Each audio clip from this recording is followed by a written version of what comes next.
Man, just before the start of the stream, there was like a giant helicopter that just like flew over the house. I think. I don't know. Picked up on the mic pretty good, but it was muted. I just saw the waveform. The audio was da-da-da-da-da-da. Those things always make me want to attempt to go run outside and look, but I'm also like, I don't think I'm going to care that much. Well, we're back for Slay the Spire, day 4. It's been a long 3 days for me personally. I've managed to stay away from watching the game for sure. I still haven't really seen much when it comes to like anything with the Regent and the Necrobinder, which we're both going to be tapping into today. Maybe just one, but the goal at least now going forward is to either get a win with one of these characters. So far, the characters we've beaten are the Ironclad, the Silent, and the Defect. So now all we have to do is the Necrobinder, which is here, and then the Regent, which is here. So we'll start with the Regent, and then once we get a win with the Regent, then we'll dive into the Necrobinder. Then after we're done with those wins, I guess we'll kind of just see where we're at. We might just do some casual runs here and there. Might not do any Ascension climbing just yet. But we're kind of going to just play from here and see where it goes. So this week, I want to say something just kind of really quick when it comes to just content creation related stuff. So this isn't going to be anything that's Slay the Spire related. Well, it is, but it's just going to be like, it might just be kind of boring to listen to for just a second. So you have to bear with me, but I just want to talk about it in the beginning of the stream because I think it's good to discuss. And I've been kind of hesitant on posting to the Discord because I feel like when I actually put it in stone and write it and then send it out, it feels like it's more permanent. But with Discord, the Discord announcement, when it actually gets written down, will be a little more like, this is actually what's happening kind of a thing. So the plan here is for going forward, for me personally, you know, I'm starting work here in the next, I think it's 5 weeks from now, I would say. So I'm getting my body ready to go to that. I'm doing my stream schedule as if I would be going to work. That's why I do the schedule I do currently. What's going on, Dodge? How are you? And so what my plan to do is to make it so that Mondays and Tuesdays will always be some type of Slay the Spire content. You know, you're obviously going to be a little more behind if you're watching my long form uploads versus my live streams. It's just how it is. But you know, maybe you'd want to revisit them, or they're up there, or it's just a way to hopefully get discoverability for the channel, and maybe people will see me from that stuff. And some people personally do like watching the long form over the live streams, but I will be posting those twice a week. I'm also going to slow down aggressively with shorts, like clips, 9x16 format videos. Reason being is because, one, Slay the Spire content doesn't do really well short form for me personally. It didn't when I played Slay the Spire 1, but it could also be the timing of when I was doing those shorts, and maybe they'd be fine now since this game is popping off right now. Last time I checked, there was like 300,000 concurrent people playing it on Steam, which is pretty fucking cool. So they might do okay, but my whole thing is, what I've learned over the years when I've done anything with the short form content is I have generally struggled getting anybody to come from those clips, those clips or whatever, and like come to the long form stuff or the live streams. And I feel like somewhat of it is actually hurting the long form and the live streams. So I kind of want to just take a break from uploading shorts. I might have thought about maybe doing Instagram and TikTok as places where I upload more clips, but I just don't do it on YouTube. But I would upload once a week. So I would upload on Sundays.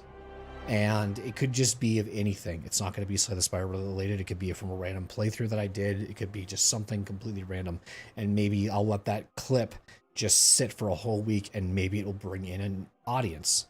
Because what I've noticed is when I post a short back to back to back to back to back, the next one that gets posted, the one that I just posted the day before, just dies off because it doesn't want to funnel both.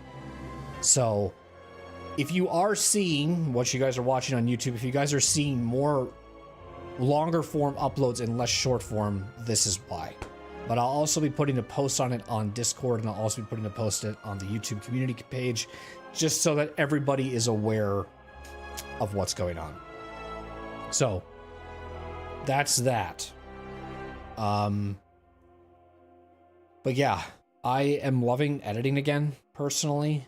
I'm already done. I just have to do the 2 intros for my videos for next week already. So like, I also think too, this, when I post less for versus like doing like 2 long forums and 7 shorts and 4 live streams like a week, I feel like this is going to give me a better like mental for making content. Because I don't like the feeling of feeling burned out. Like I'll keep going, like I'll keep streaming, but I feel like when I get that burnout, my quality that I'm putting out just feels like a quantity. So it just kind of feels like I'm putting it out there to just keep the number going, to keep the consistency going, rather than actually doing what I feel like I want to do, which is I want to grab the long form audience. I don't feel like, some people will say that short form is what makes people follow a live stream, but I don't necessarily know if that's true. I really don't. I don't think that that's healthy, you know. Not healthy, I should say, but it's not the right like audience I want to have, if that makes sense. I'm not saying if you follow me through short form and you're like, well, fuck you. I'm not saying that. You might be in the 1% that's not like that, but I just feel like anybody who watches someone from short form and follows them, those people are a different type of breed when it comes to your audience, you know? Like, if that makes sense without really like getting into it, it's just a different audience. I don't also really want to stream by 9:16 vertical format just to get views either, because I feel like that will just not be good as well. But I want to like dive into like more like roguelikes. And what I was thinking about doing too is maybe just off stream, like recording stuff off stream, and then maybe that video will go out once a week on Sundays and I completely dump shorts altogether. I don't know. I know it's going to be a lot more work. I know it's going to be a lot harder. I know that I might feel a little bit of, what's the word? Just like, but the work that I'm putting into isn't pressuring me to do every day. You know, like if I have to take a week to make a video, that is a lot less strenuous on me than trying to upload a short every day. It really, really is. Because also too, this is more analytical checking on my part, so that I'm having to check the numbers all the time. So now I'm starting to like constantly dive in and this and this and this. When I upload long form 4 live streams and 1 short, that's like less me thinking so much about the numbers and then just making content to make content, because that stuff is going to be more slow burn anyways. And I would rather do, I don't want like a massive growth. I just want the right growth. And the only way that I can do that is just by cutting back. So, because I'm enjoying this. I love the fact, you know, we're going to have next week, Monday and Tuesday's videos are going to be the first look at the Regent and the first look at the Necrobinder. And the following week after that, we're going to have the first run and first victory of the Defect, followed by my first win of the Ironclad. Like, I love having that to look forward to and having that planned out versus I don't know what shorts I'm going to fucking do. I don't. We're gonna have to farm some clips here, just make some funny moments and post them on. Like it's just not what I want to do. And like you're saying, Dodge, like just don't burn yourself out. And it's like, yeah, you know. So, I definitely don't. So that was the more analytical streamer talk thing. That was just, I wanted to get that out of the way before we got into the actual gameplay, just because I want to let people know in case they do pay attention to any of the shorts or the different formatting, just know that this, I think, direction is really good for me right now to just be in a good mental space. I also think another reason why I lack with doing shorts so much is that I hate having to post something. Like, let's say I did a Little Nightmares playthrough and I'm still posting shorts on it 3 weeks later. I'd rather be posting something right while I'm doing that playthrough, but it's too hard for me with time and shit. So then I'm struggling with that too. And I'm like, okay, like, man, fuck. So I'm not beating myself up so much when I'm behind in uploads. I'd rather be behind in uploads than short form, because you can clip so much more And you should see the motherfuckers who clip, man. It's insane. Like, they'll just, like, clip something that they fucking said in their stream, like this little conversation I've had, make it a 9:16 format and put it on a short. And it's like, where's the gameplay? And it's like, gamers are doing that all the time these days. They're just like, they'll have a game moving, but then they're just talking, and it has nothing to do with the game they're playing. They're just making a joke or something weird happened. And it's just like, I don't know, there's more effort into this type of stuff that I do here, is long form for me. I'm a streamer through and through. I'm a long form content creator through and through.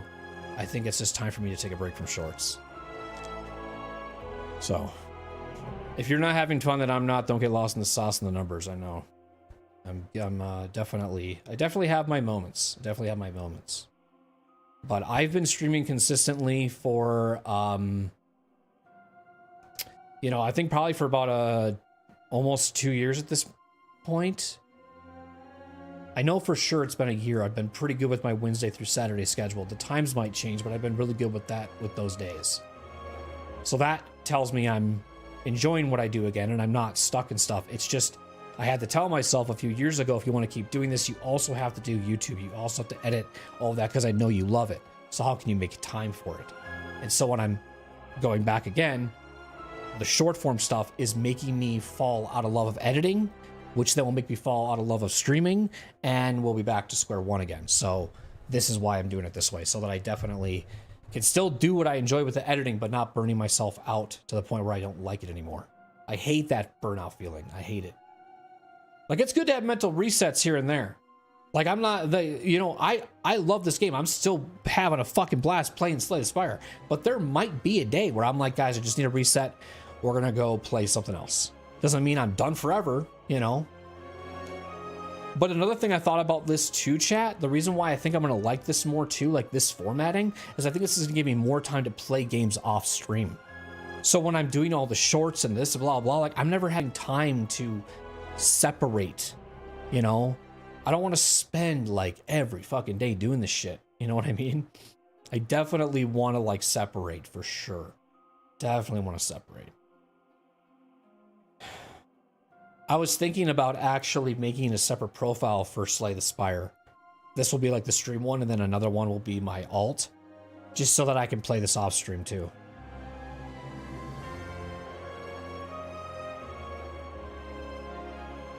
Because I do want to experience a lot of this with you guys. I want to experience a lot of the first runs, the first victories. I am so amazed and so happy that there's so many people who are trying this game out, even if they haven't tried the first one. I think what's really great about Slay the Spire right now is the fact that everybody is jumping on this game with the multiplayer aspect to it. I fucking have followed somebody on YouTube that mostly plays Marvel Rivals as their form of content, and they even got Slay the Spire and started playing with their friends, you know? I was surprised to see Sequisha play it. Stir was playing it. I'm like, wow, there's a lot of people who are into this game. But then you could say and argue with me, that's how it was like when Slay the Spire 1 came out. And I'm like, okay, well, I didn't know that. I'm just saying, this is my first experience of ever having this happen. Where I rarely get these experiences. The last time I had an experience like this that was hyped around something everyone was looking forward to was Elden Ring. I didn't actually know that this would be that match of that hype. It probably isn't number-wise. I don't know how Elden Ring did on launch. It also wasn't, this hasn't been fully launched either. I'm interested to see with just how much hype behind this game is when it does get 1.0 and it gets like day one release, how many people would concurrently be playing it day one between all consoles and PC? That would be insane. It might even be like Elden Ring release. But I said that in my first intro of my video of Ironclad, I said that this game is the king of roguelike deck builders, and there have been so many games out there who've tried to duplicate this stuff, and it's just no match. That's why these days you're seeing so many Souls-likes, because Elden Ring fucking popped the fuck off, and now there's Souls-likes left and right. There was always Souls-likes before Elden Ring, but it's just even more like you're just seeing that type of, it's same thing with Baldur's Gate 3. Well, I haven't really seen any game come close to an RPG like Baldur's Gate 3, but that game definitely was a big release too.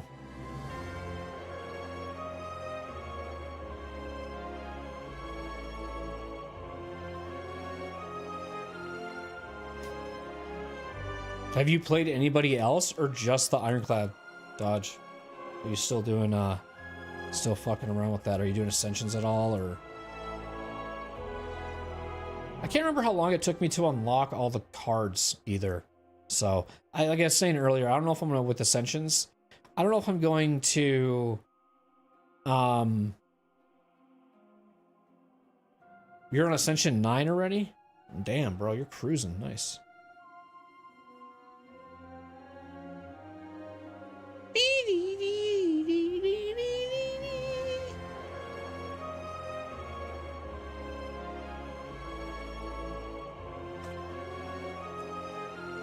All right, regen time.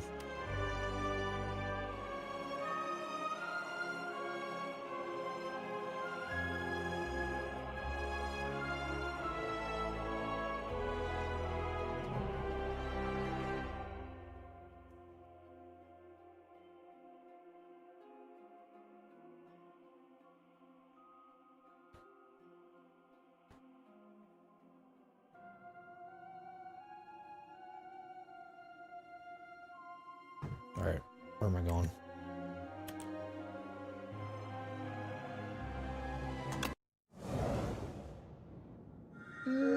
Feels good to play this game again, I'll say that much. Should I look at the choices first? I brought you back. Small capsule.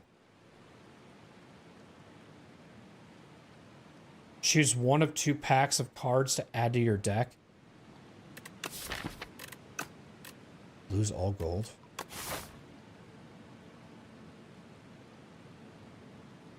Well, I see this right here. Because I like this sandwich. I always call this the sandwich.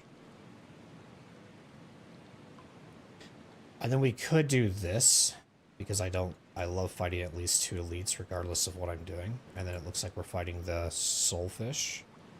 Okay.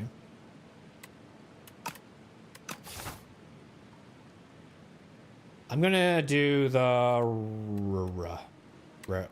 rare card. Comet?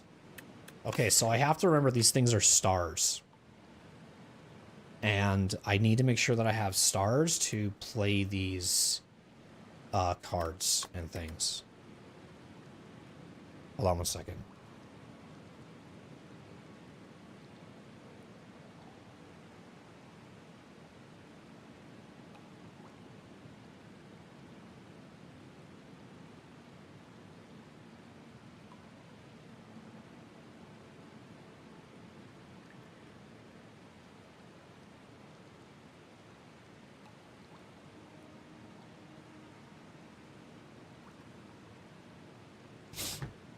Dude, this actually... Okay, I didn't even really honestly read this card. I was so focused on the stars and this. I was like, holy shit, look what we just picked up. Why did I get no reaction for that? Deal 33 damage, apply 3 weak, and apply 3 vulnerable? Holy shit. Is that the reaction I needed to give? Why did I just not care?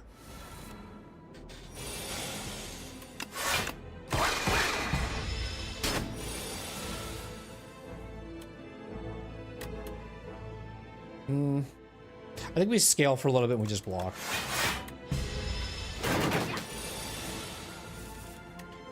Damage, she's dead.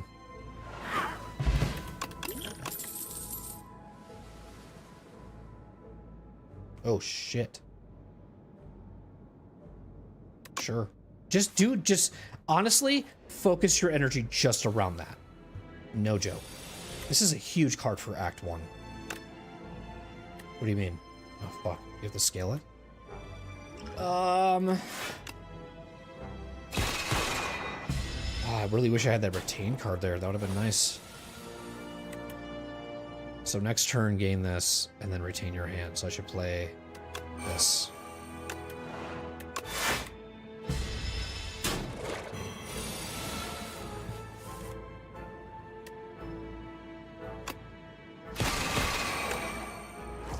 Okay, that's nice.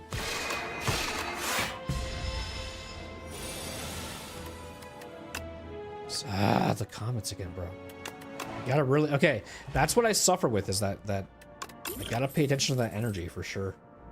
So should I not forge here since I have a card that's dedicated to this? Like, I feel like that's what I should do. Choose 2 cards in your draw pile to transform into minion strikes. Oh, that's sick. To your draw pile? Oh, fuck yeah.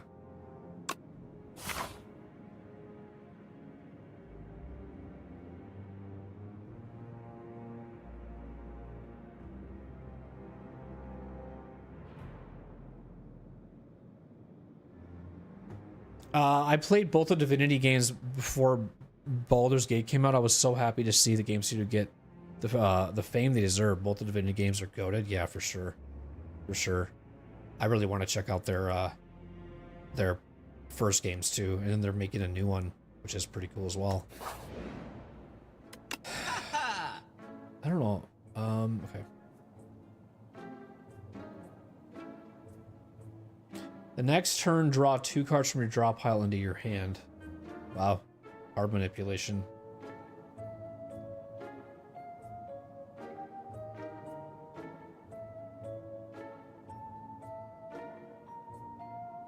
Deal 7 damage to all enemies. All enemies lose 1 strength this turn.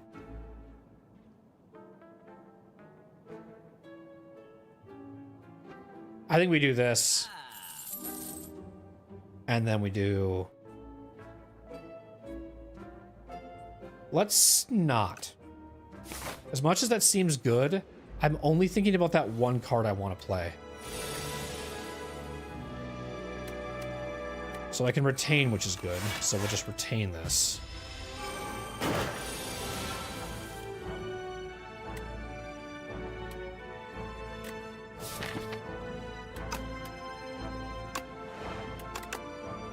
Okay, so now they're minion strikes, which is kind of cool.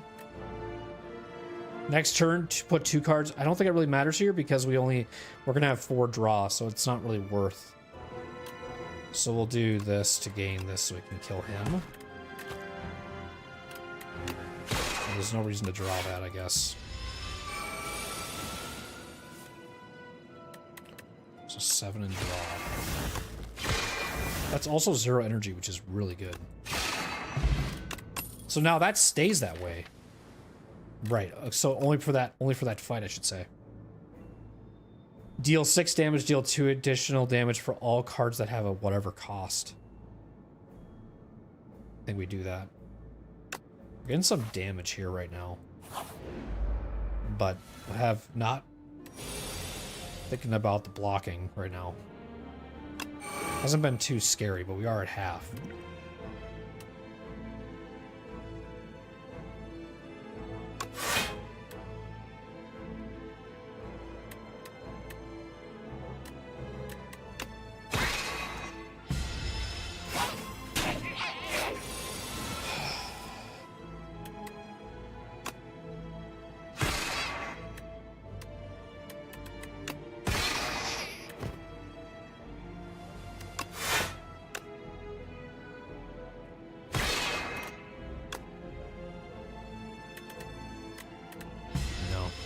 That.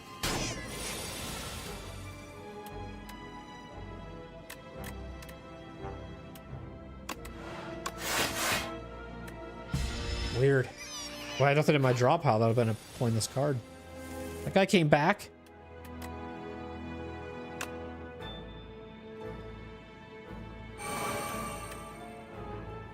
Fuck.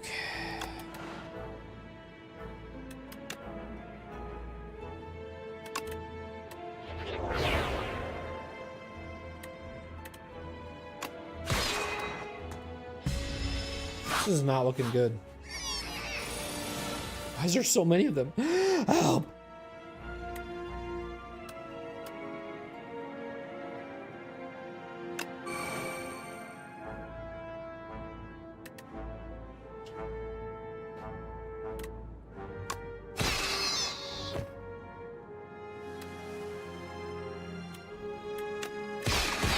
I think I just have to start doing damage.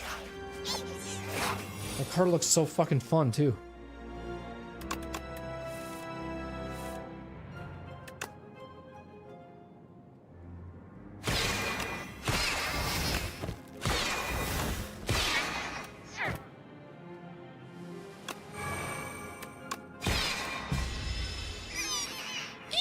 Shut the fuck up.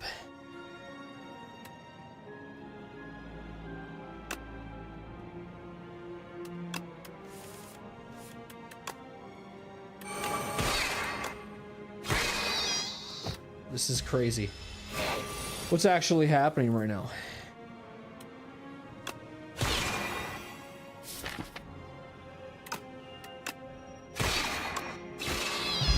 Wow, I'm still alive.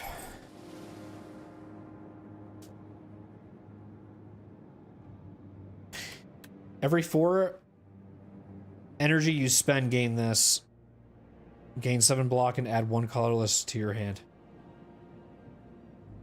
I think I need some blocking right now. Deals 6 damage. Every 3 skills you play in a turn, put this into your hand. Well, wait a minute. No. Take that. I need to rest. I'm gonna maybe use a vulnerability on this thing to just get out of the room as quick as possible. Does it have artifacts? No.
Bum, bum, bum, bum, bum. Oh, I didn't realize it was that fucking card.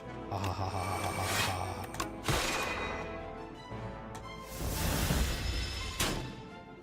ha. Autopilot. I am on autopilot, and that is bad. What the fuck?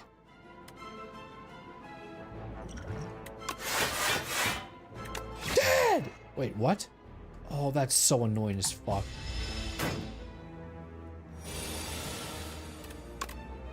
I'm not being able to use that fucking card at all now. The thing was... Oh, God. What did I do? Okay. I didn't pay attention to his little shell thing that said he could only take 20 for that turn. The end of your turn, the first 2 cards you play each turn are free to play. The fuck?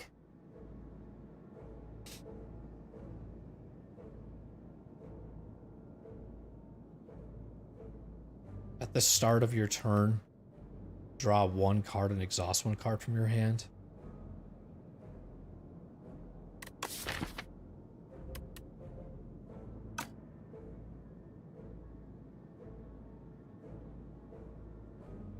Let's do this. I need sleepiness at some point. See another rest site right after this treasure chest in front of me. Do this.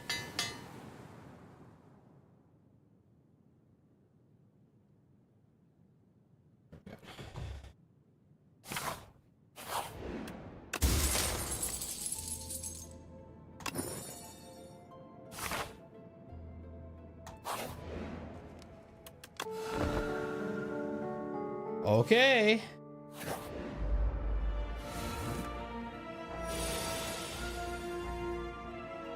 What is this thing? This enemy intends to attack. Malicious. Or no, afflictions.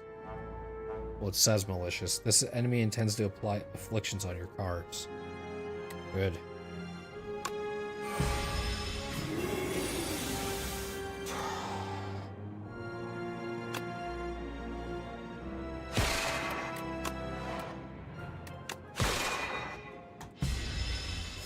You know, I can play 3. Is that what it says? You can only choose 1 skill per turn.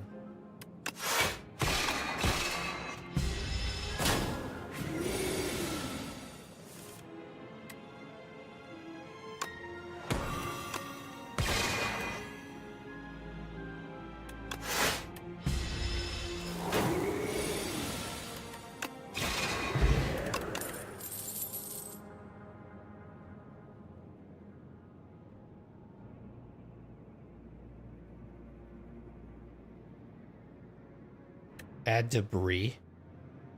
What?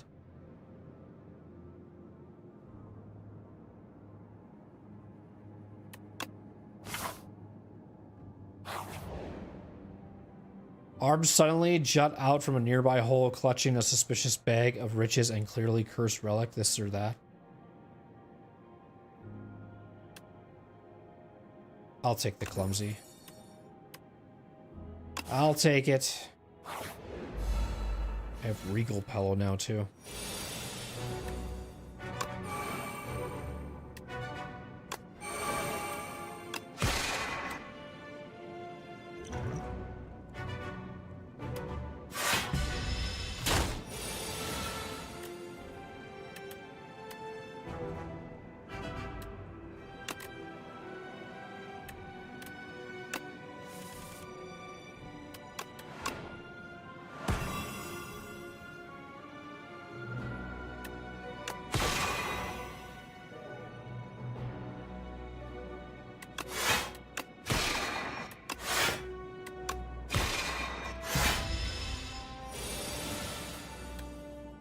So should I do this maybe instead?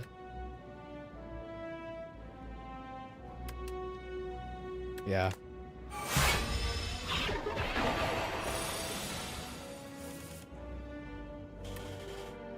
First 3 cards.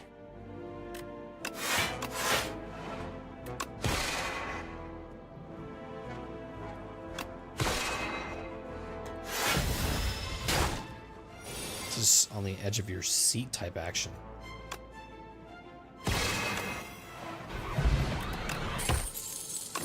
It's a really good power card. Make sure to use that. I think that's getting me out of dicey situations for sure. Increase the cost of Sovereign Blade by 1. I don't have that, or don't need it, I should say. Apply 1 weak and 1 vulnerable and exhaust. That could help with some of the skill we're trying to play with that 1 card. Whenever you spend, gain 2 block. We should probably do this, though.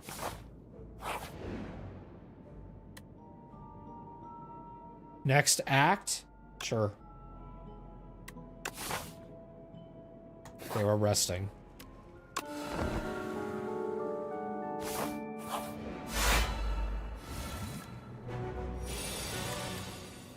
So we'll grab this.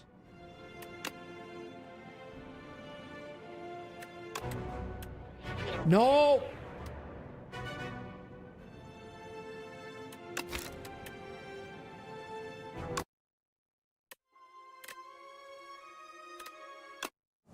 I don't need the fucking card.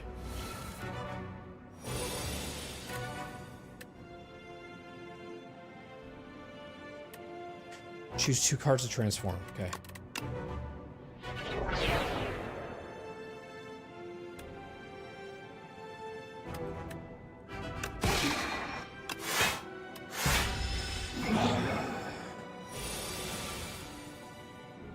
So we play this.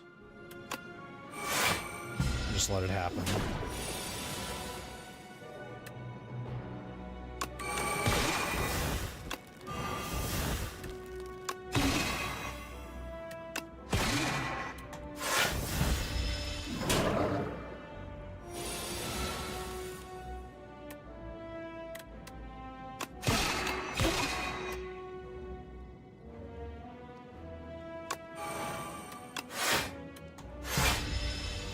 I don't know how this is going to go. I think we're actually dead.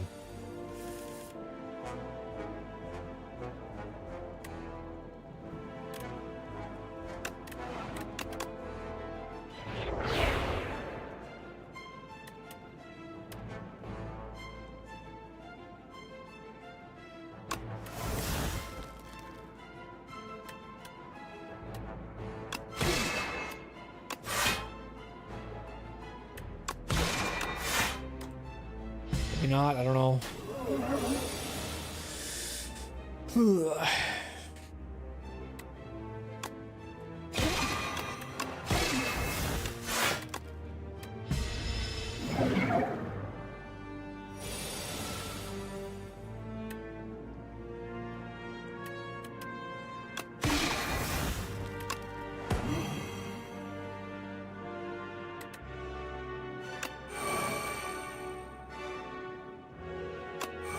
I mean, that's fine, whatever. It's just getting used. I don't know.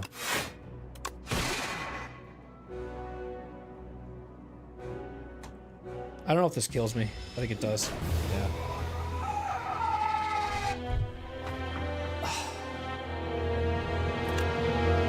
I never really saw any forging in that, to be honest. 8 unlocks remaining. Okay. Probably, definitely not enough blocking, but I definitely got greedy there for sure. I really want to just keep doing more damage.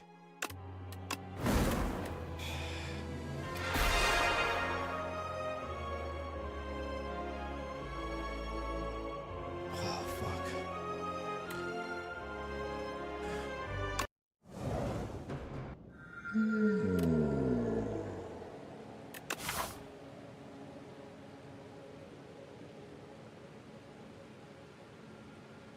I'm thinking this way.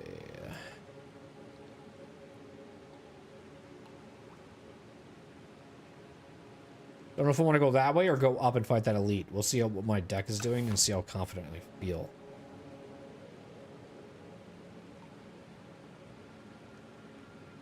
Let's do this. So we got at the start of your third turn, gain 1 dex and 1 dexterity, and at the start of each combat, procure a potion or a potion-shaped rock. Gotta make sure you use those rocks for sure. I always forget those exist.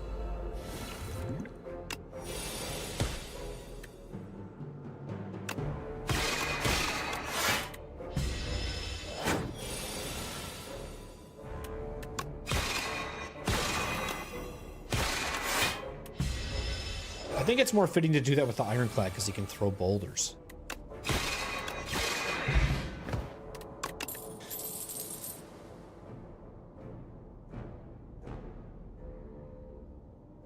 Choose 1 of 3 random colorless cards to add to your hand. Let's do this one. Next turn, do some draw.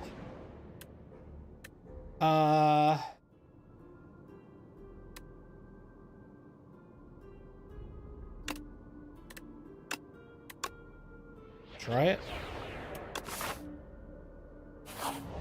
You always forget to.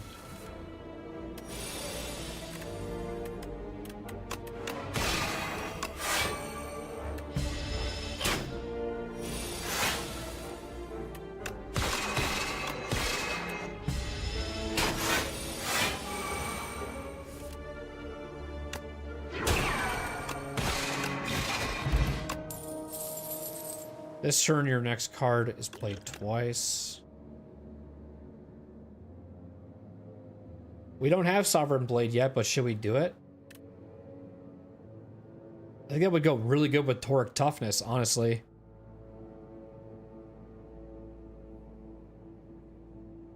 I'm gonna play the Sovereign Blade, even though I don't see it yet. Sometimes a risk, but honestly, it can pay off if it does pay off.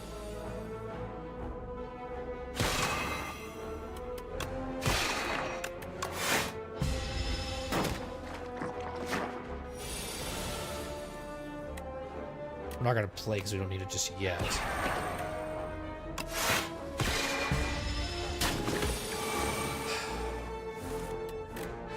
Do this. Should really play that first. I'm never not though. Anytime I see the stars, I'm just tempted to play them. Oh shit, here's the rock. Fuck. Speaking of always forgetting, just throw that rock really quick. Holy shit! Deal 30 damage if it kills an enemy. Gain this. Knockout blow. Deal 18 damage at the start of your turn. Plays from the exhaust pile. I think I've seen this one. This one seems insane.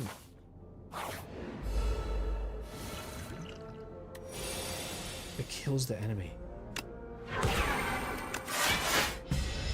Kind of reminds me of Judgment in a way. I don't know why.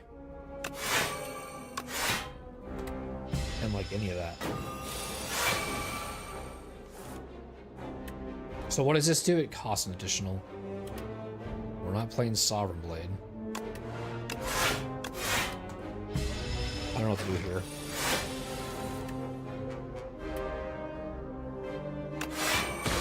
I don't think he's scaling currently. Do I want to play the draw or the falling star? 31. I probably should play this because it might kill him. Forgot about the rock again. God damn it. Gain energy at... Yeah, we'll do this.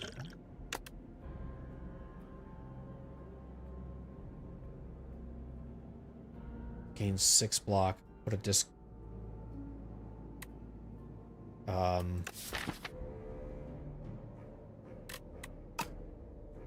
Was that an elite?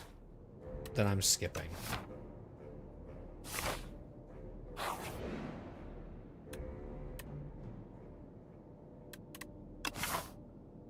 You're literally at a rest site. Go do it.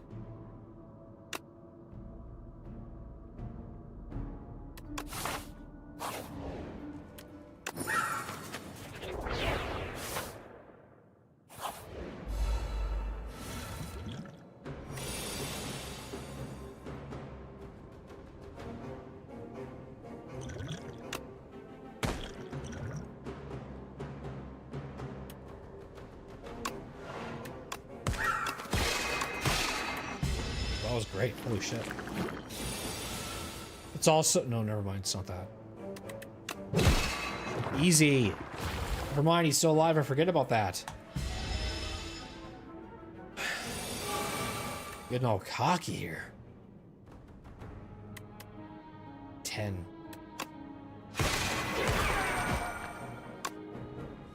I'm not going to be able to kill, so I'll just go... Play it safe. I know I have the healing, but... Okay, so now if it knocks out somebody, you gain so much the next turn. So let's do it. So now I'm gonna gain some shit. See this number go up? Or did it already go up? The attack is a good mix right now, personally. And the blocking, it feels really, really good. I feel like I'm getting good stars as well. Yeah, we should do this for sure. Well, I still haven't seen Sovereign played yet. Nice. Fuck, that's not gonna go good with this at all. It's counteracting that. I'd say we Smith.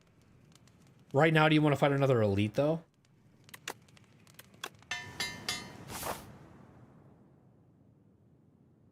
Yeah, I think so.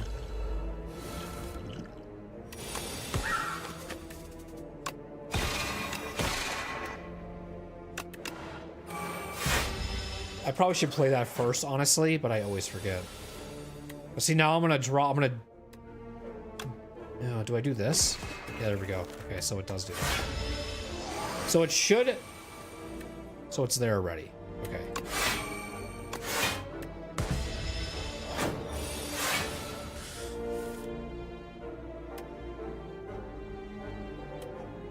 Yeah, I don't need that. Is that the next... Okay.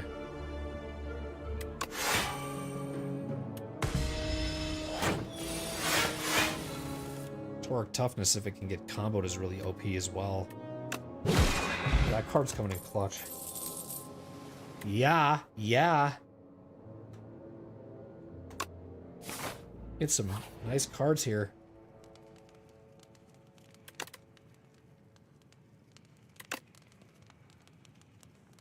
What's the difference? One extra one? Yeah. We need energy right now, dude. That's what I need. Like, if I can get a relic that give me 4 energy, oh, I'll be so happy. Or a card, too, even, but...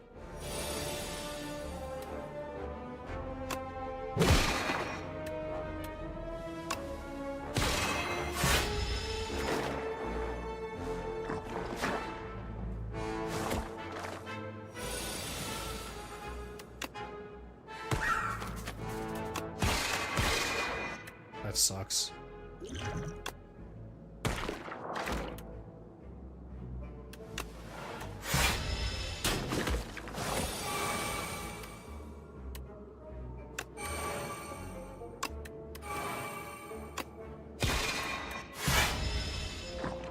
kind of taking me a while to get through my cards, so it's either energy or draw at this point.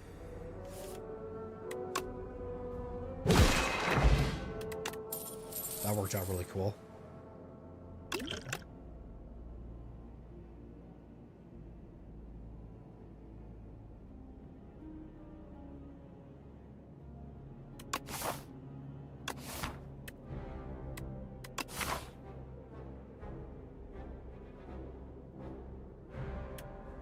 Did I say, yeah, I could fight that elite, and then I just ignored the elite? I think that's just what I did. I'm like, yeah, I can fight another elite. And I just didn't do that. Skip. Ooh, at the start of boss combat, upgrade 3. Yeah! And we're there right now. I'm smithing. I gotta be not scared, okay?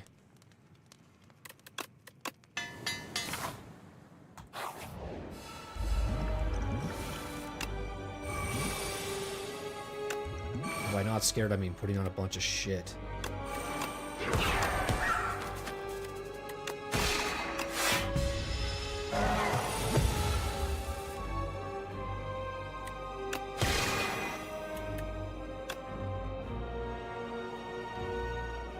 I think it doesn't exhaust it, which is nice. I should probably just play it sometimes.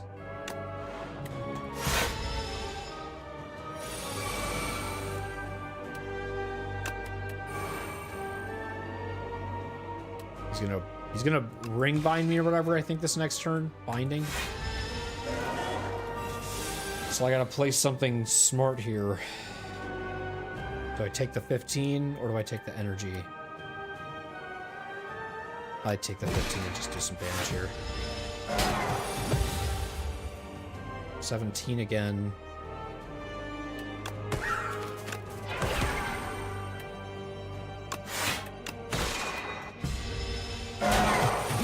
Again, we didn't heal, so is that going to cost us? This isn't going to matter if he's going to do ringing again, so we should probably play like torque toughness or something. So let's just do that, because whatever he's about to attack with might be a good idea to just... 15. Wish I had that nice card, but I don't. Let's put on torque toughness again. So if I can't kill, we can at least have enough blocking, maybe. There we go. Good shit.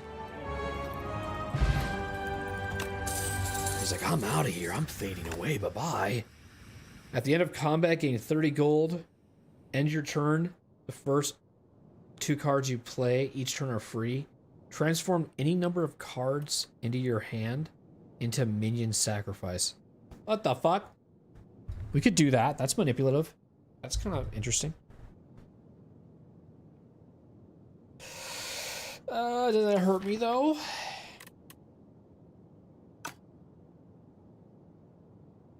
Does it hurt me?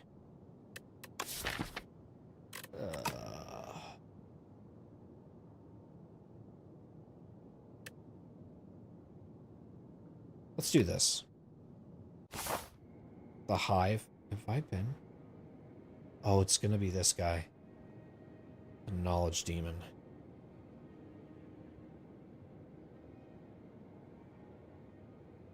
Yeah, I'm not scared of you. I know what you're all about. I'm not scared of you.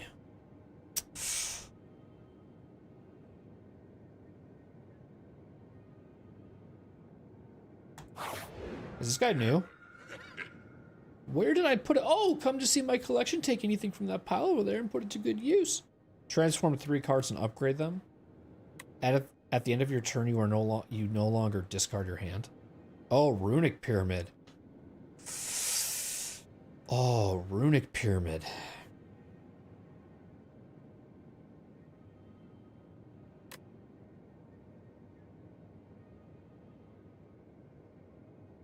Whenever you play a card, Jesus Christ.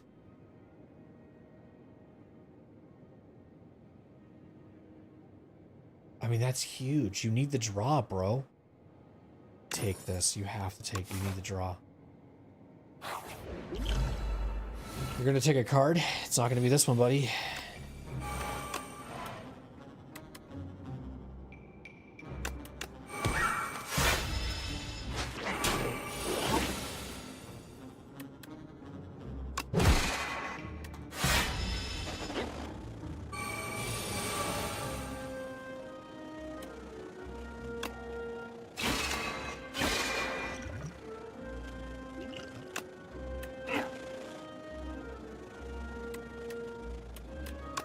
Rather take the blocking.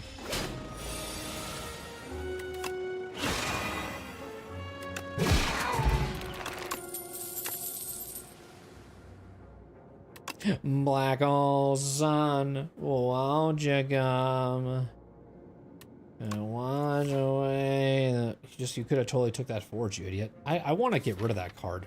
I'm not getting anything. You should just honestly remove that when you get to the shop. Because you're not getting that card played. I think you're going off the energy end at this point, so we should just remove this. Call me crazy. Letter opener would be great for this, just because we have him playing skills.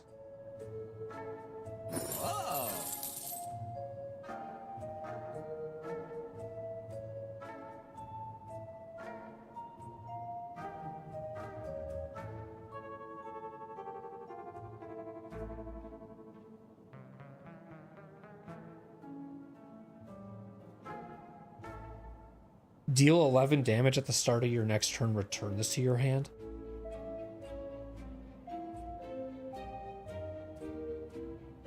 Deal 3 damage at the start of your next turn. Return this to your hand. Sure. I mean, it doesn't hurt.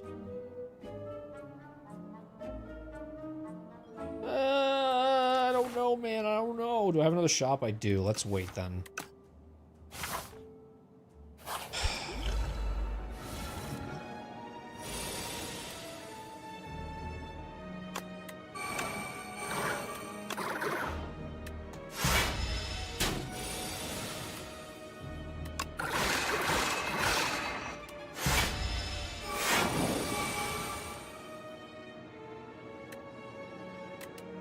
Well, this will stun him, which is good. That's what we need.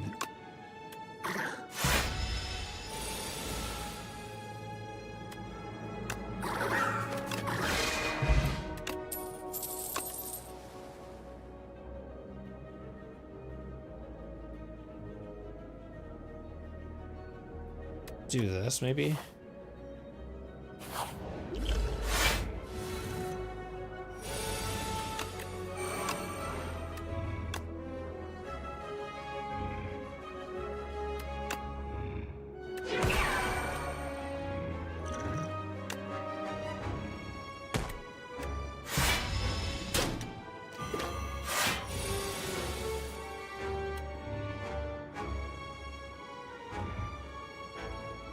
I don't think knockout blow is maybe the right choice here.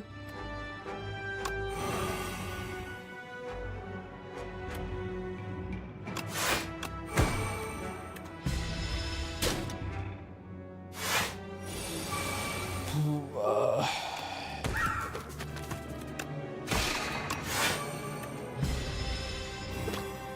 have 13 stars. It's pretty good.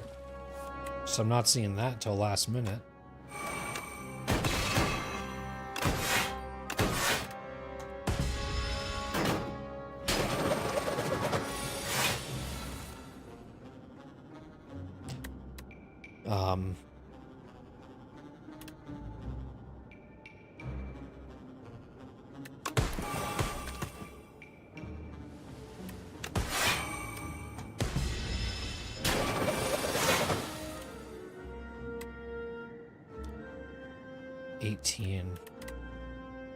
There's no blocking.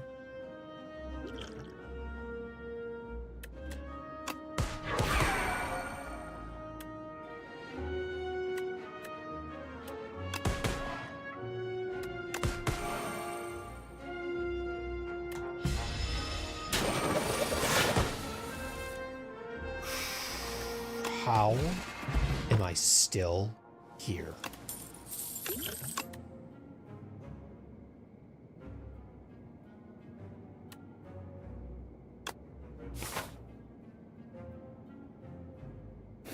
Give me some healing.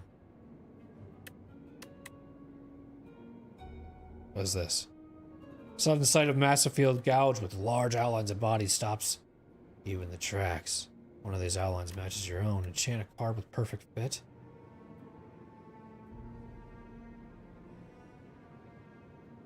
Whenever you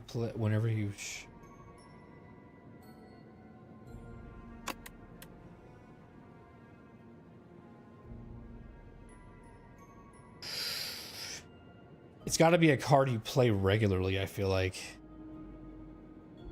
Or want to play regularly. Like someone like this, maybe.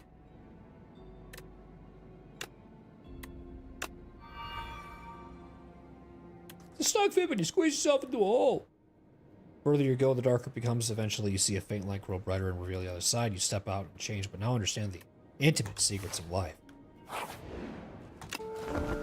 I'm not sure what's going to happen here, but I hope it keeps going. Throw this rock now.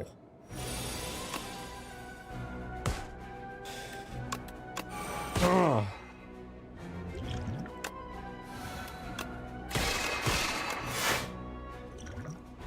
Choose a card in your hand.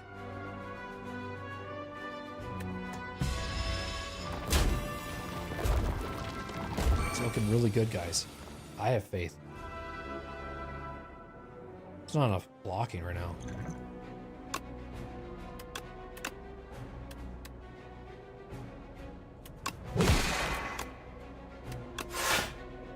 So yeah, that was a fun run.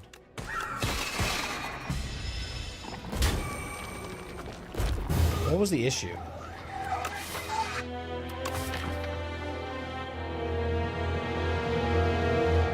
What am I not getting? Draw, probably? Draw. Not enough draw. For sure. When you have a deck this big, you need to start having draw. Okay.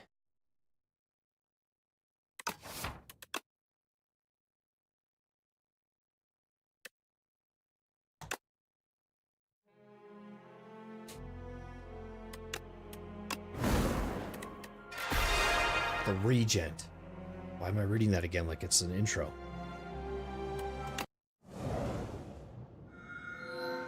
Why can't I win? Receive this blessing. Why can't I win? Yes, thank you, Niao. Thank you so much, Niao.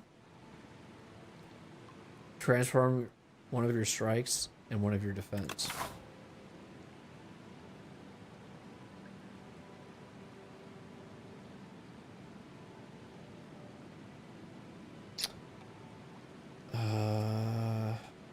I don't know.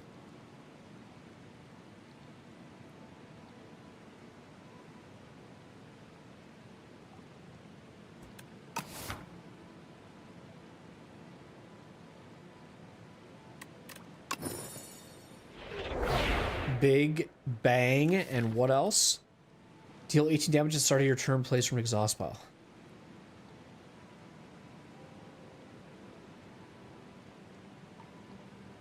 Jesus, the big bang is fucking crazy.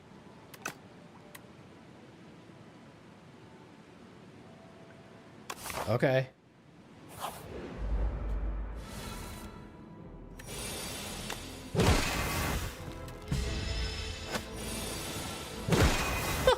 That's crazy.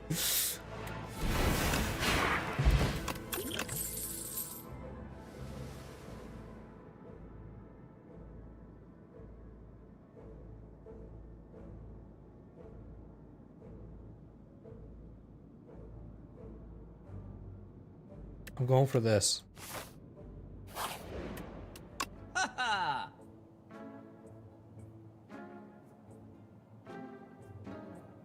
Remove a card.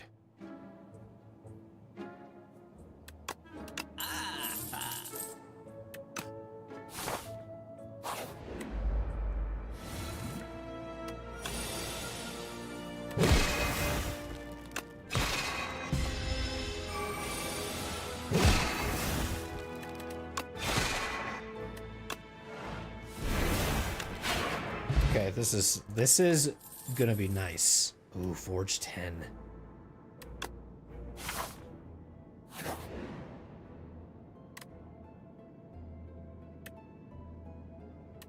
Why don't we just do this? Why do we do... Oh, max HP? I don't think that's gonna matter.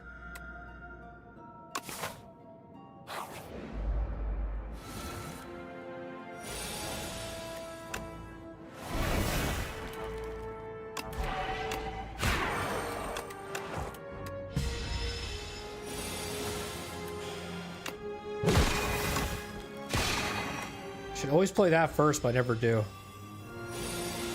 Bam! It's sick.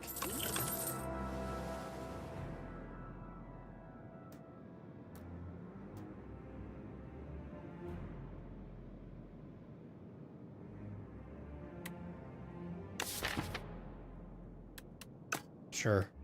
We gotta have like so much deck manipulation right now. This could be a really small deck, I think.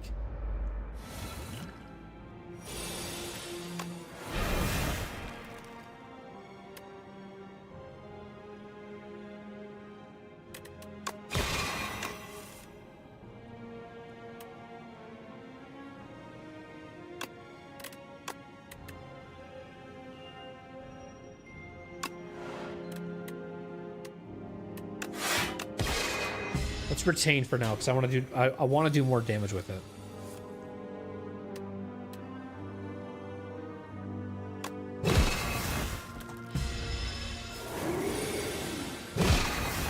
That's such a must to play.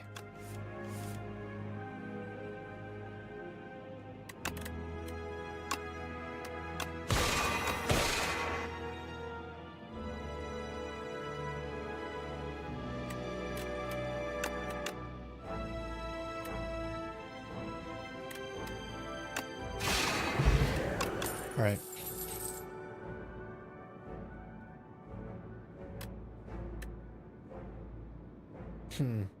Am I doing a lot of that though? Right now, no. So I feel like at this point, you need some...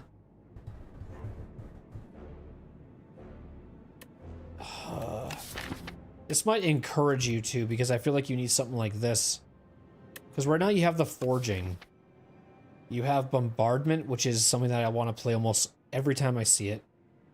This is always good too to play. And this is to help like with manipulation of this to scale with this. But if I play someone like this, we're not having enough stuff that's actually for gaining, which is besides this and this.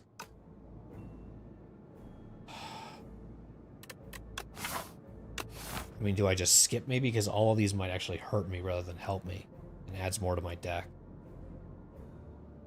I want to pick this up just because I feel like it could be something for the future. Because we want to get more energy, so I feel like if that's the only time I see it and I don't pick it up, I'm going to beat myself up.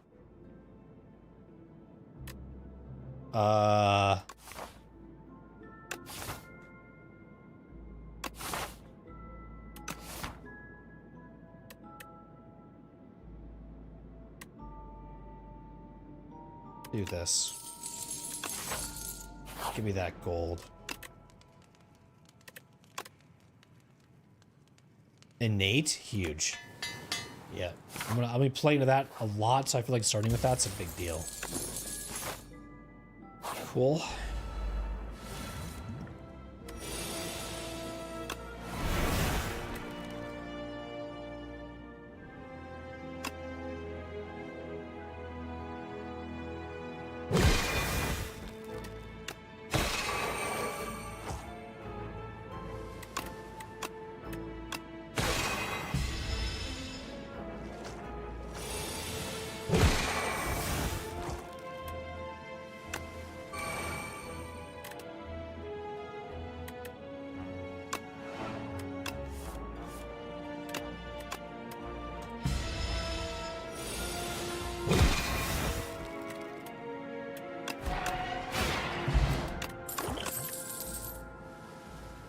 Sovereign Blade deals double damage to the enemy this turn. Ooh, fuck yeah. Forge 8, put the sovereign blade into your hand from anywhere. This is better. Smith. You took no damage there. And focus on the forging for sure. Okay.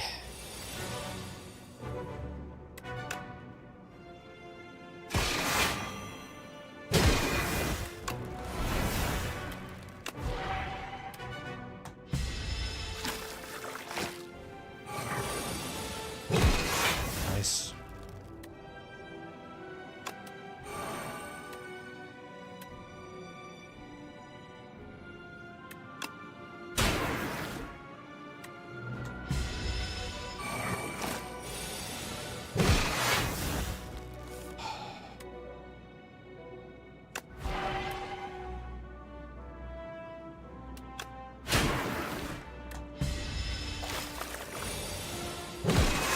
That is such a nice thing to have right there.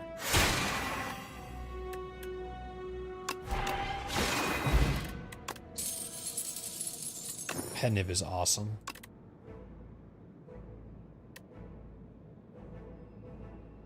This would not be good, honestly.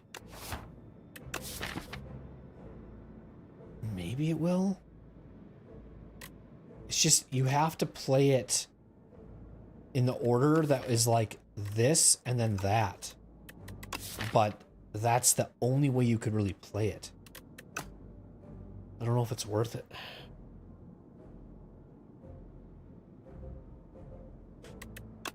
I'll pick that up, I guess.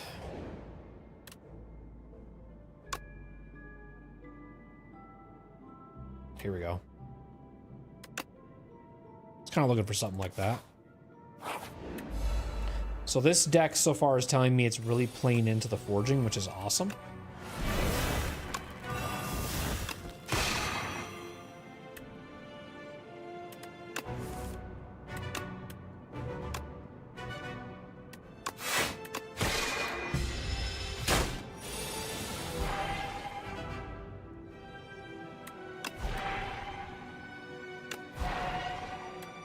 It's at 41 damage right now.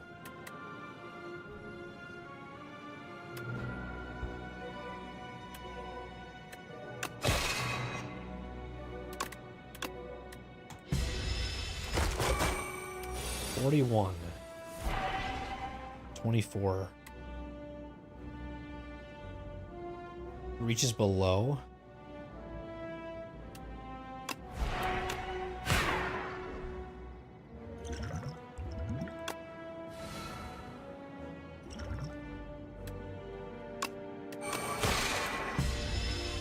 Could play bombardment there, which kind of sucked.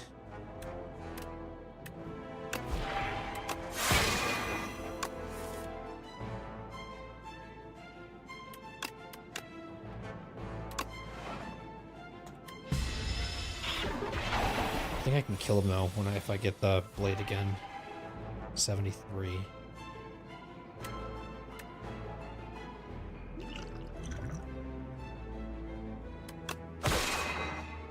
We might have to play the potion there.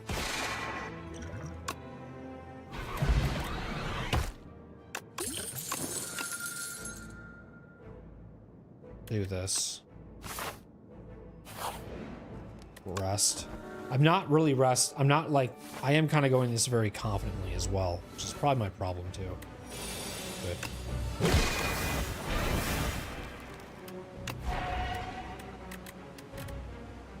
Is that one? Okay, they're the same.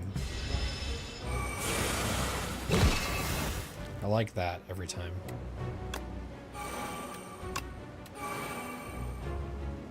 $15.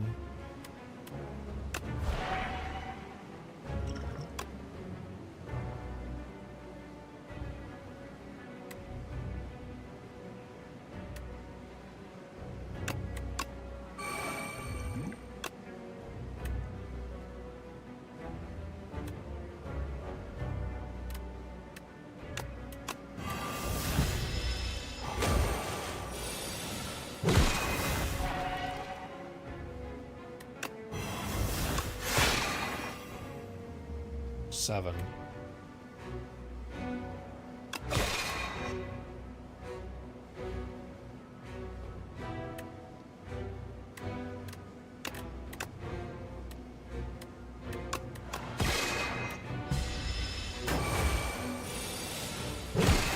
How much is that? 41?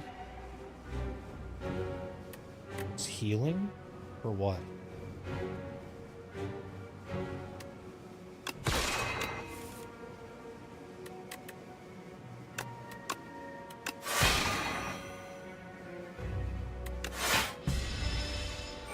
Okay. Just probably the half. Fuck. Will this kill? Yeah. Jesus. 147 damage, dude. I don't think I'll die here because it'll only be 24. Unless I have blocking, right? I think I'll be okay. Yep. Jesus.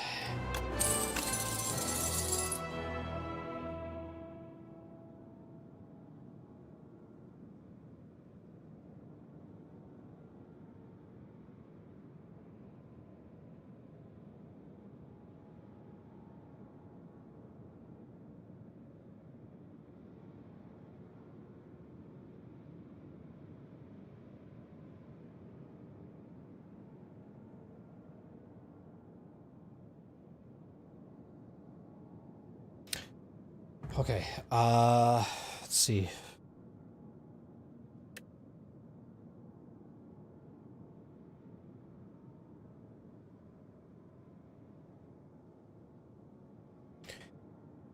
Whenever you attack an enemy, it loses 1 strength.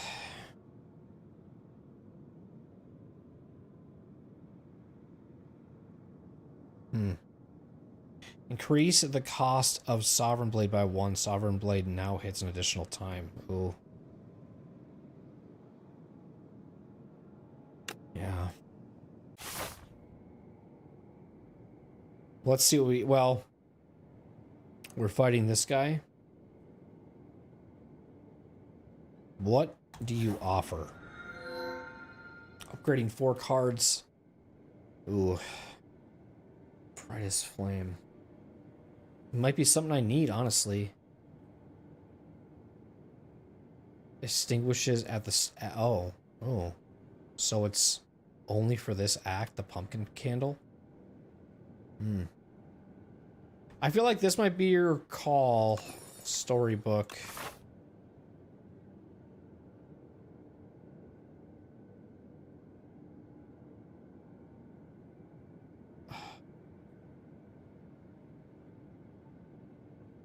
I think I kind of want to do this.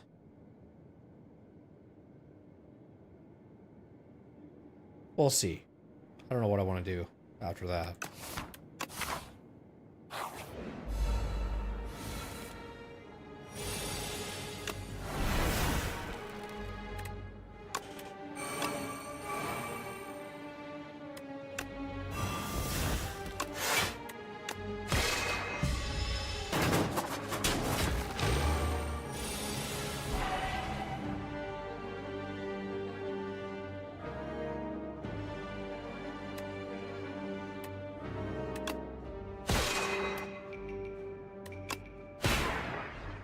God, I hate that.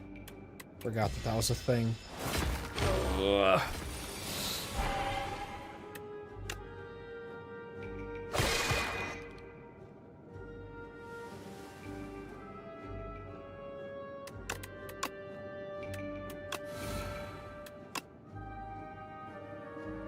It won't really matter here.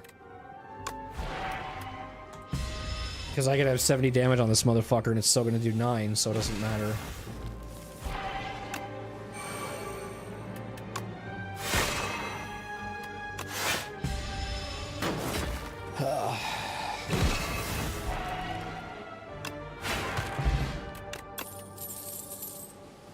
Jesus Christ, 40 damage? Yeah.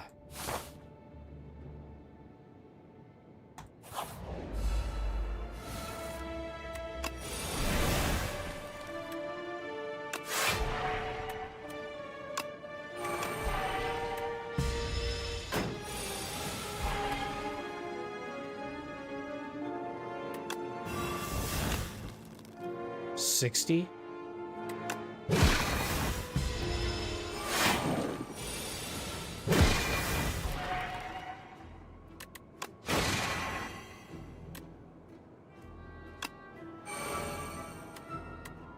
Damn, I really wanted to see if I could. I want to try to play this twice and see what happens.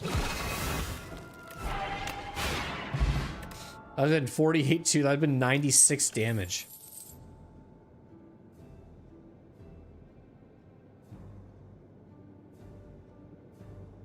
Boy, oh boy. The forging is really coming into play here.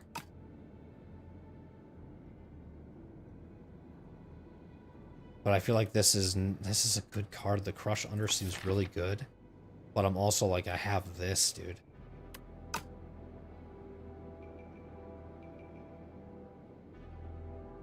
I'm gonna skip. As tempting as these are, I'm like, I just can't. Obtain a doll relic. Whenever you add a card to your deck, add one additional copy. Oh god. Interesting, that's super manipulative. Reduce all cards to your hand. We should just do this. So now I have 4 of them.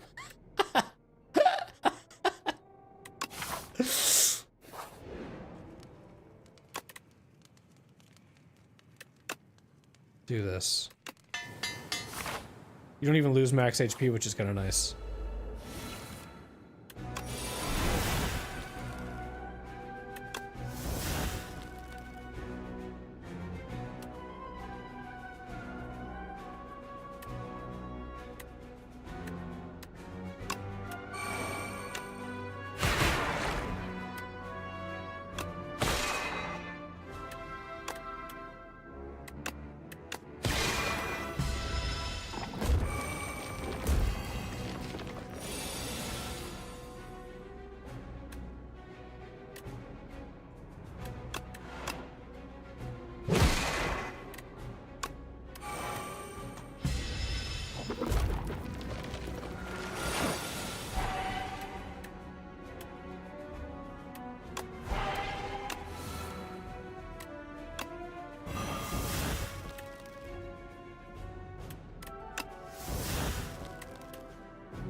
I finally see that card? Fuck, dude.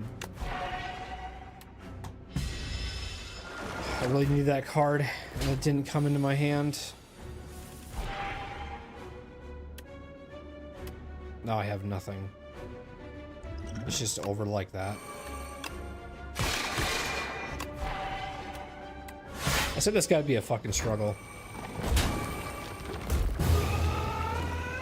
I knew he would be.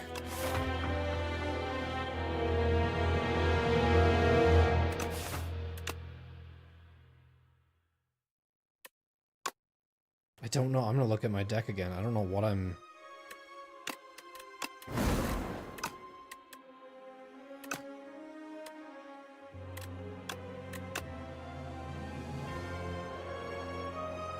Like, it just seems like that forging thing is something I'm struggling with.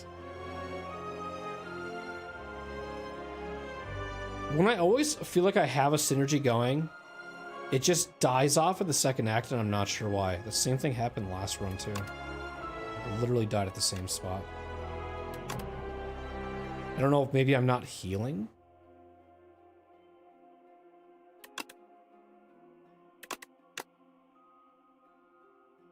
Maybe I should have healed here? I don't know. That guy is so tough for me, because it's like, it's always a res the next phase. It's not like a stun. I feel like it's not 2 turns. It feels like it's so... It's only 1 turn, and I wish it was 2. Is what I'm trying to say.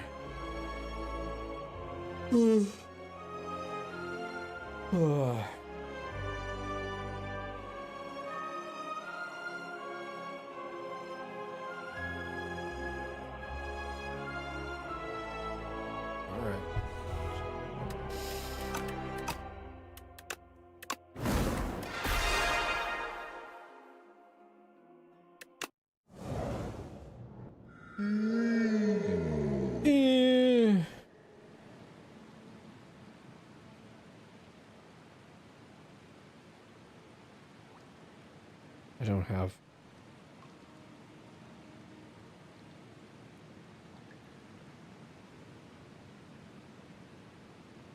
Oh, hang on. Let me do this. I have an idea. I have an idea.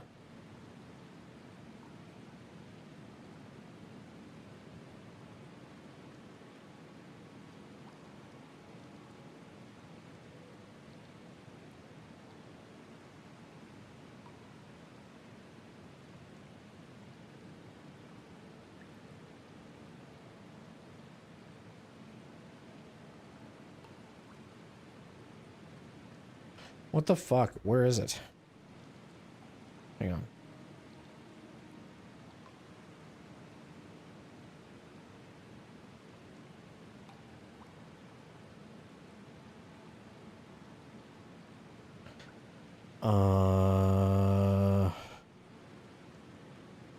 I don't have anything.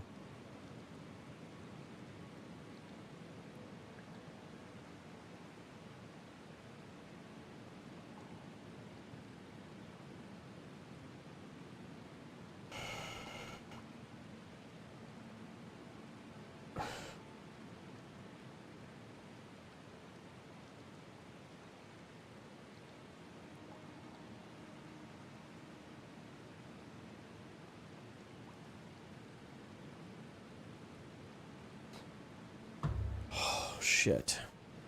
My wife is stressing me out. The Act 1 boss drops 2 relics. The first 3 card rewards you see are upgraded. The first chest you open is empty. The first 3 card rewards you see are upgraded in the first... I'd rather do this. Oh, it's only 2 paths this time?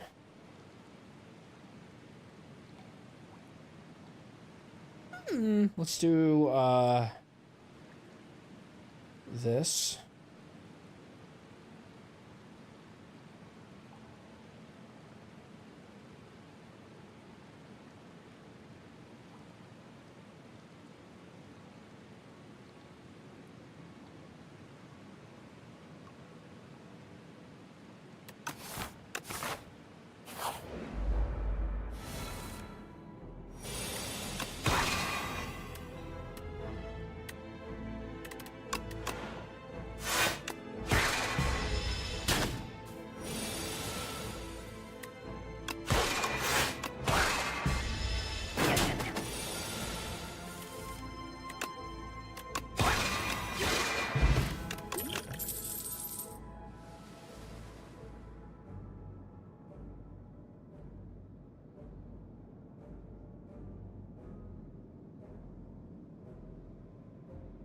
Who am I fighting?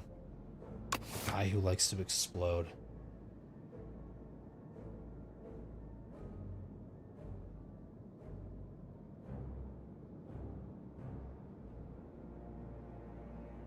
Do this.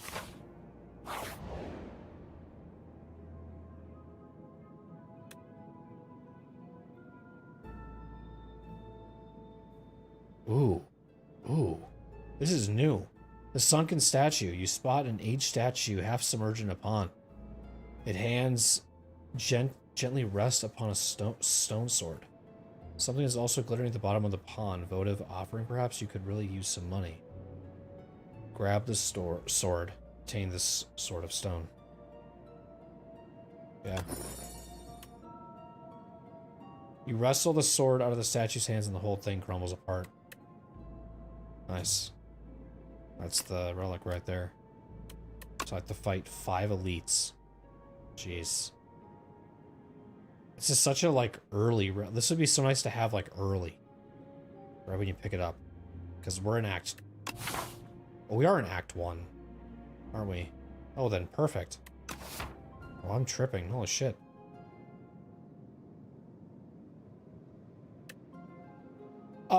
Go!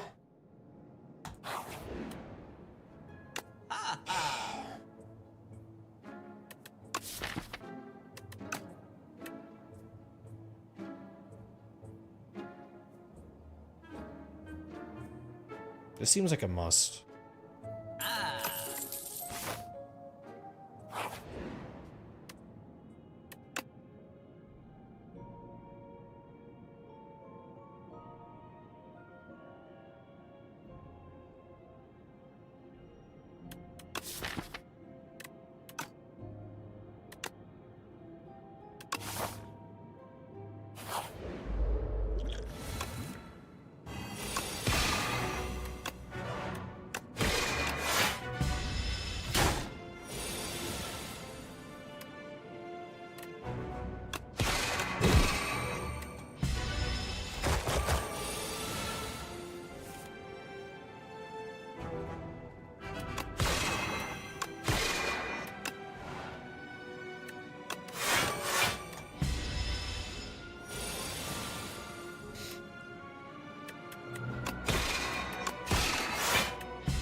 Yeah, because they weren't attacking, I don't think is why.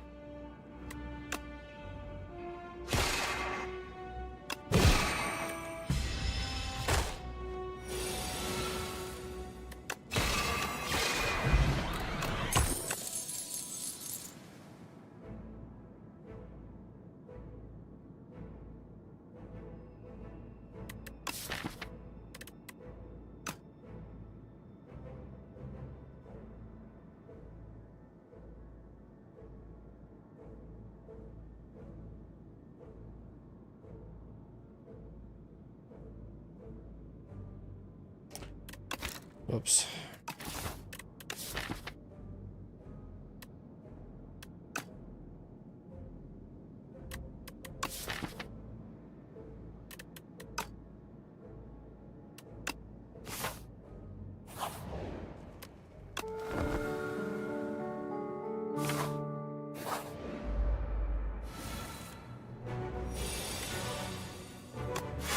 Okay, let's see if I can make this work because they're actually attacking this time.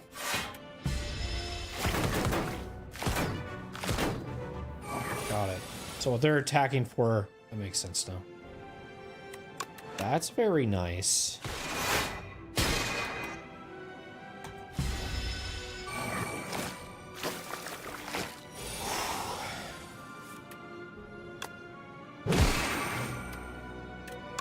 I'm just gonna take the damage.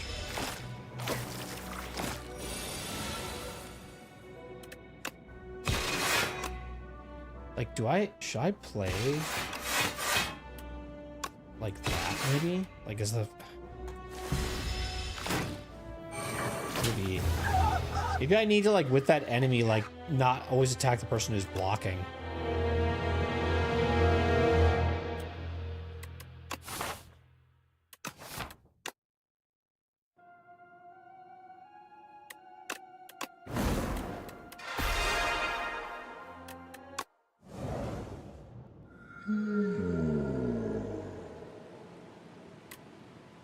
Might not be the worst thing.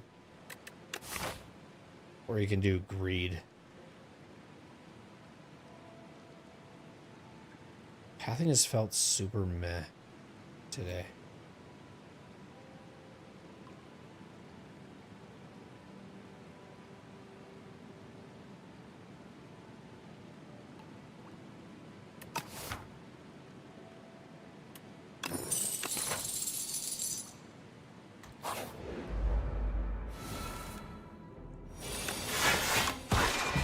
These AoE enemies I'm struggling with.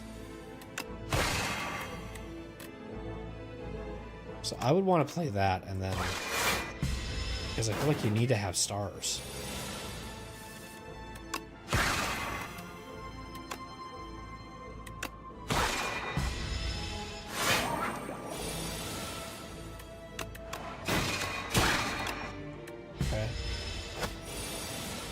I'm just trying to pretend like as if I'm like, how would I normally play this build?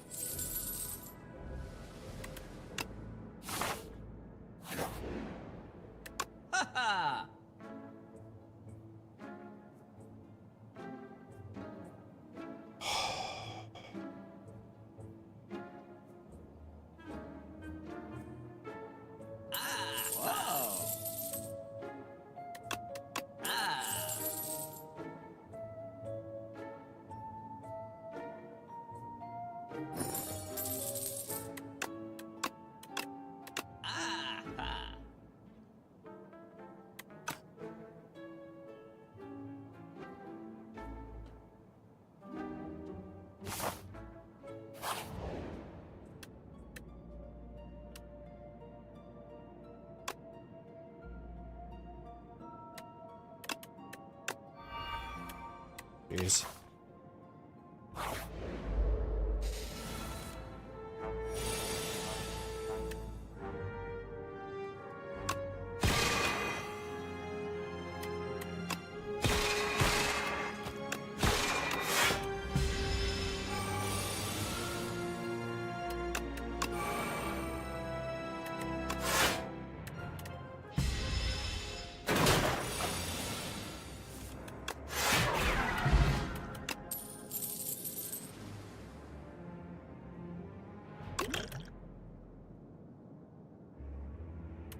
Whenever you create a card, that'd be like...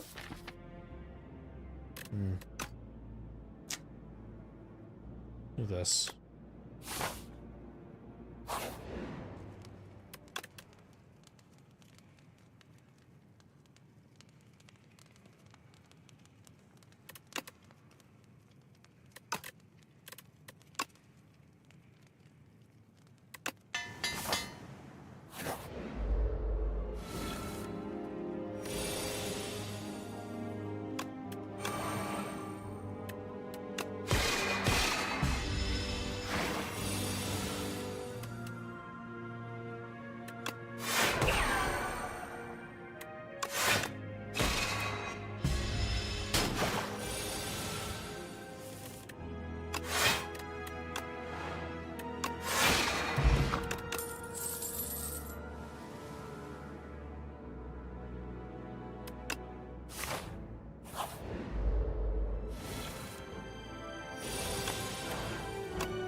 You have to spend it.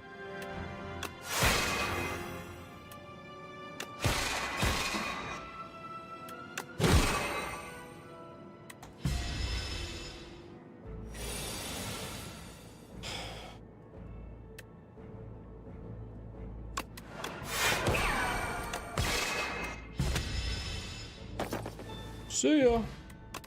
So I didn't get a potion, I guess.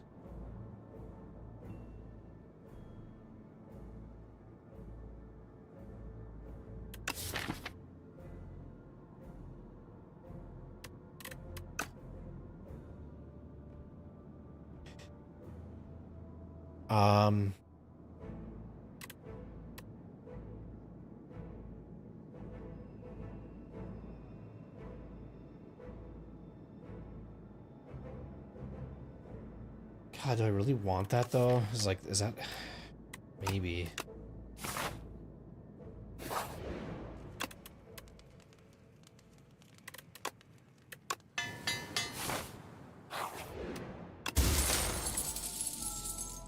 Oh, I'm seizing top, okay.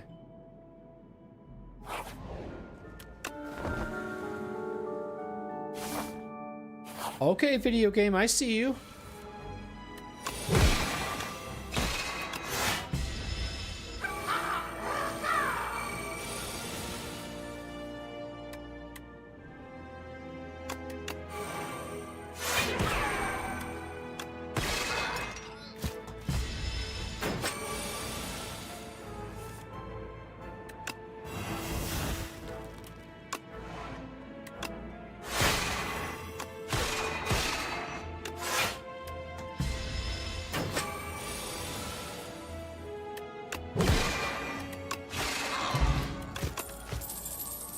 Oh boy.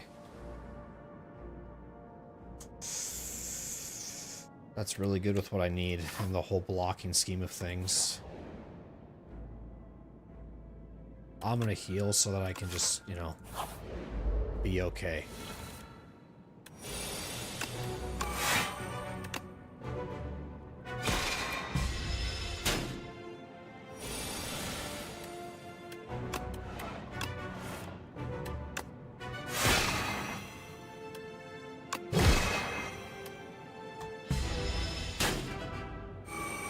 HP only.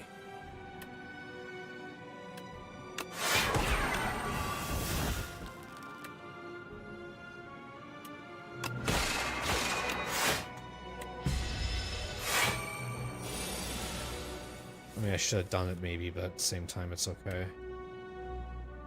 It's not gonna kill, so do we just defend? We know it's not gonna kill. It's a waste of energy at that point. I'm gonna do 10 more, so it's gonna be at 7 HP. So let's just defend on this.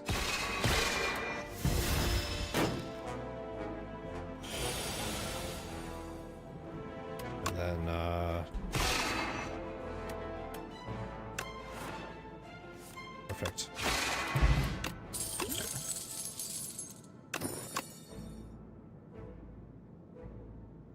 It's not bad if we have the energy for it. I'd say we do it. Especially with that blocking card, that thing is going to be really... Oh my god. Have I seen you yet? Haunted ship.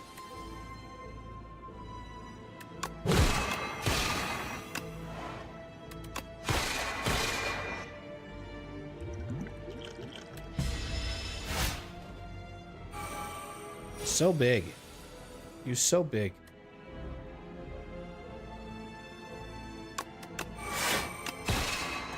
What are you gonna do to me? Okay. Nice.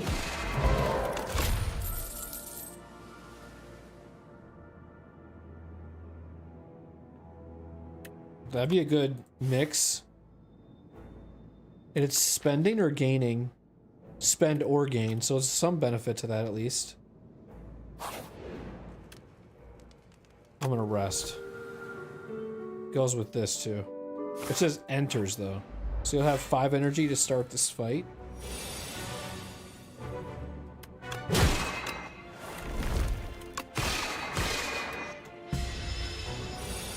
And it tends to attack for 19. We'll do this.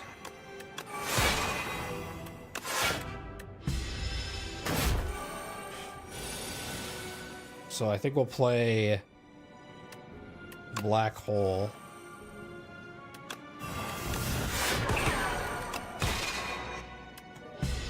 Not having any way to play that yet, which kind of sucks. So I think this will be productive here for the blocking plus gaining, and we'll do this.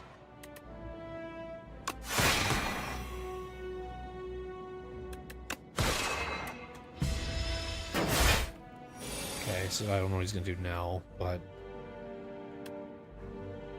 that's a really good choice.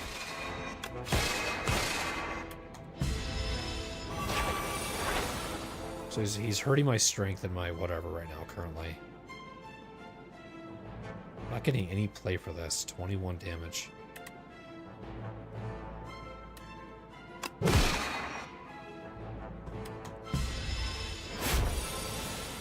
$22.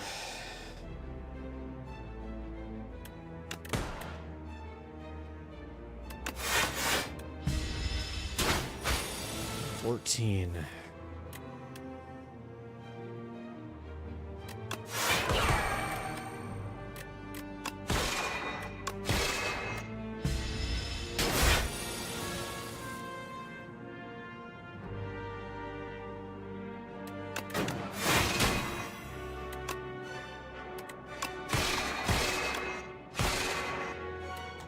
Boy.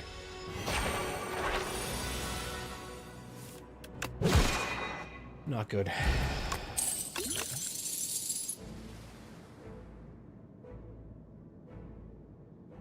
Oh man, that'd be so nice to have, but I don't have anything with forging.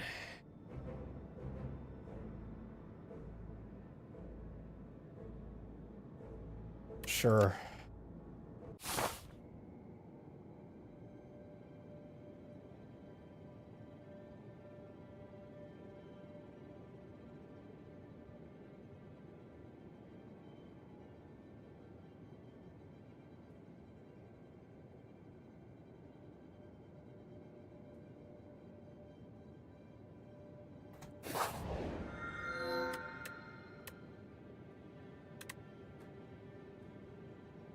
Yes.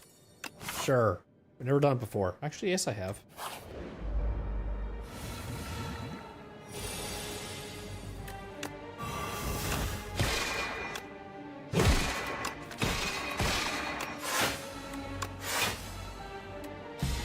seizing top, baby. Let's fucking go. That might be really good.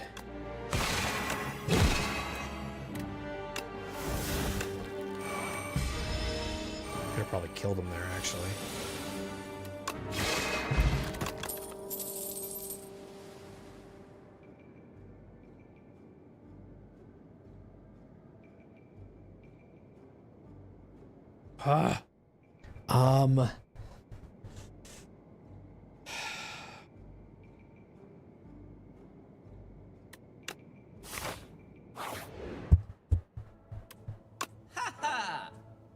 Gimme, gimme. I want that bag of preparation.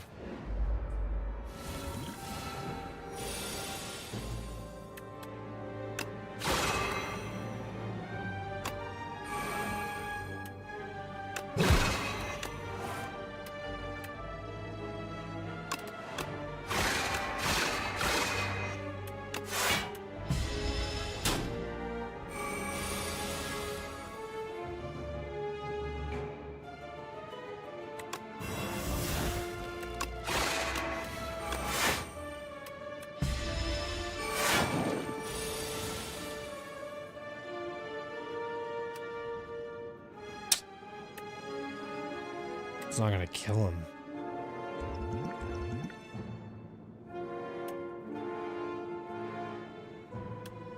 It's like just below his blocking, and I'm just like, oh, dude, I have to like get him out of that.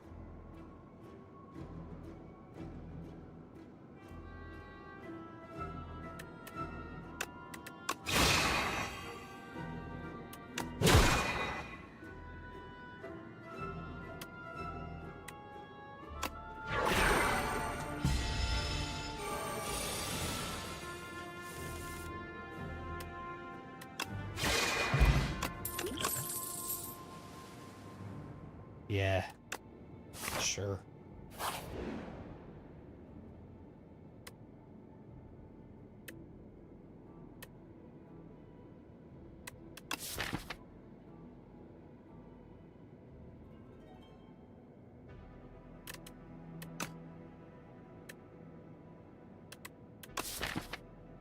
Choose a skill, choose an attack, or choose a power.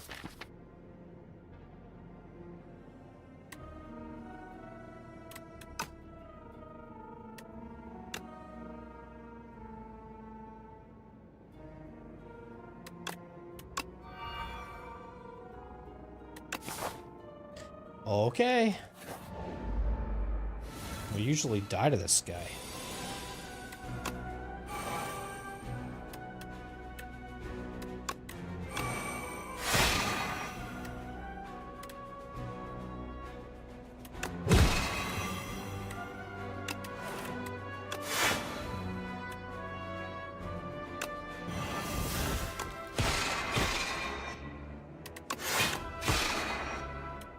Yeah, the only issue with that is, that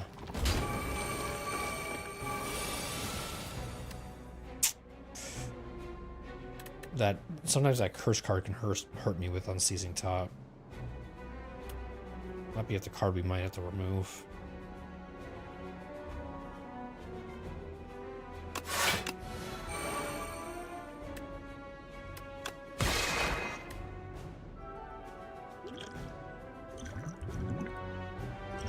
Let's just put this on, fuck it.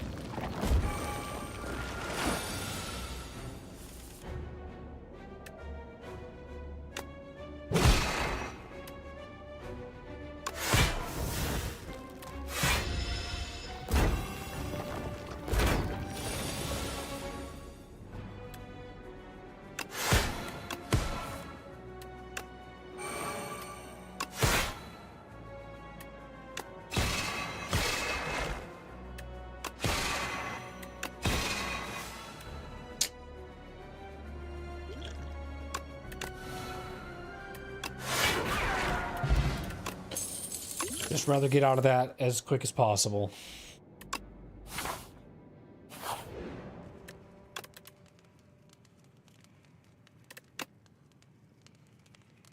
One? It's not bad. I'm definitely gonna need to go to a shop and remove that, though, I think.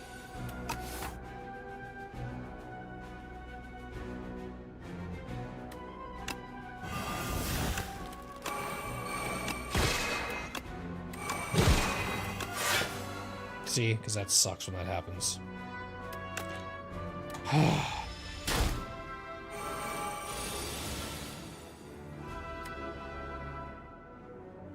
You get 1 energy if you play this.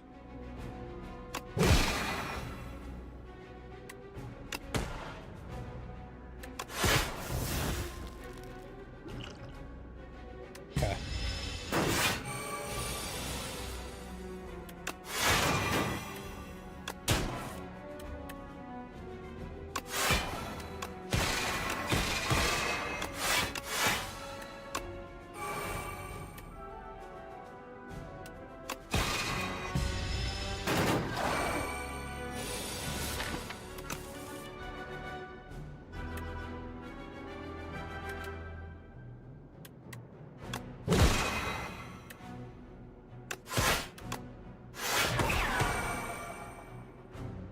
Okay.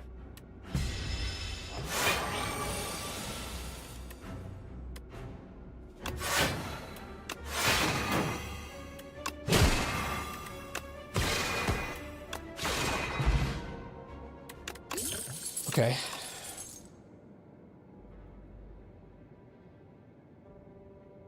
I think we do another solar strike.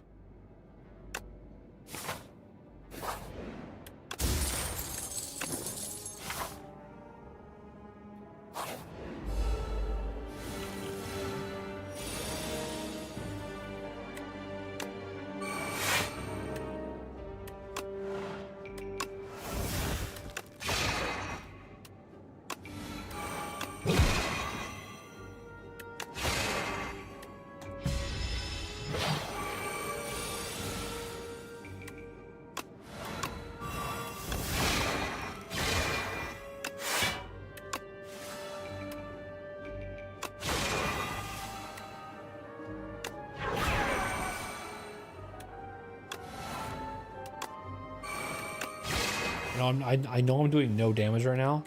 It's fine though.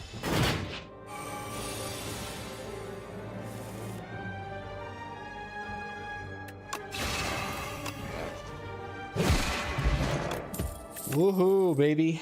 Woohoo.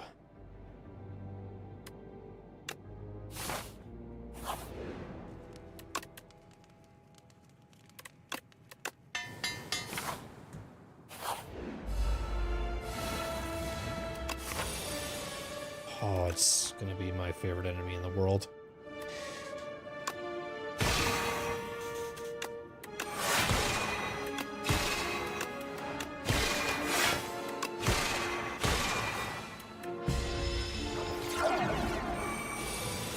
$16.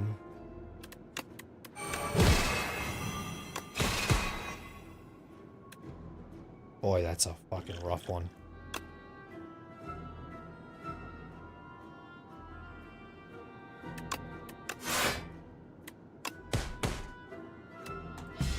I was like, I had to do something there because I was gonna fucking kill it. I wasn't gonna die. I didn't want that to happen, man. Scared.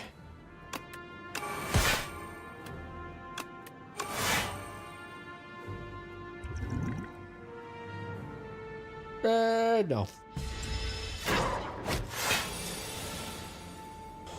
Kill.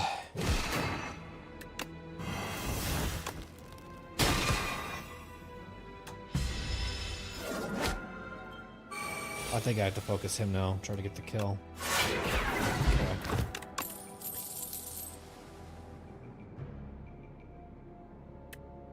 This seems really important, I think.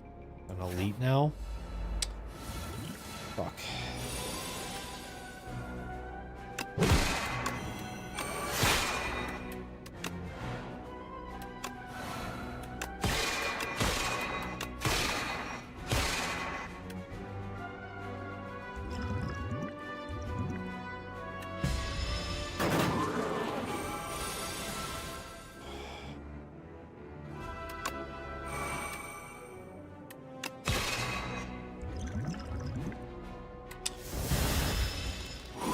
understanding the enemies at this point, man, because I have all these earfuls.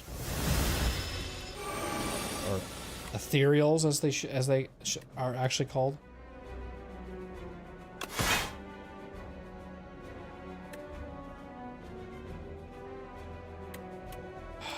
I don't want to keep attacking because I would just keep adding more and more worse to that to my deck.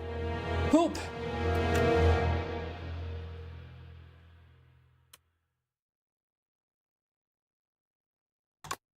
We can't get this guy out of Act 3. Can't get this guy out of Act 2, I should say. He's stuck. He hasn't even fought the boss at Act 2 yet, I don't think. Has he?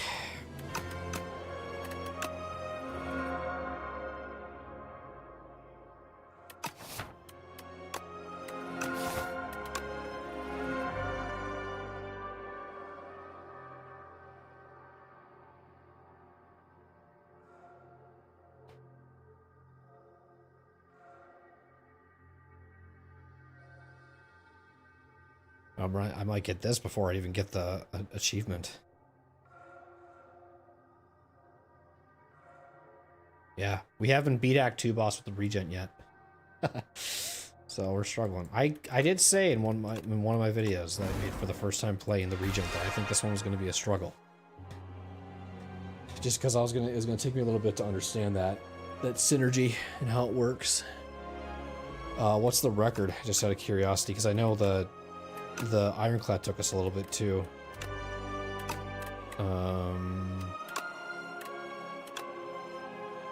0-7. So it took us 9 losses to get our first win. I think is what it was. Or was it 10 losses? I think it was 10 losses. This last one I didn't count because I just left. Like I went to go test something to see if you were to die right away in Act 1. If you'd only have 1 choice versus 3. Or like your choices would be limited, I should say. Because you didn't make it through the Act 1 boss like they didn't slay the Spire 1. So if you didn't get like, you had like easier choices, I guess, to get you farther through. Well, that doesn't happen in this game, so that's nice. That's why that 1 loss is there. Extra additional 1. So that's why I always say it's 1 in 10. The Regent, though. I don't know. Maybe we'll get it tonight. Maybe we won't. We'll see. But just give me 1 second. I'll be right back.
Okay, let's see where we're gonna go here.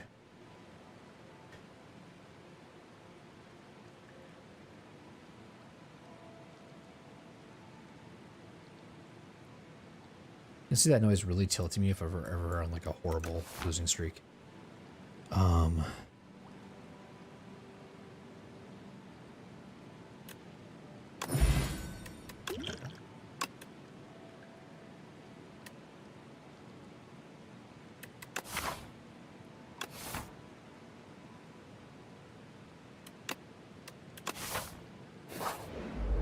locked in, okay?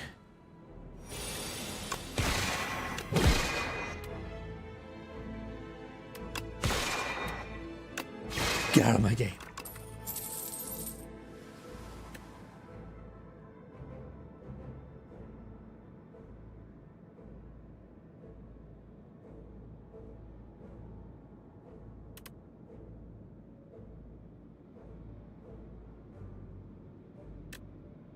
That seems like the best. I really like forging too.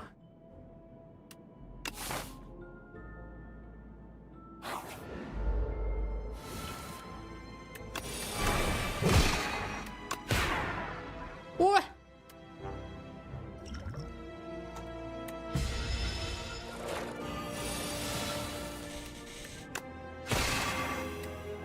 Brother. Oh, you were locked in.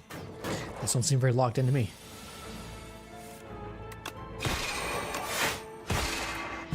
I didn't know we got stunned. Fuck, man, I don't know these enemies.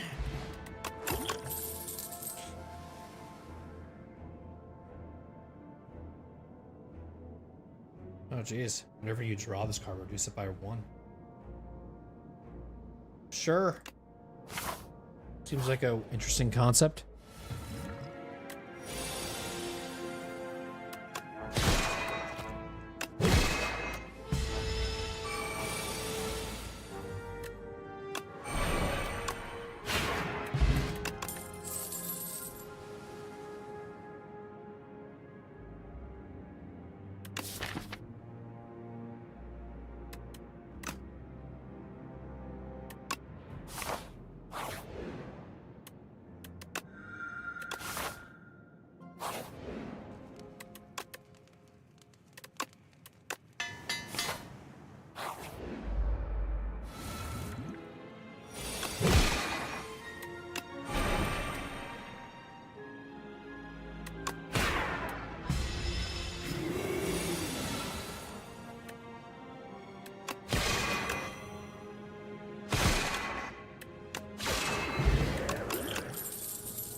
This guy can only take 20, so it's like... I feel like you need to not always play the power cards here.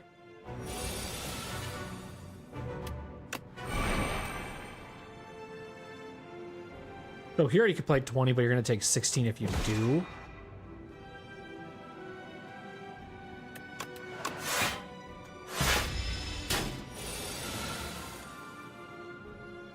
So now he's not attacking. So maybe we try to do the 20 here.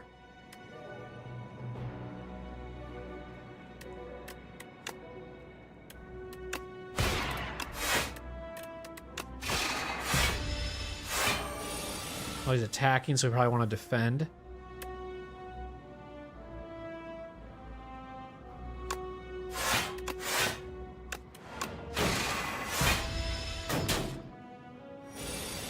Now he's attacking again.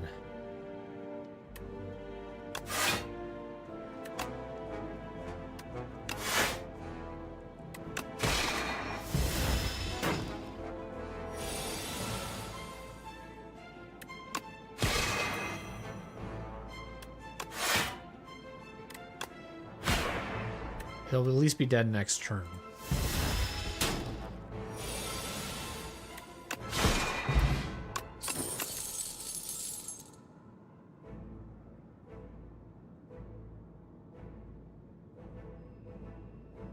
Oh, wow.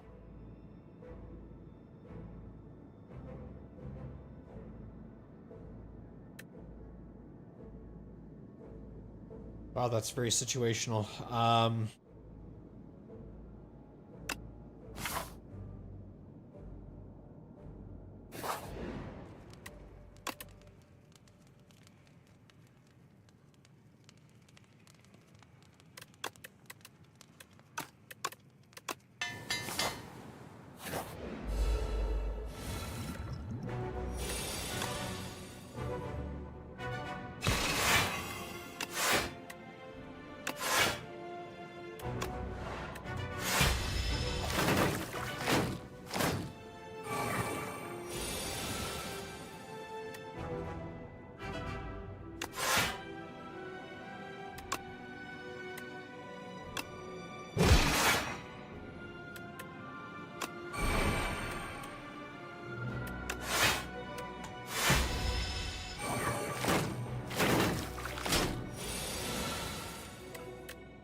So now it comes down to actually doing some attack cards, I think. Wow, this is new. Doors of light and dark. A doorway existed where none existed moments before. You enter to find two shimmering doorways and a well-dressed doorman. Finally, a visitor. Please, please choose a door, any door. Are we still in the Spire house? This place is so clean. Nice, 2 base cards. Hell yeah. So upset that I didn't even read the rest of it.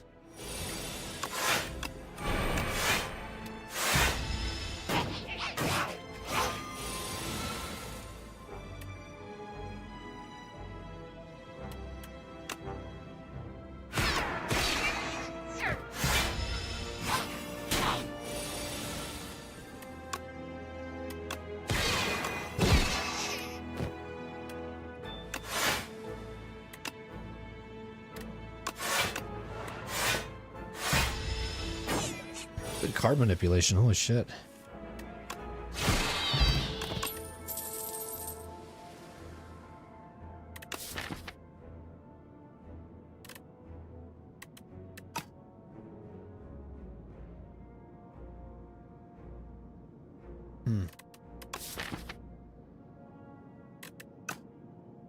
You said you needed more damage, and we grab that.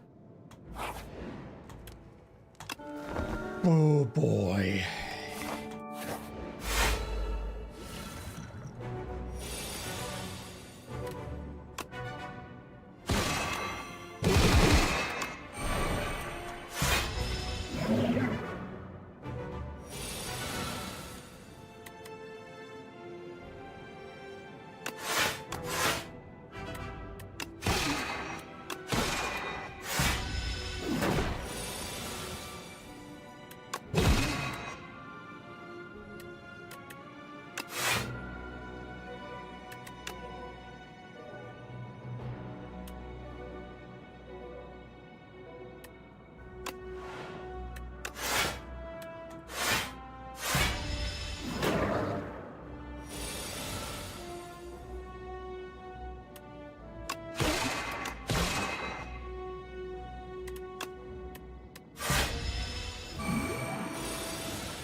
Bum, bum, bum, bum.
Is he intangible right now? He is.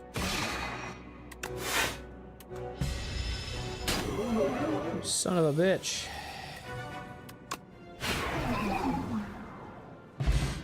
We need more damage. We need more damage.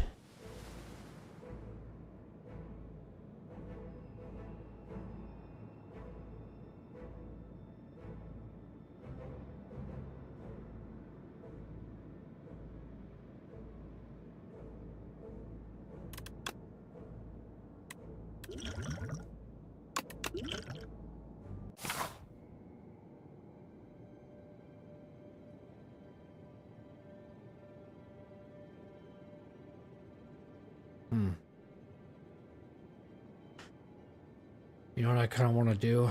I'm not lying when I say this. Give me a singular path. Damn it.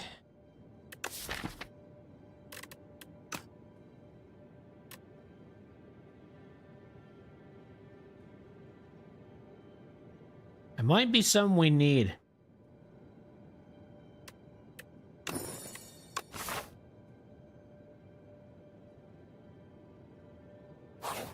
I wanted the singular path one.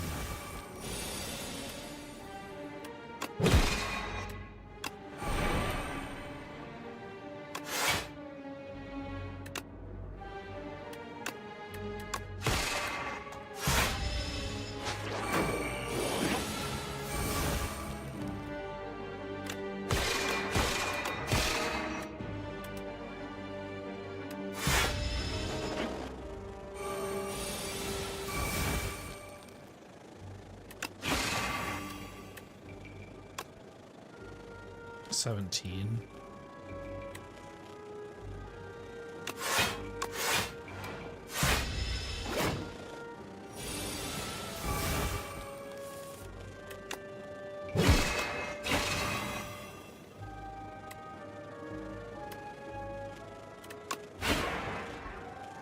How come he's not knocked out yet?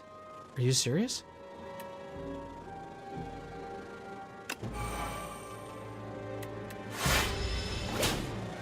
Poopy in my butt, bro.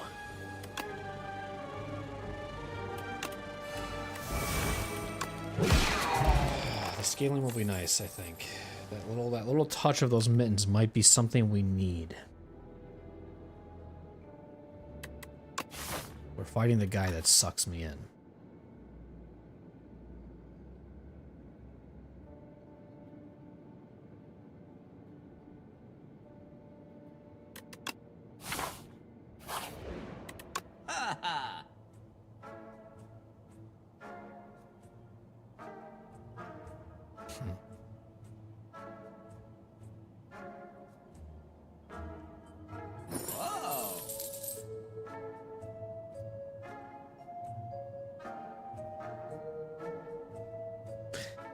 I'd say you remove a defense since you have a lot of defense going for you right now.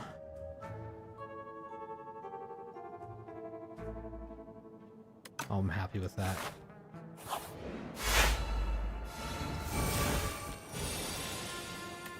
Okay, it's only 9 damage per turn.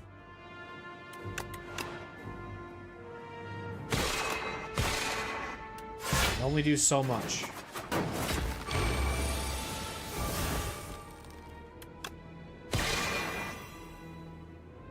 Well, like, you can do more than just that, but I mean, like,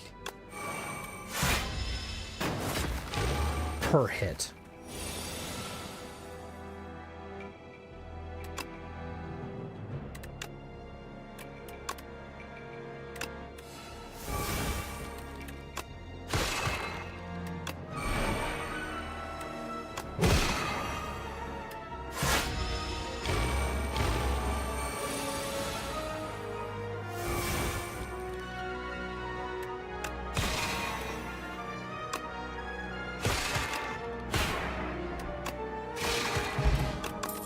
Oh boy.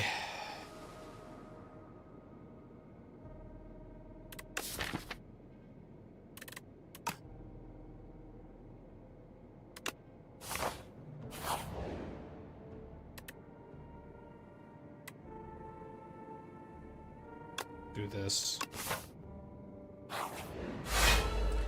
Okay, energy.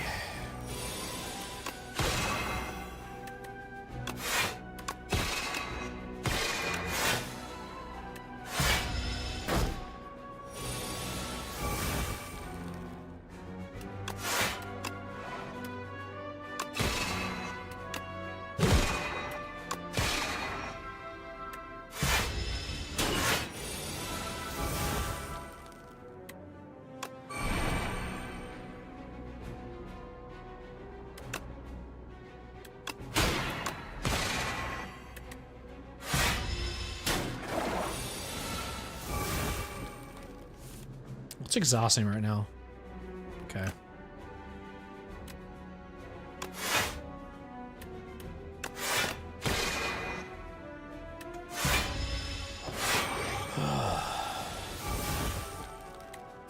I think it's all my cards I really want, but I'm scaling, so it's like...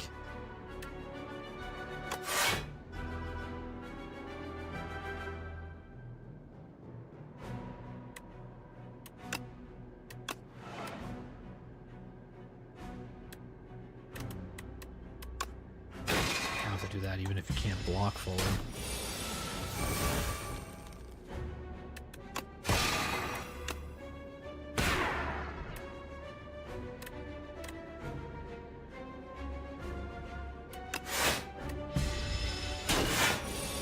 Jesus, it's not working.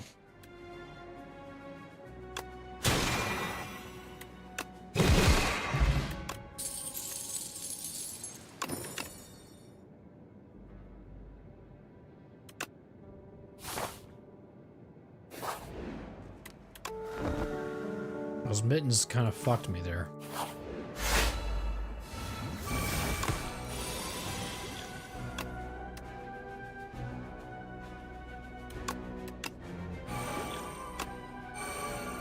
Just gonna fucking scale right now.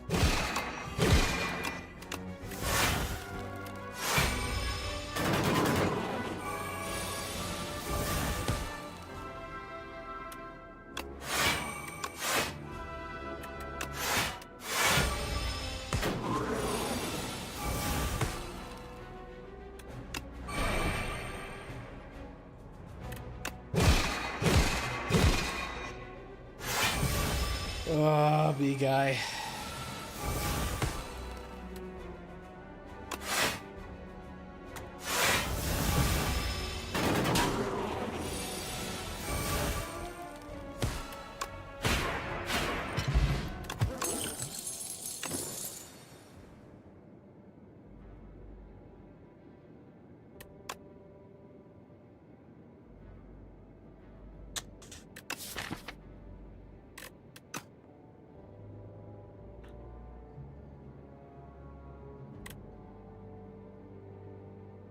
This exhausting thing is kind of... We gotta play something like this, I feel like. It's just the exhausting can't fuck us over.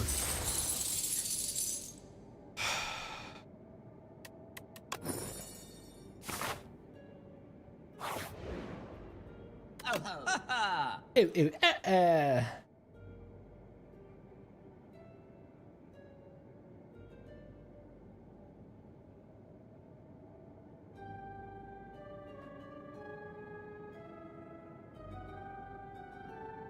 We can do this.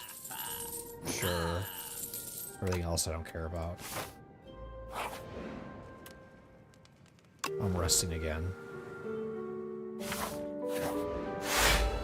God, these guys again.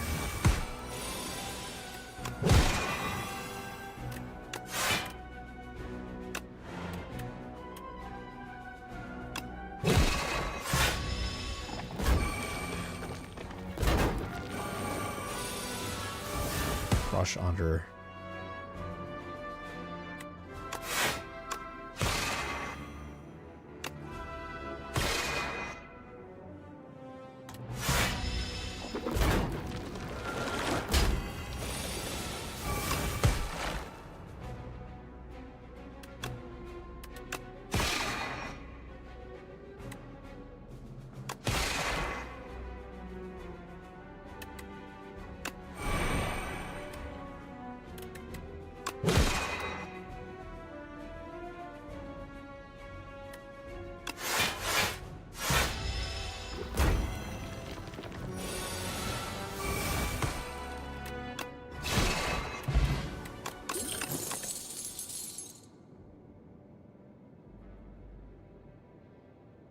Do this.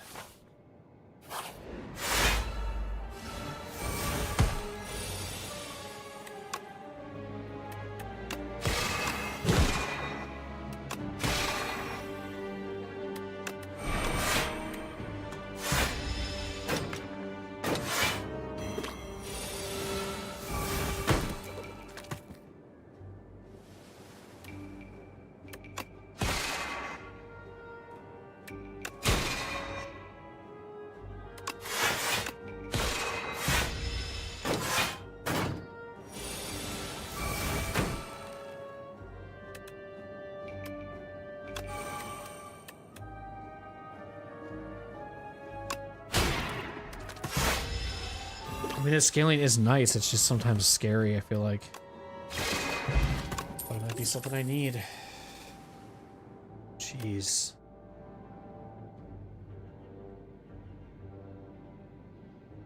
Sure.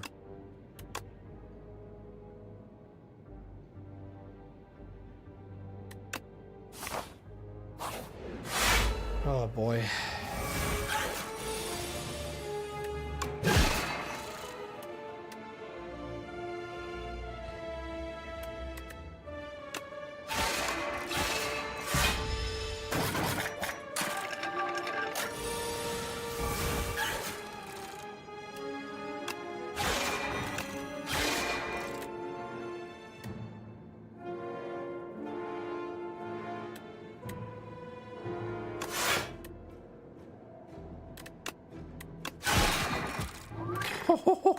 Holy crap, okay. Okay, that's crazy. It's the whole hand is just filled with them. That's insane. Okay. Jeez.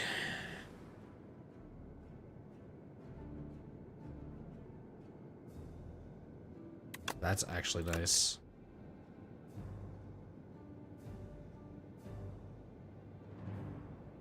What is this upgraded retain? No, 44. Do this as well. Well, I don't know what to do here. I don't know if I should smith or rest. I don't know. We'll just see how we do. Can we beat the Act 2 boss for the first time with the Regent?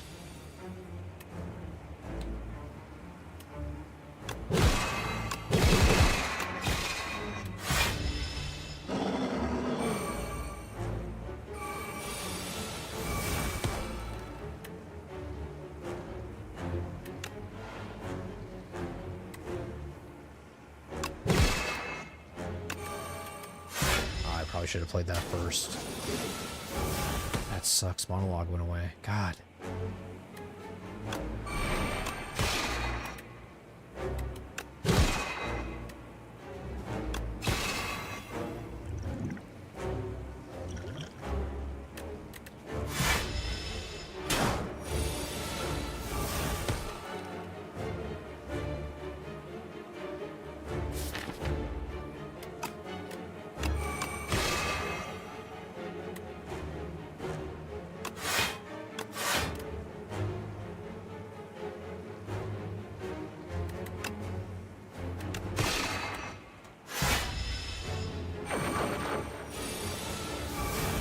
That's right, because I fucking exhausted. Ah!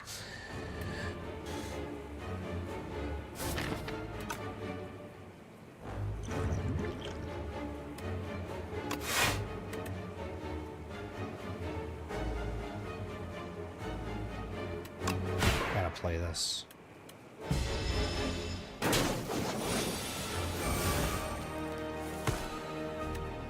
God, where are the frickin'... Okay, well... I'm dead, because he's gonna eat me.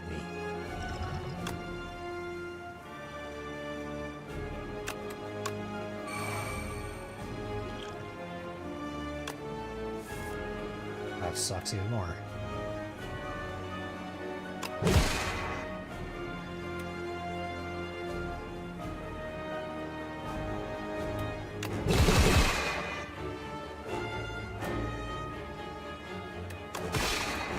We got to at least act 2.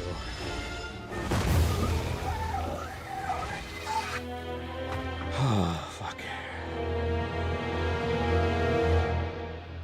Hey, we unlocked something at least. I think this is like gonna tell me nothing. Yeah. Okay.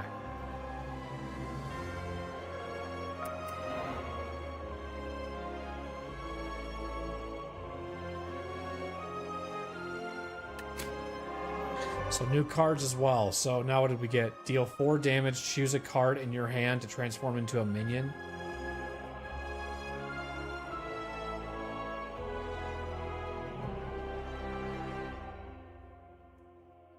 Whenever you play a colorless card, gain 1 strength.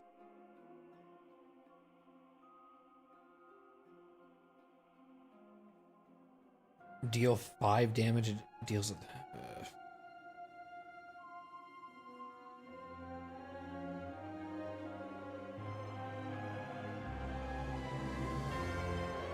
Huh. To minion dive bomb. Okay.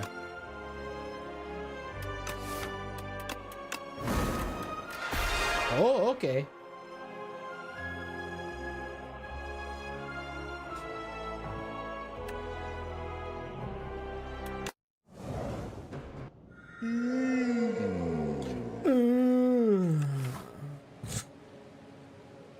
I don't think he's waking up from a nap when he does that.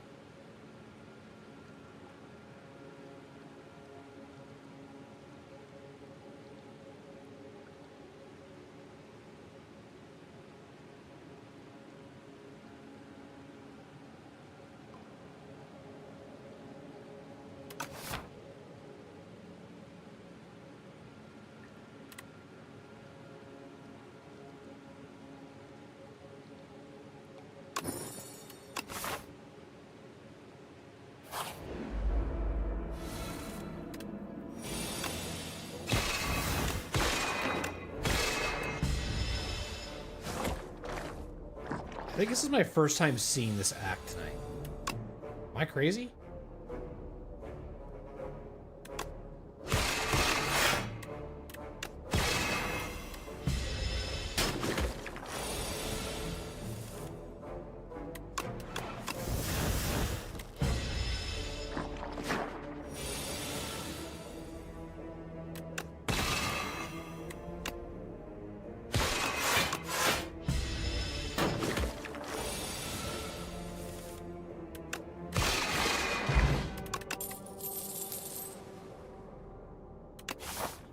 Phantom, he's the guy that you have to hit 9 times before you can actually do any damage to him.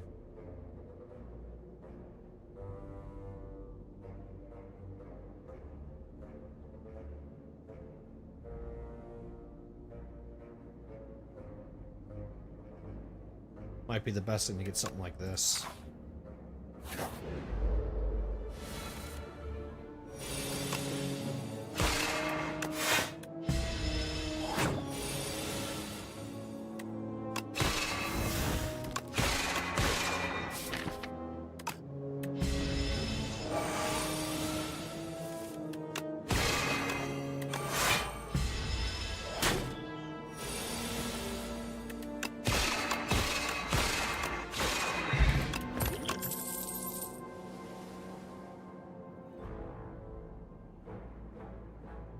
that seems good. 2 power cards to start? Okay.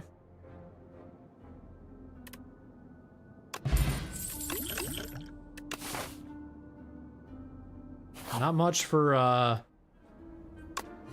money.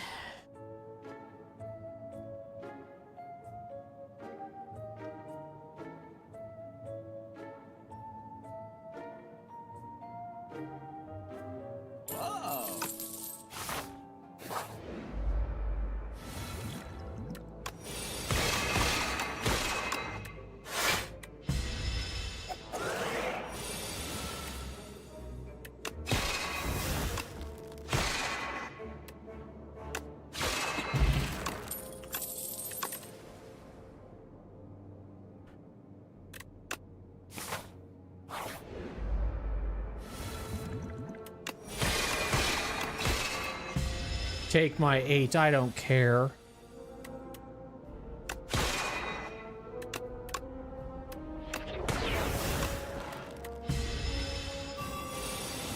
$21.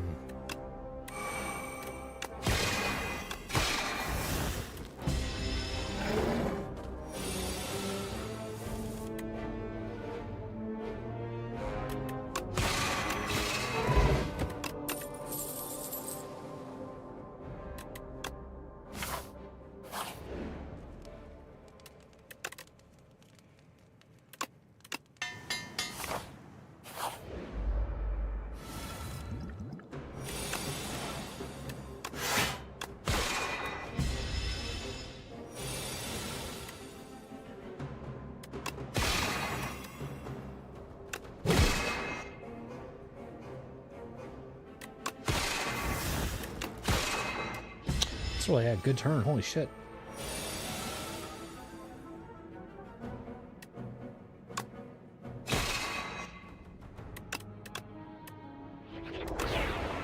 I love that. Good shit.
One.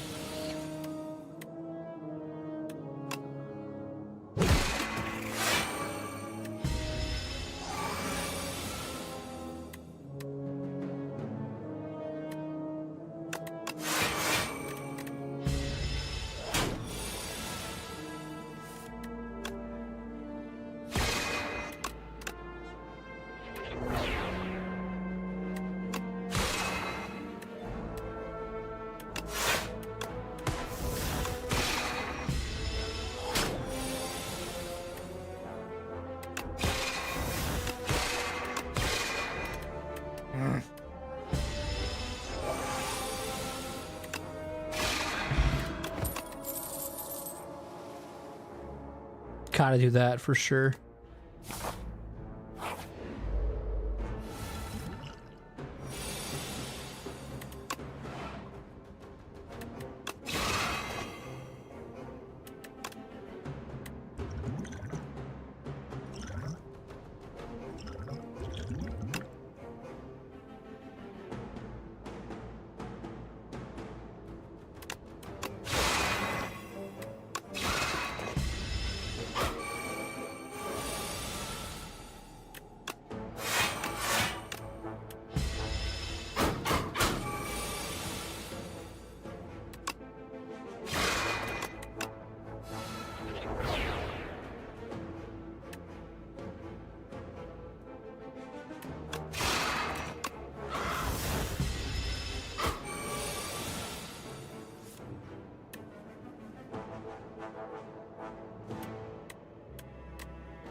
Jesus Christ, why does it be so close?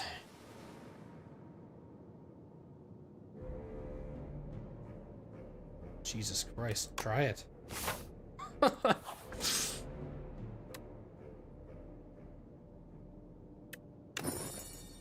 Oh, good. Actually, really good. We're gonna have some good health here.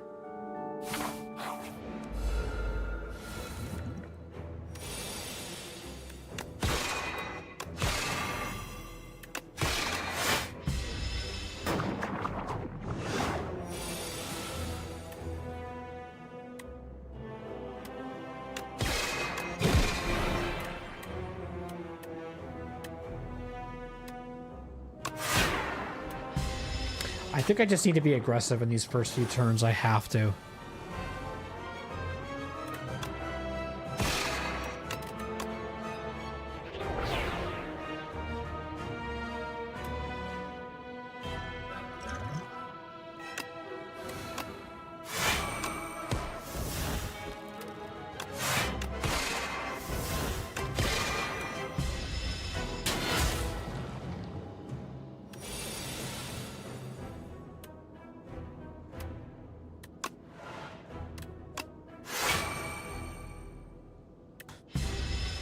Oh, that thing is tough to get up to scaling for sure.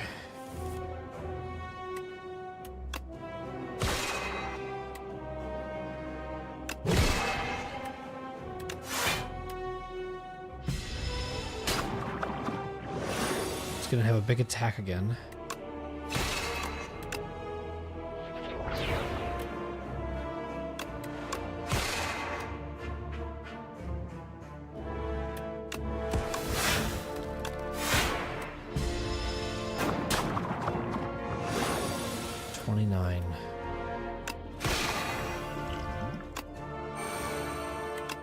I'm just dead because I don't have anything. Oh wait, I'm 1 HP.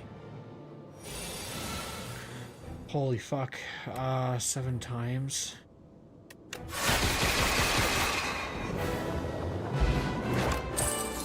How am I still here? What the fuck?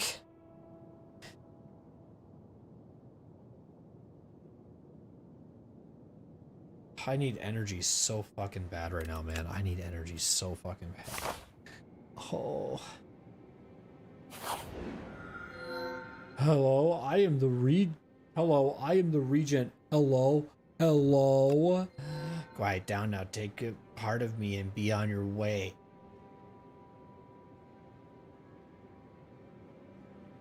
I need energy. Give me this now. Goodbye.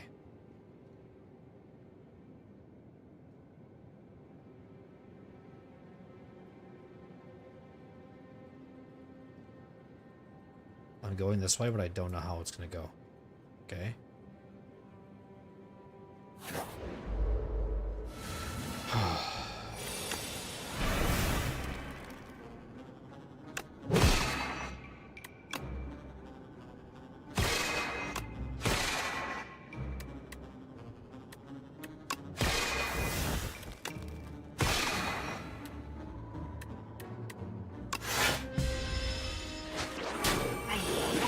Hey. Yeah,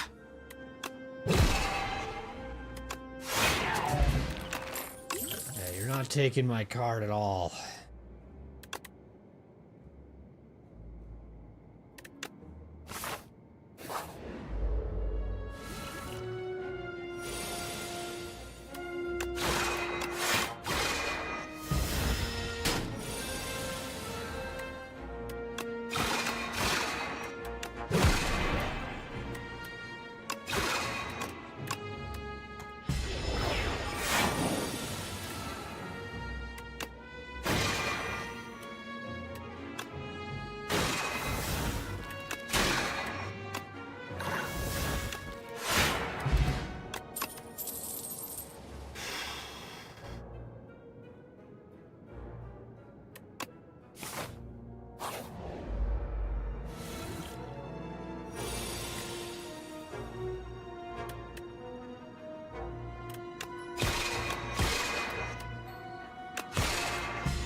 I love when this happens.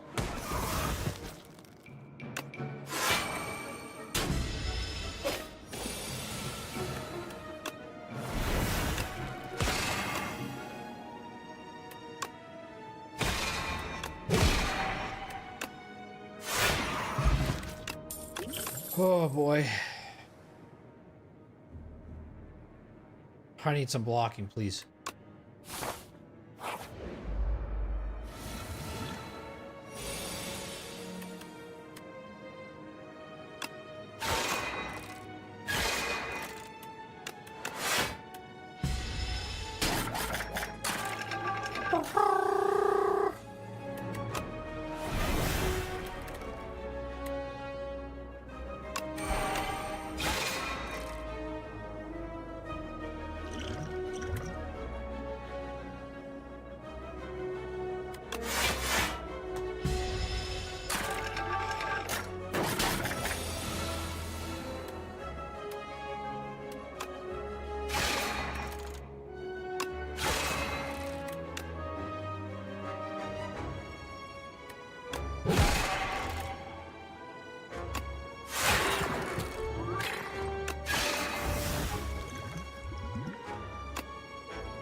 Oh man, it's crazy.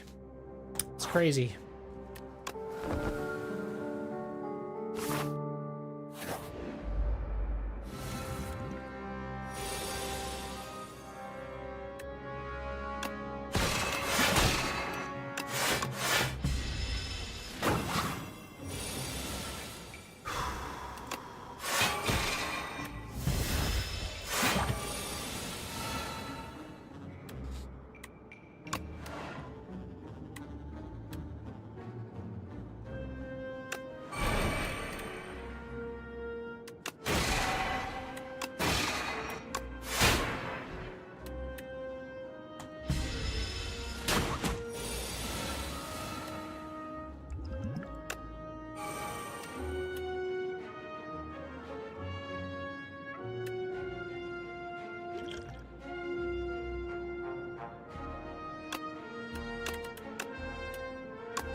I gotta rest. I'm tired.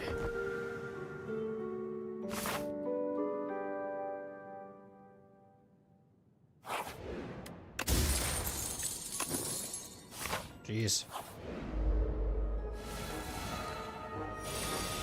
Oh boy. It's only one.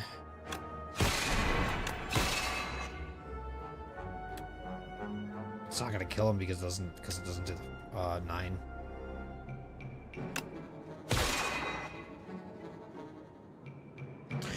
Just transform this, I don't care.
Well, yeah, we can forge, but again, like I said, it only does 9.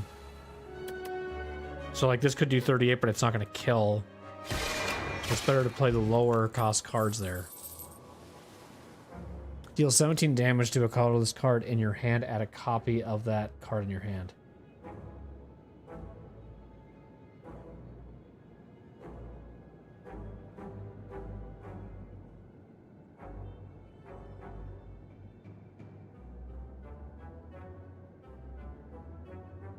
I want to skip, honestly.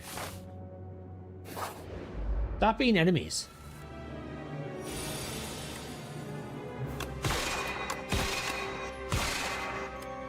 Oh, I've ever seen this guy. Maybe I have, I don't know.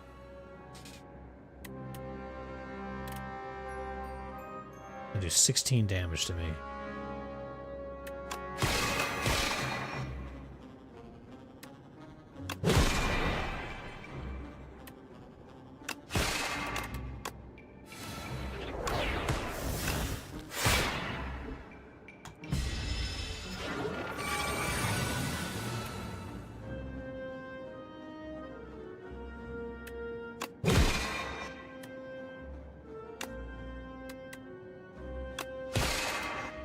You always have to play that, I feel like. Oh, you're dead.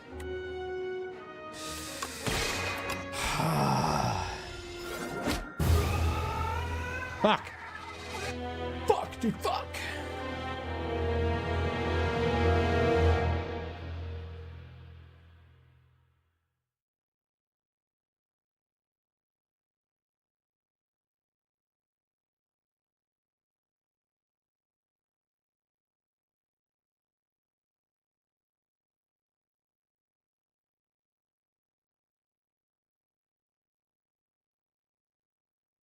We're struggling today, chat. We're struggling today. That's okay.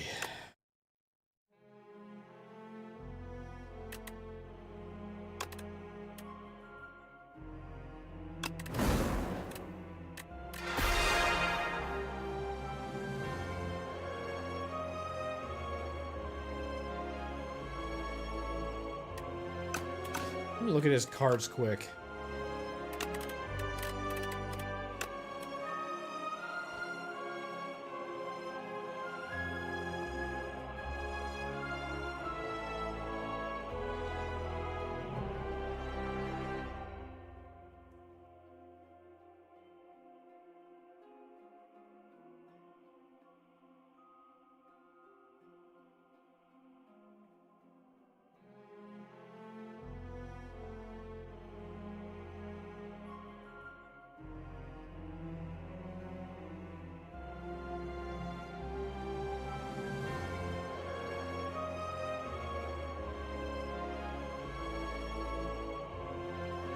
Like, these are one of the things I think you always start out with, I think. I could be wrong, but I think it's this and this.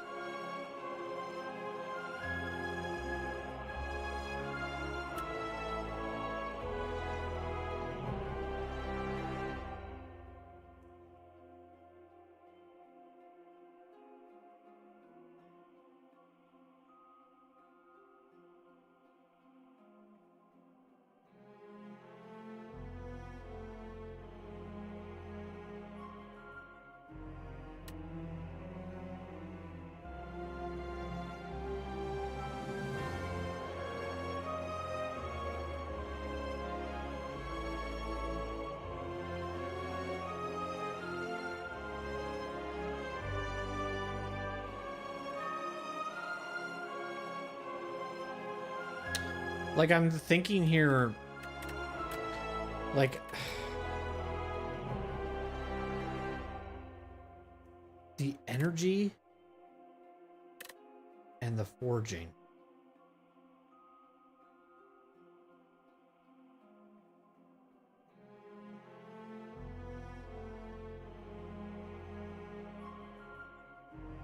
I wonder if this person, like, thrives more on a smaller deck, too.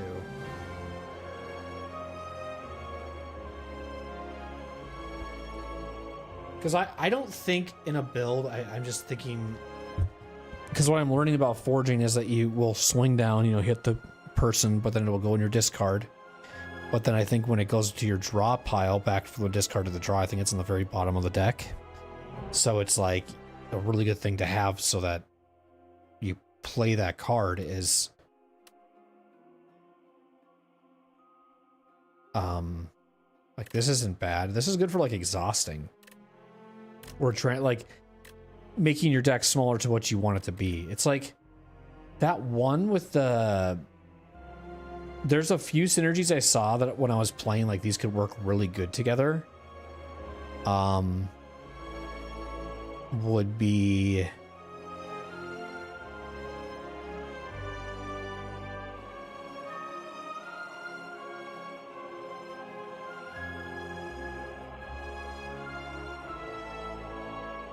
this one. So at the start of your turn, draw one card and exhaust one card. So if you had a bunch of those debris, that could come into play with that synergy.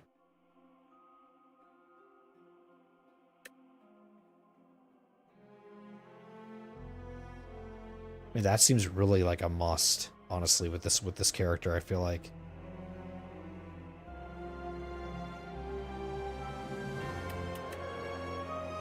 That seems like a good one too, but you can't like have both, you know? That seems really good for Sovereign Blade. And then additional times. But the thing with Sovereign Blade is, are there any cards that require the stars to forge?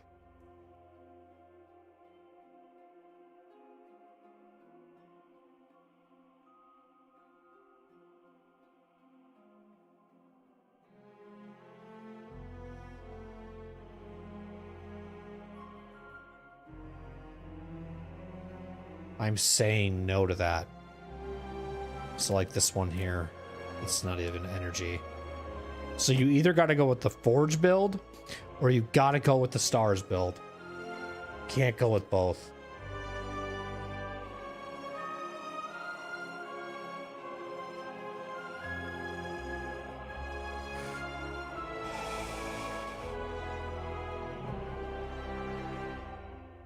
So if you're going to go with the only thing I'm trying to figure out when it comes to synergies is the energy part of it. Because you have stars, you have energy, and you have forging. So it's like, when does energy come into play? And I feel like also energy comes into play with forging more, because that Sovereign Blade is always 2 energy. But you can't put like something like Sovereign Blade and Devastate into your hand. You just can't do it.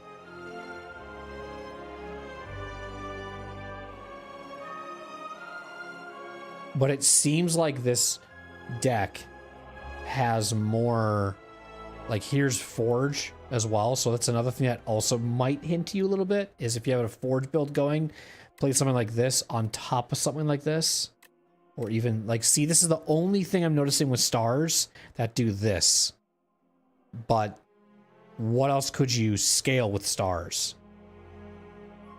So again, I feel like that's a part of a star build and not necessarily with forging, I think. This one also has energy and star, so this seems like kind of a must to pick at any situation. Plus you can retain your hand this turn. It always just seems like a must.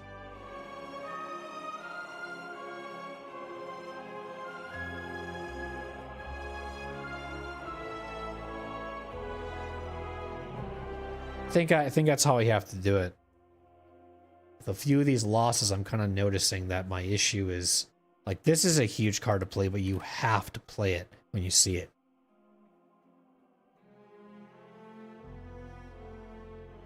But part of me thinks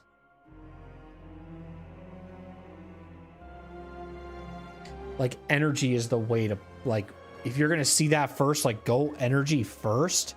I think that's what you should start doing for a little bit, because even if you lose matches based off of that, then maybe you'll see and go, okay, well, actually, you should really be doing this because of this or whatever.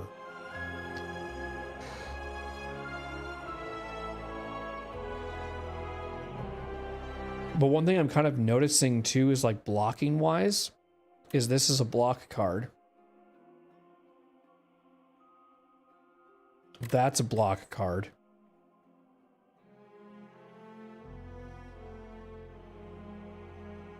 Block.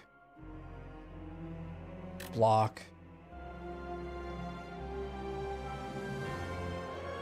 And you have to spend to get block with that. But what is it when it's upgraded? Okay.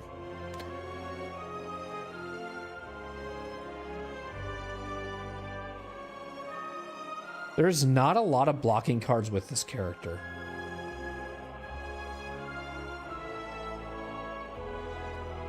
So with this character, you know what that tells me? Is I need to, when I'm removing cards from the shop, is remove the strike cards and not the block cards.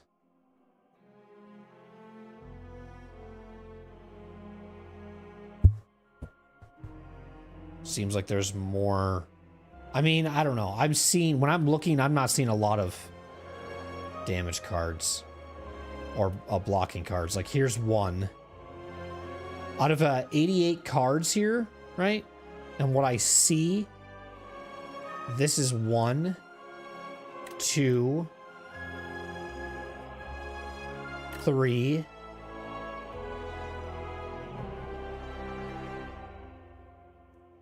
4, 5, 6, 7, 8, 9.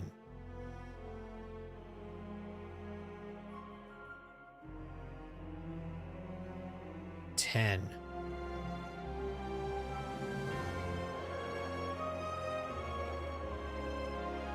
So 10 cards out of the 88 are blocking. So I think for sure I'm going to start moving the strike cards with this character, I feel like. Because you're going to need that blocking. But that tells me that this build or this character does a really good job of just continuous, like, just hitting the character, you know? Or big damage enough to where it can be beneficial to have a smaller deck for sure. It's kind of what I'm thinking.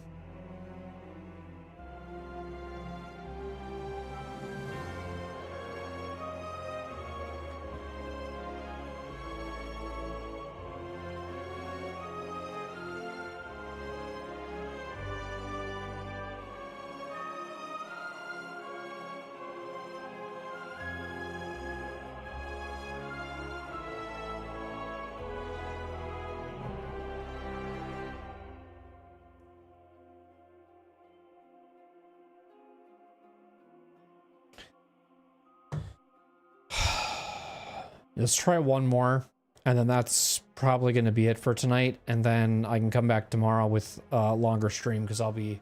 Usually the Wednesday streams are generally shorter, but I want to try at least one more attempt, just to see if I understand it a little bit better and make some progress in my mind.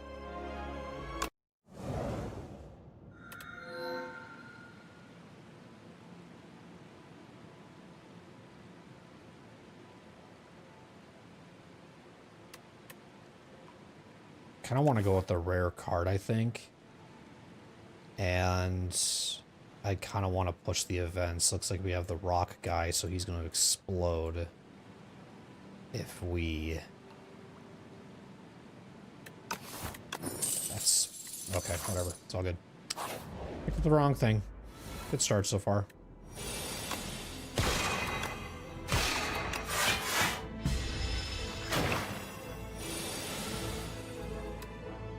So I want to go with this. I feel like these are kind of a must, but the thing is... How much is it? 2?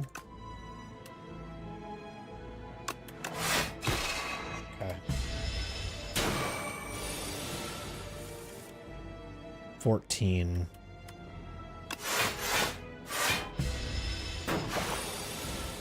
9.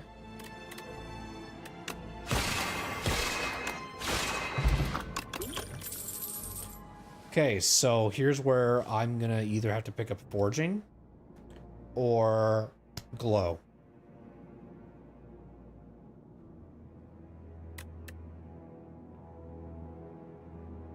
I'd say pick this up. Let's try a forge build. Sure.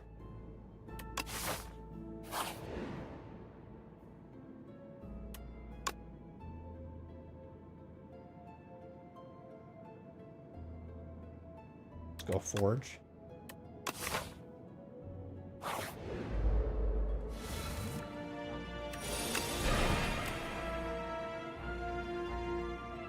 So now, here's where I guess I'll just defend. Because, again, Sovereign Blade can scale. So I know he's going to do 20 there. So now, Sovereign Blade's in my deck. Now when it got shuffled, I wonder if it goes to the bottom. Forge. Okay, so if I do this, it's not going to show up in my hand. So it goes back in there, and it has to come back in. But if you did that properly, had it back in your hand, you could play it twice.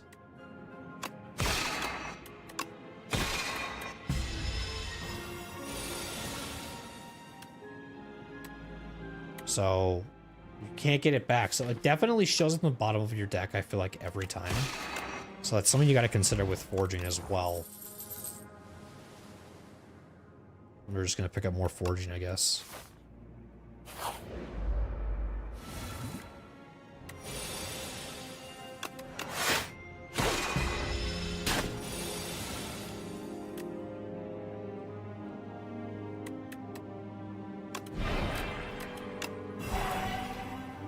So I wonder in that case what you should maybe do is draw the 3, because if it's always going to create a 20, you might want to create the 3 and then the 10 after.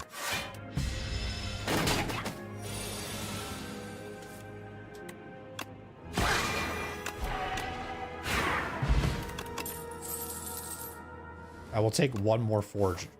Okay. And that is it. So here's where I'll play this. Then, because, oh, it does create 13, so it creates, okay. Okay, that's cool, actually. It creates literally, when the Sovereign Blade shows up, it shows that it's a 10, so it adds whatever to it. So it's gonna create a 20 card because, yeah. That makes sense.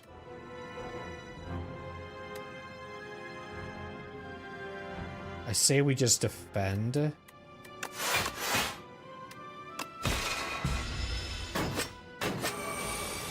So 11 and 6.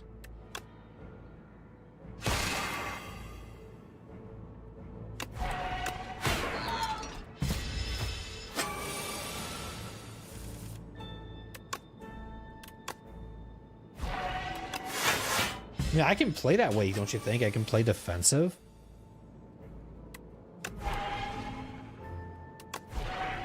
So right now it's at 63.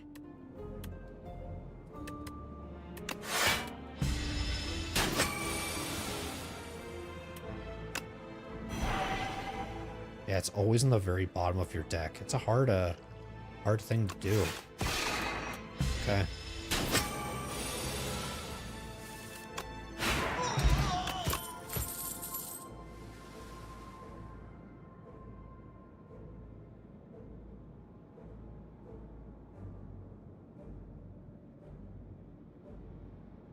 I'm gonna try this card and see what it means. Does create mean forging?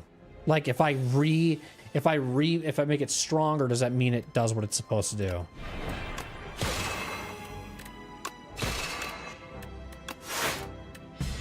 I feel like retaining that is so big, but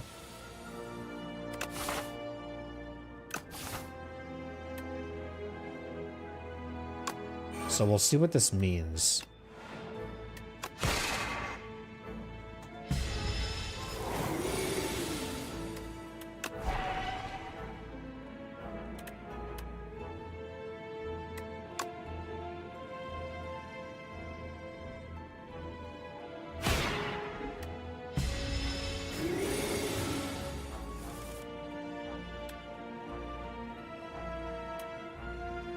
So forging needs more draw.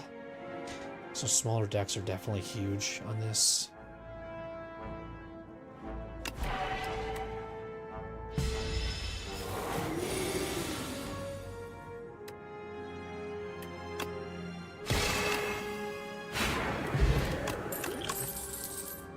So creating did nothing there. It did nothing.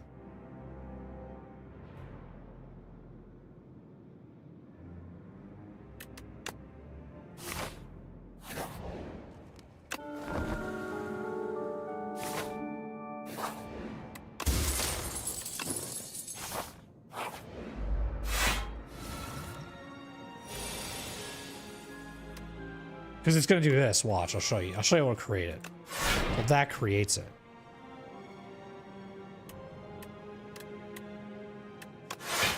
But that's only for that, really? Like, that's... I feel like it's kind of weird.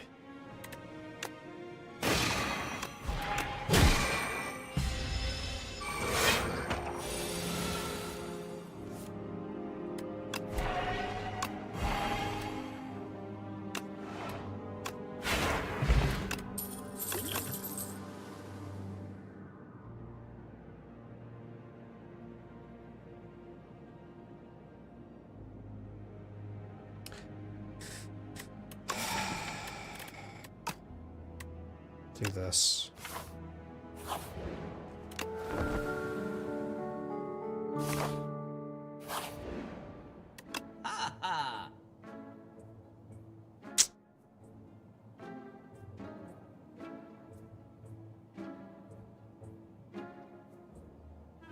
We're removing this card. I can already see it not working.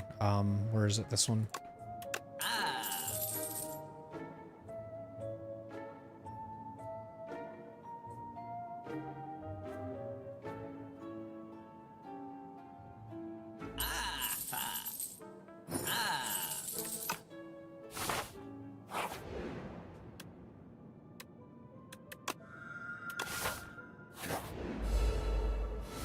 $20 damage.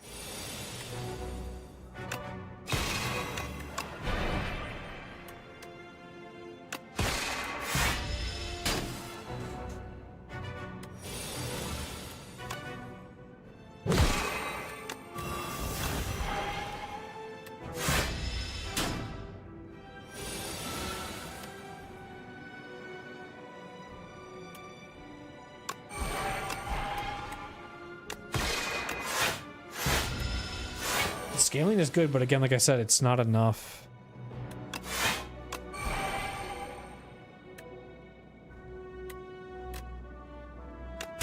Sure, it's fine.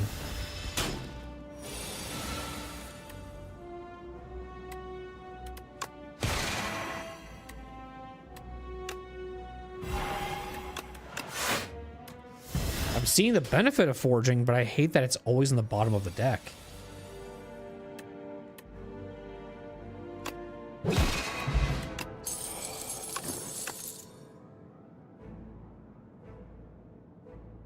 And see, this is where the blocking comes into play, but it's for energy.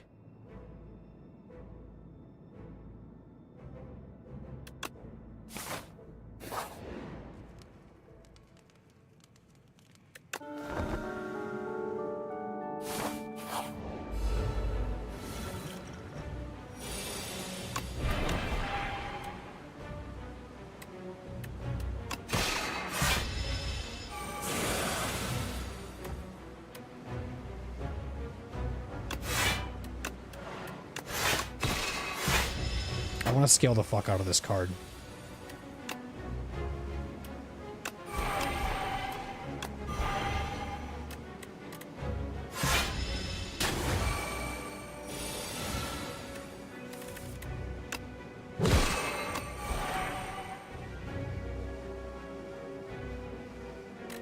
$55.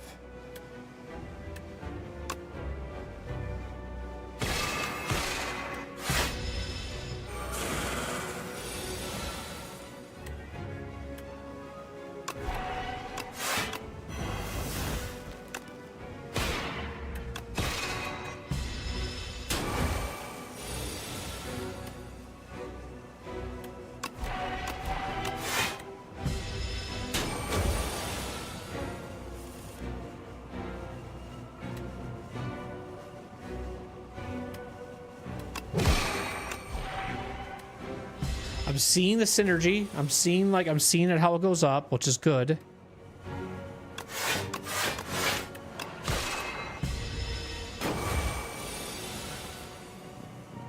gonna come in next turn.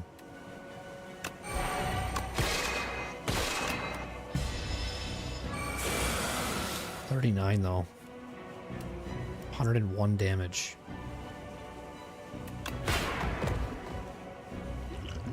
We have fairy in the bottle though, so.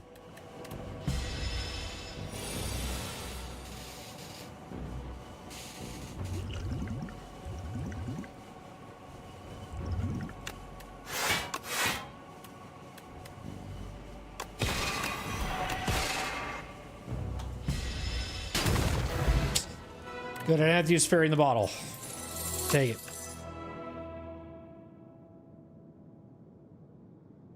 I'll take this. I'm kind of seeing if I don't pick up as much of the energy stuff, how much it's actually hurting me, which is a good thing. Because then I'm seeing, okay, so how much of a synergy do I actually need? And right now I'm noticing I have too much sovereign right now. Which isn't the greatest thing.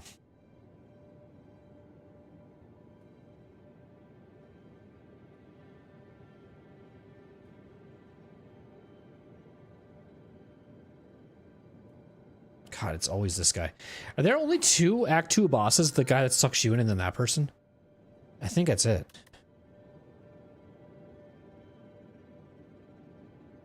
Wow.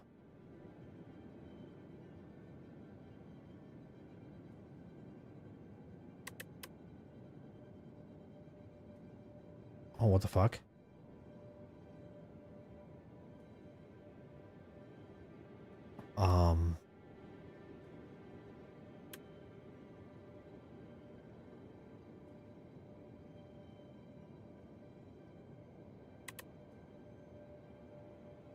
That probably would really go good if you had that exhaust the debris with this one. But I don't have that.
If you can block enough and hold off enough, then you can get that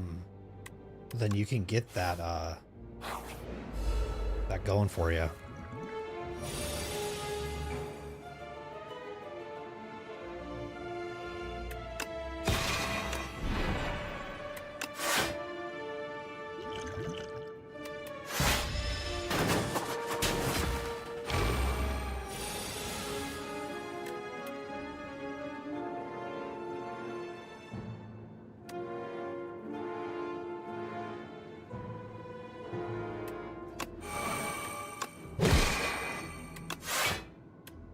Probably your best turn because you're going to have energy on top of a big deck here. So we'll see what happens.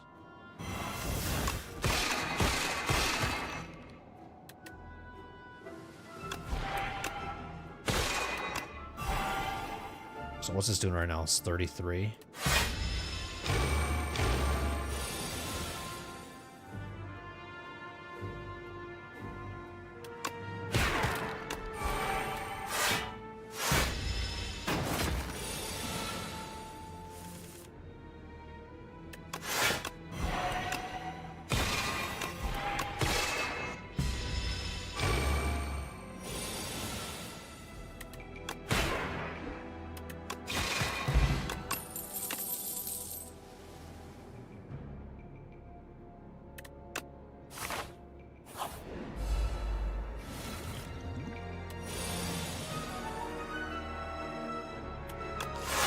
think that's a really good card.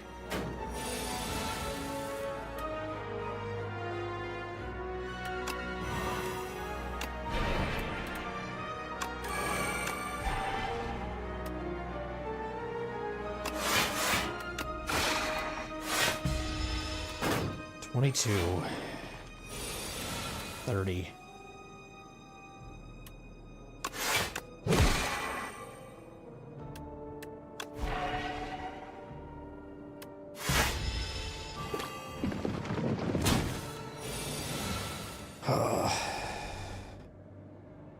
Hey, Lukester, thanks for the raid, dude. I appreciate it.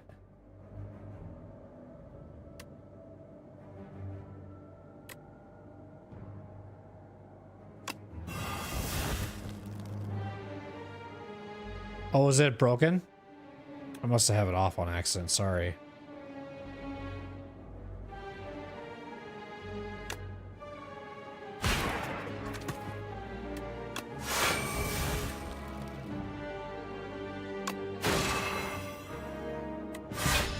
It's going good. How are you?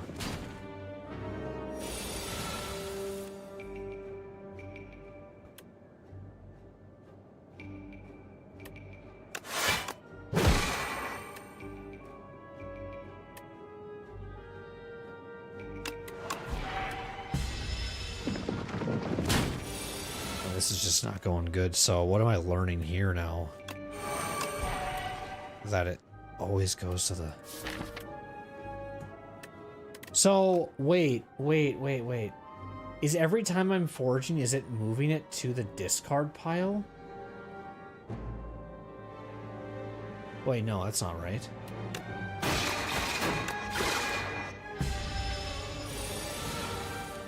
Can I forge again to see something? Where is it at right now? Forge. No, it just goes where it is at. Okay, I see.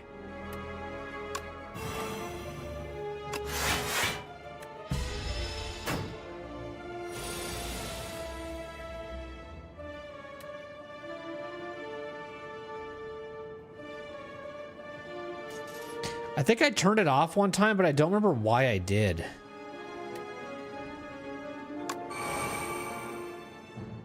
$63. Let's retain it because I think it's going to shield up again. And then we can hit it to get it out, to stun it. There we go. So now it's in the discard. So then if I hit this, it goes that way. Got it. Okay.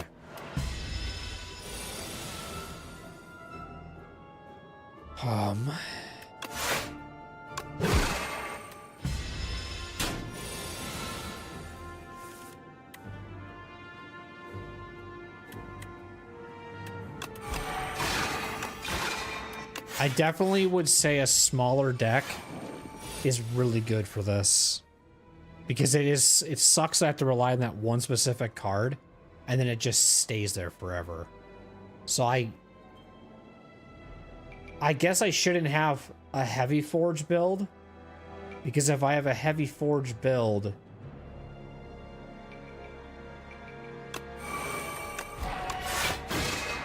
then it takes the scaling, the fight takes too long. Look at that, 89 damage, dude. It's like, holy crap. It's like when it gets back in your hand, it's huge, but can you hold out that long? You know what I mean?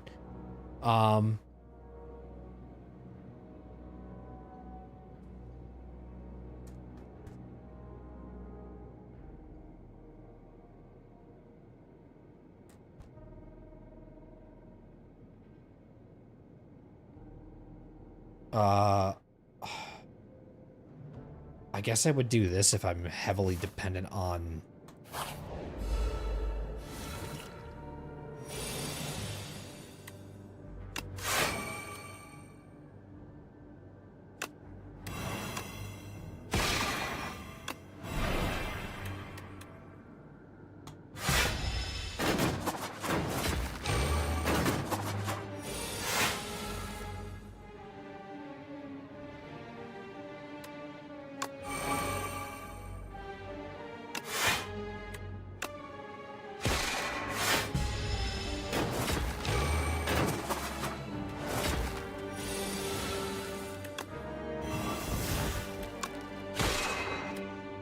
God, that sucks when that happens, man. Because he's at 9. I can only do 9 here when he's at 10. That sucks.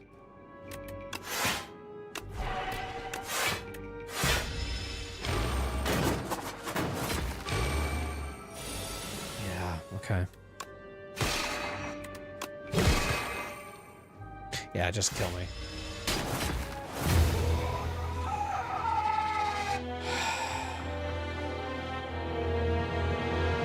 So not a lot of forging then. You don't want to have a deck. You probably just want to have, like, when it comes to those forging cards, you probably just want to have like one of each. For sure. You don't want to have too much of the same thing when it comes to forging. That hurts you. Especially since that card, when you do end up getting it in your hand, is always so late. And it seems like one of those things that maybe you need to hold on to until you know you can secure the kill.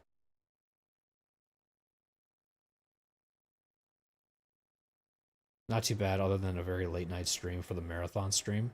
The marathon. Are you talking about your stream?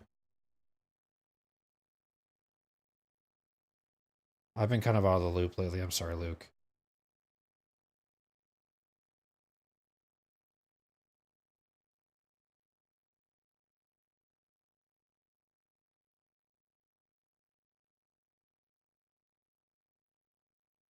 Oh, the 30-hour stream that I fucking did? I guess that was the last time you were here, huh? I kind of forgot about that. I kind of forgot about that was the last time you were here. Yeah, you were enjoying yourself, which was good. You had fun with the whatever it's called. You liked the look outside game and stuff like that. It was good to have you there. Glad that you enjoyed yourself. Yeah, that ended up being a 27-hour stream, I believe. So I was pretty like, I was tired, and it actually fixed my sleep schedule, funny enough. So, but I had really good time. Yeah, I guess it's been about a month. That's kind of crazy, bro. I thought you were here earlier than that for some reason. That's actually crazy. Damn, time flies. But thanks for the raid. I'll have to remember to turn those on. I'm sorry I didn't have them on for you. Because I have no problem having them on, so. I just think sometimes I have them off if I'm... I don't remember why I turned it off, I'll be honest. I don't remember why I did.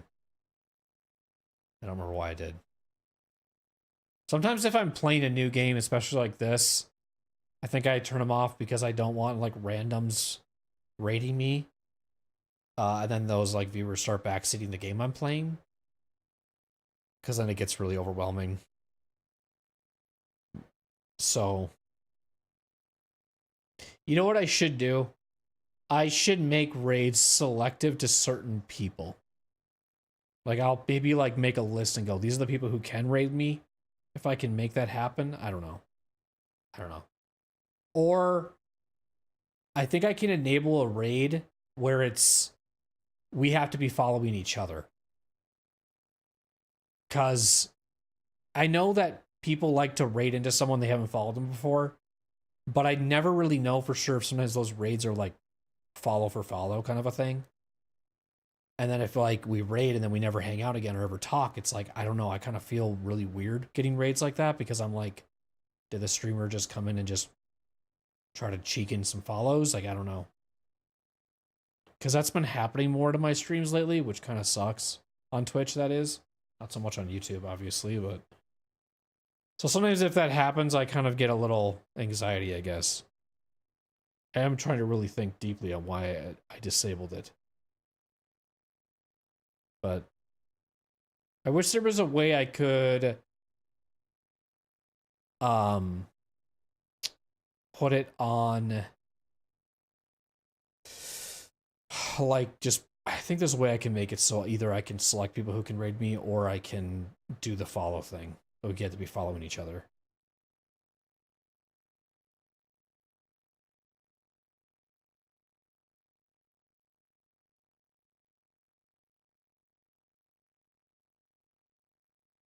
Would there be even a cooler feature, honestly?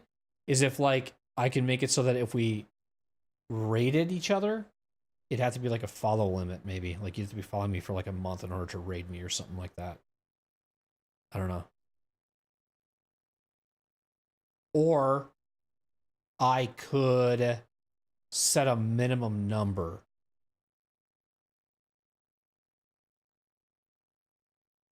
And I could be like, less than 5 viewers can raid me. Because you can do that. Or less than 10. I don't know.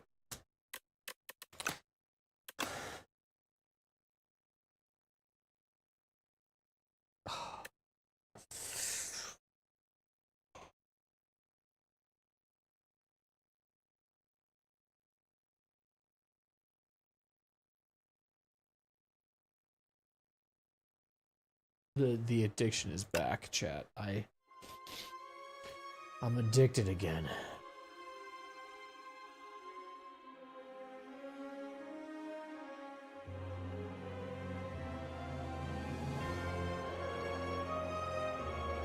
How long did I spend on the Watcher until I got my first win, I wonder?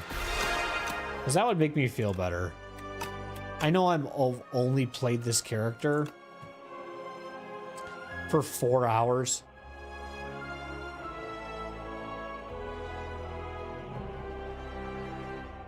But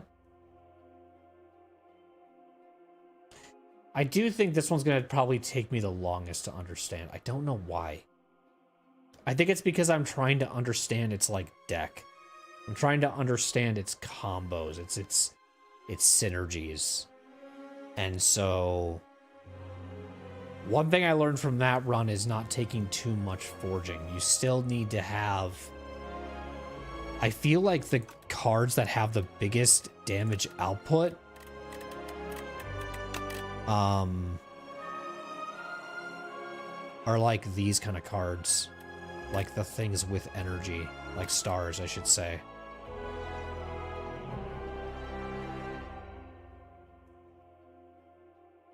So I guess what I'm trying to say is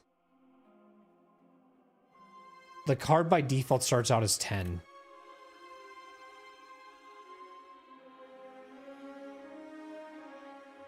I think Forge honestly should be that card you play when you need to finish the kill.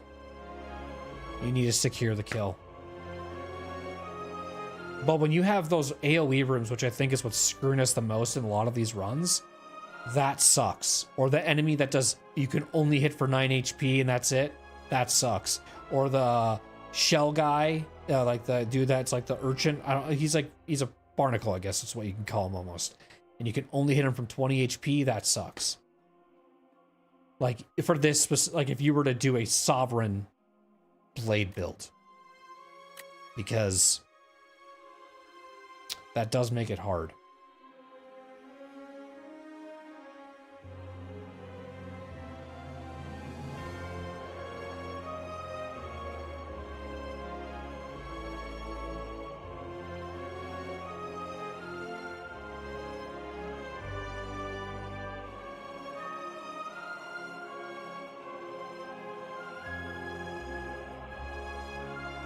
Because if you have a big deck and then you hit that card and you almost, I feel like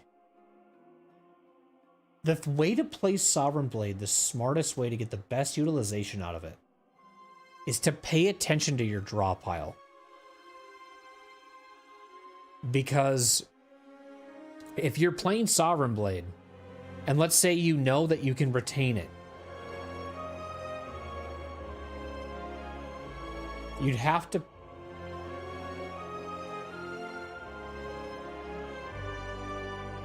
put a card from your discard pile. Like, this would be huge with Sovereign Blade. For sure. That actually would be a really big card.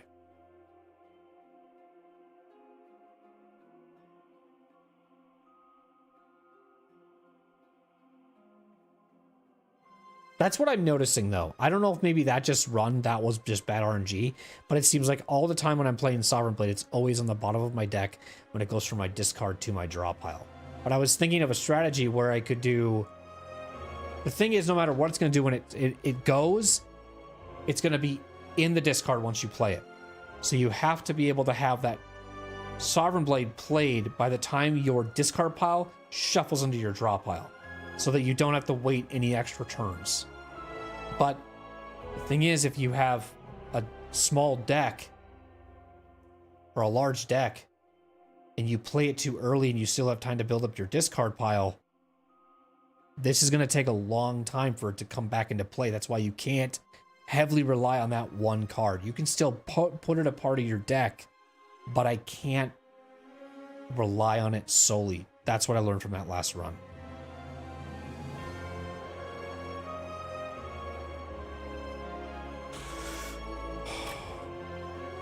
But like having these energies, because I mean, clearly when it even comes to forging, essentially, you need things like this to have energy so you can get draw, because draw is important in builds as well. So I do think you should focus on stars and draw. And then your forging should just be, it's fine to have, but it needs to not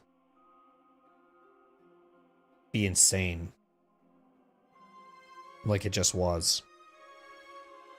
Because, like, we never really played this right, let's be honest. This is one of those things you have to play, and then when you have it, play it. There's a reason that card, I think, is also retained as well. This is good, too. I mean, obviously, that's really huge to have, which we didn't have. Would that have maybe made a difference for that run? Possibly. But you can't always depend on that.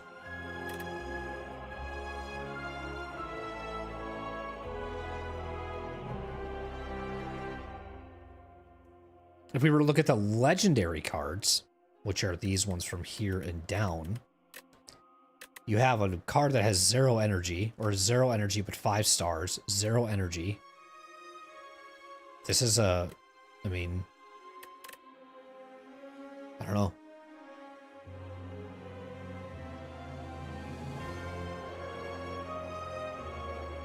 Like, this card's pretty cool, man. This does 7 damage to all enemies 7 times.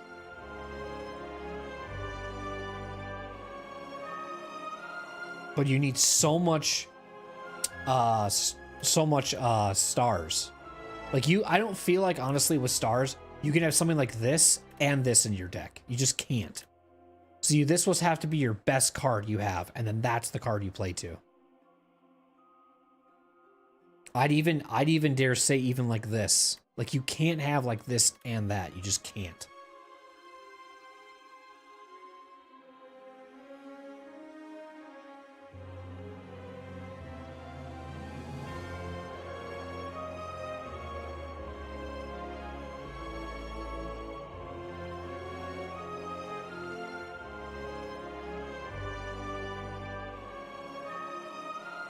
Yeah.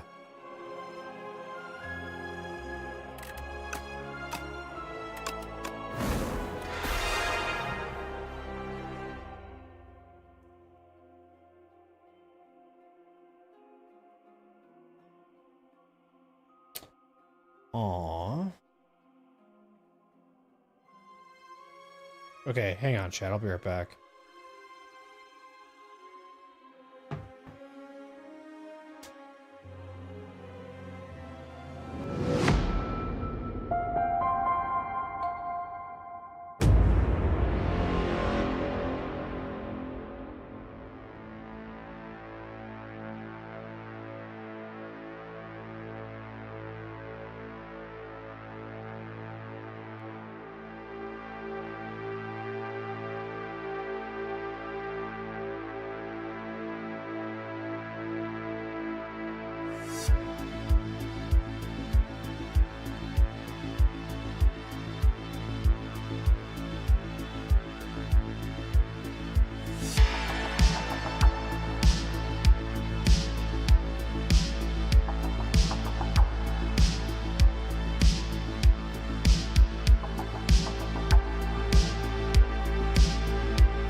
Okay. I'm clearly way past my time. Supposed to usually go until. But, you know, thankfully, I don't have to work just yet. And if I was working right now, and I was having a lot of fun playing a game and I didn't want to go to bed yet, I probably would play for another hour. So, and then I probably would go to bed. So, but it's fine. We're going to keep going because that's what happens when I play Slay the Spire. I'll be like, one more, and then I just keep playing. So, one more, just keep going. I think I said one more like 2.5 hours. About an hour and a half ago, I would say.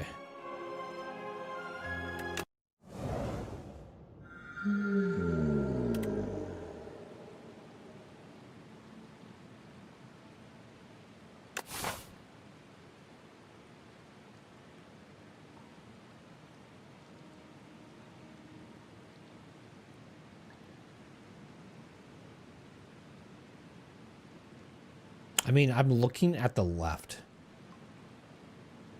That's what I'm looking at, as I'm looking at this way.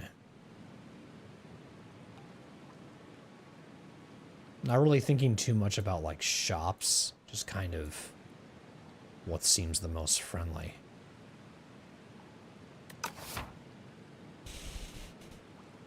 Let's get a random relic. Okay. So we got something that can help us with draw if we get striked. Well, I would play into that maybe a little bit.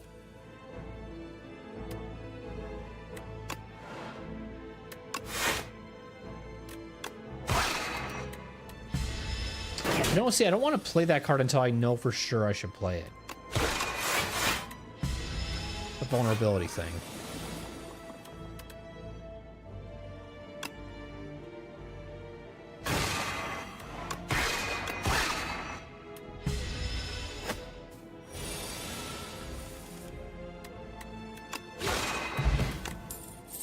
Wow.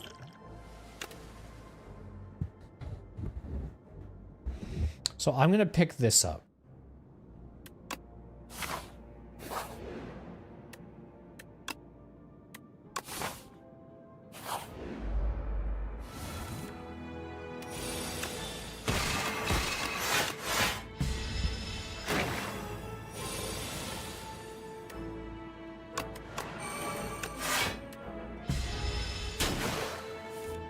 So having 8 is good.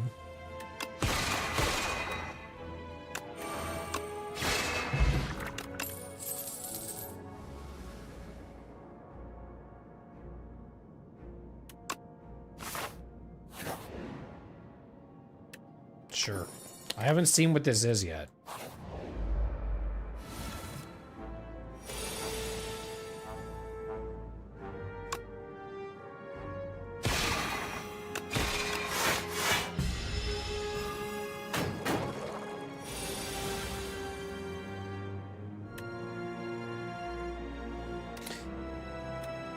Well, you can't kill. So part of me just thinks you just block.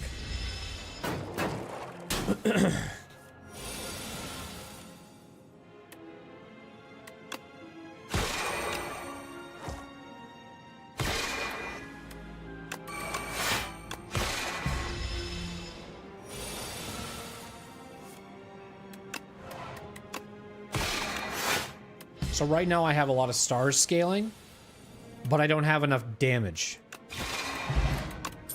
So now I need damage. So this probably seems like the best thing to take for damage. I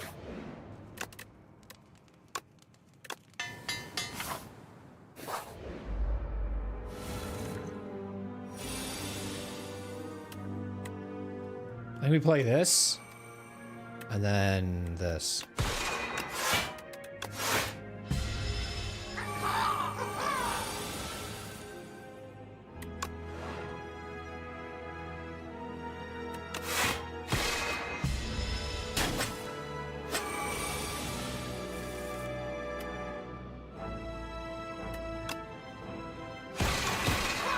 Okay.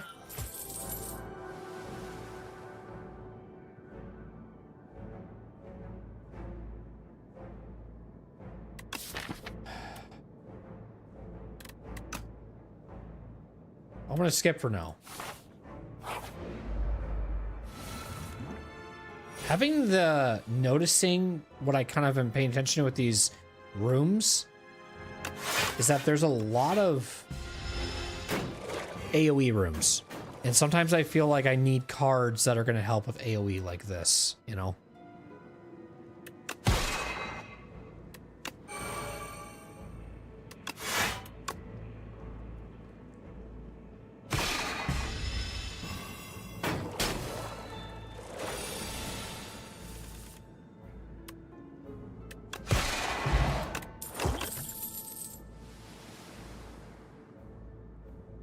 That'll be good, I think.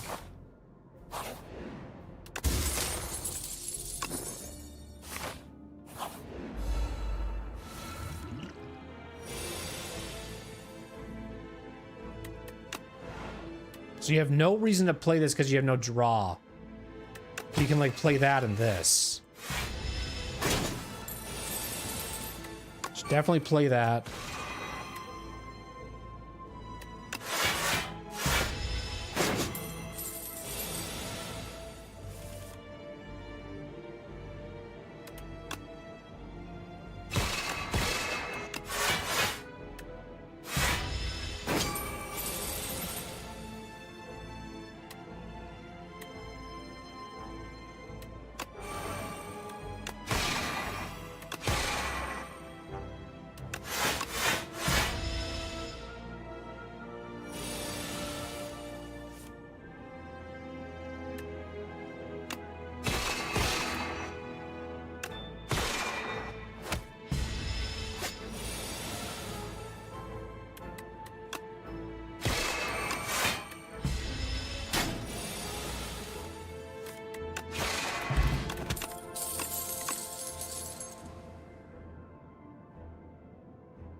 I'll take that for sure.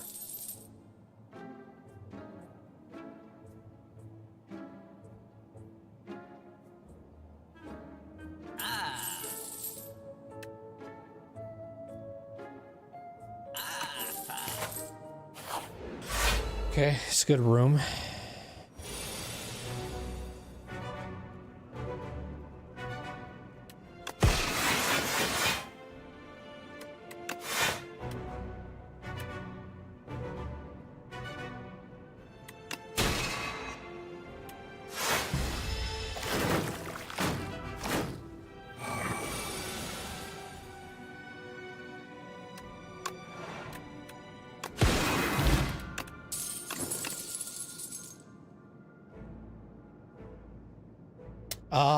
I think this will be good.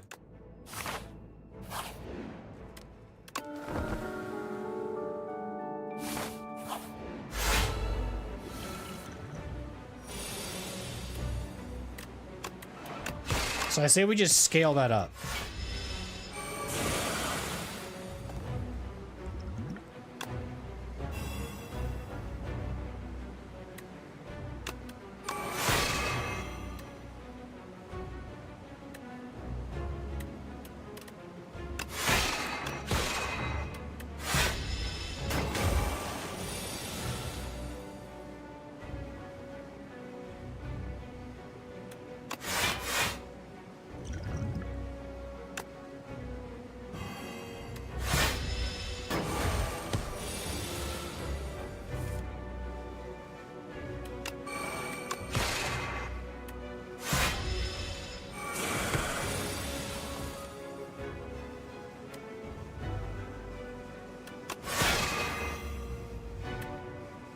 You should probably play this for block.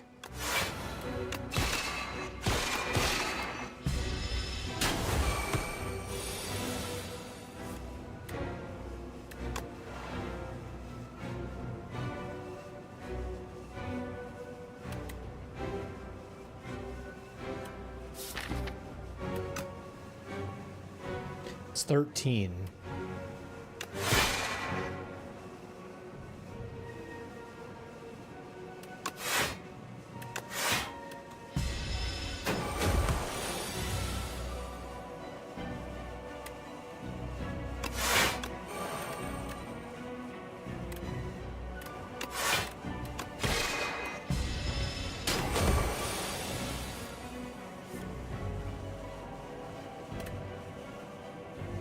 So again, it's spending. I think we do this.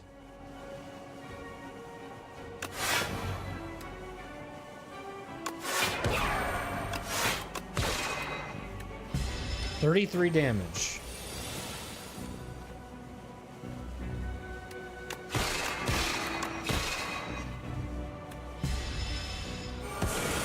$39 damage.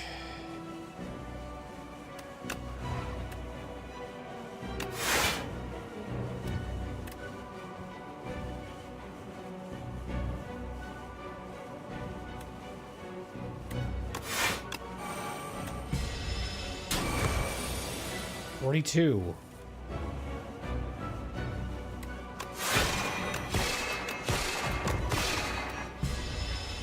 So now we're gonna triple our block here.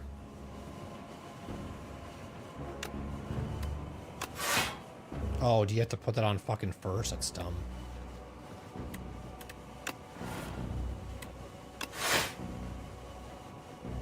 That's literally the block you need. Well, I didn't know that's the order you had to put it in.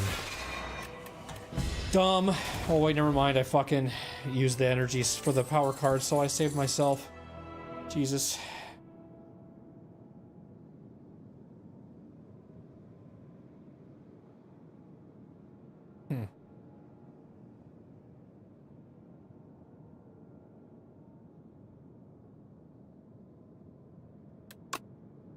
I play the colorless cards, maybe?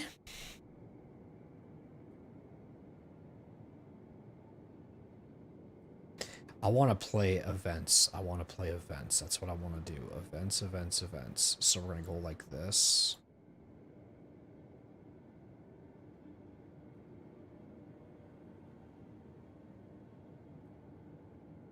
I think it's only these two in this act. Traveler from space, where in space? How from space? Pointy head, little friends. The Regent monologues for hours. Exciting, impressive, more and more.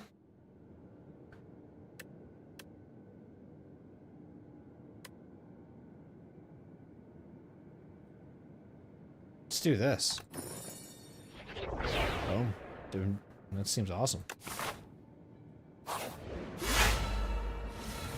Rocks now.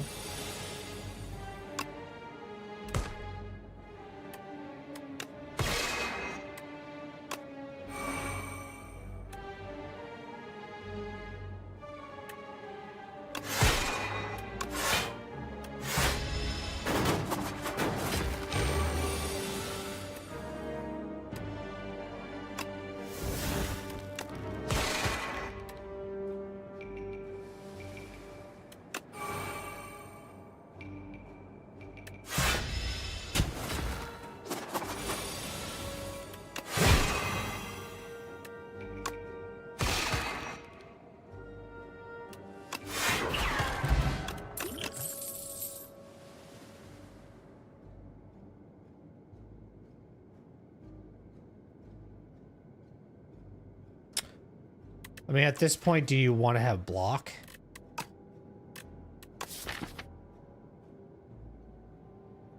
You have some great AoE stuff right now, which is really good.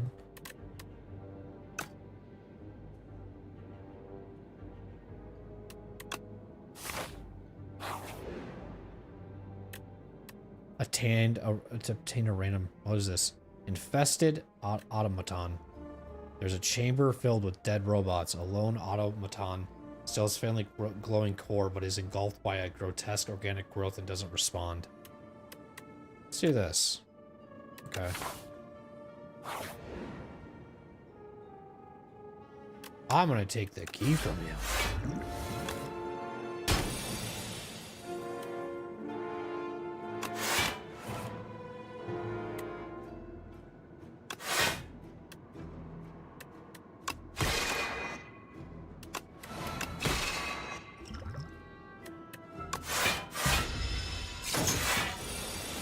Okay.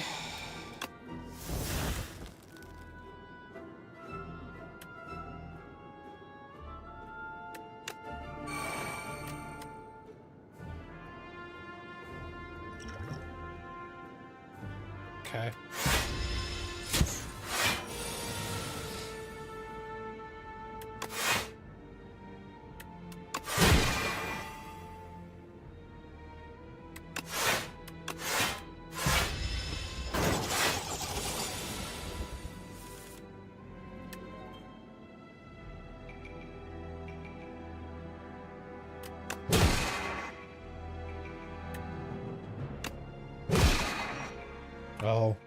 So you can't play that same one 3 times? Okay.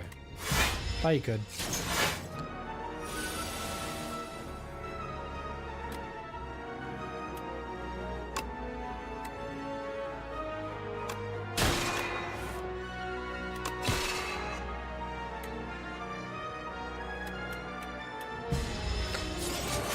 It's making sense, I think. It really, really is.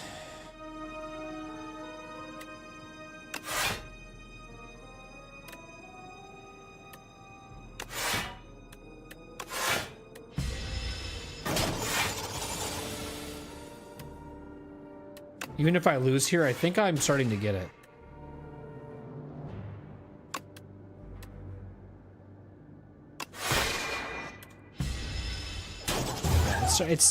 It's starting to click at this point, I think. I'm starting to kind of see, like, one thing I'm, like, learning right now is, like,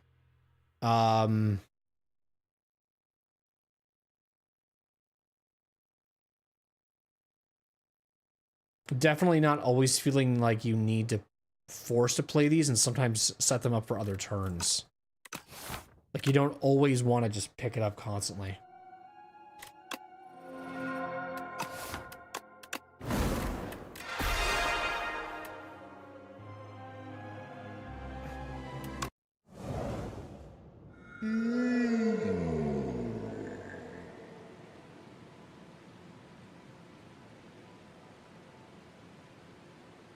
I think I'm going to remove a card.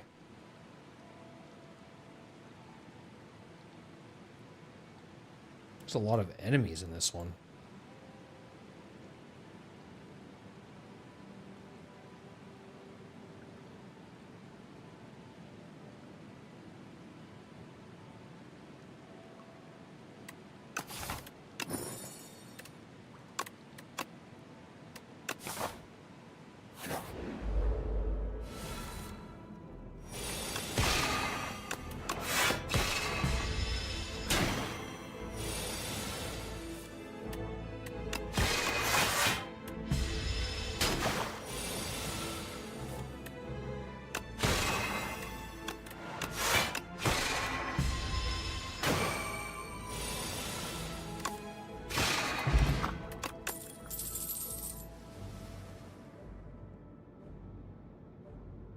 I'm gonna do this.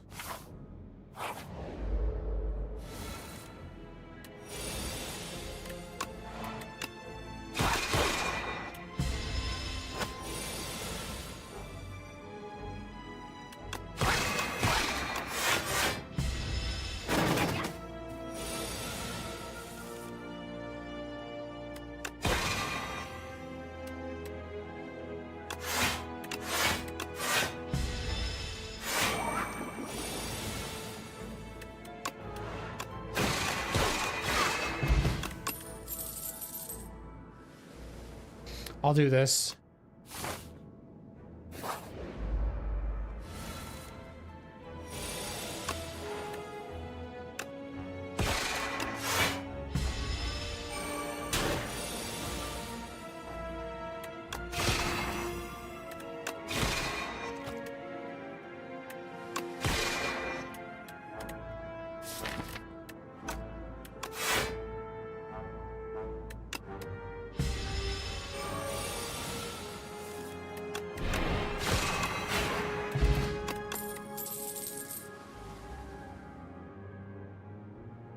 I feel like Make It So is really good. This is a very heavy skill deck, I feel like.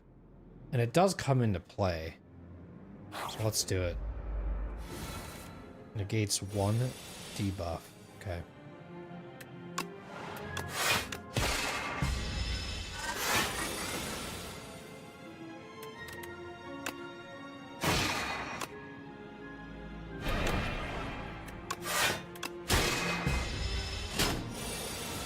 So now I'm going to hang on to this card.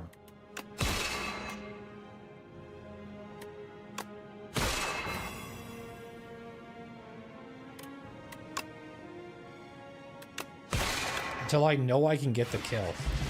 Because I'd rather not just like play it to play it. I like Black Hole. That's a good card.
Has to be in your discard pile.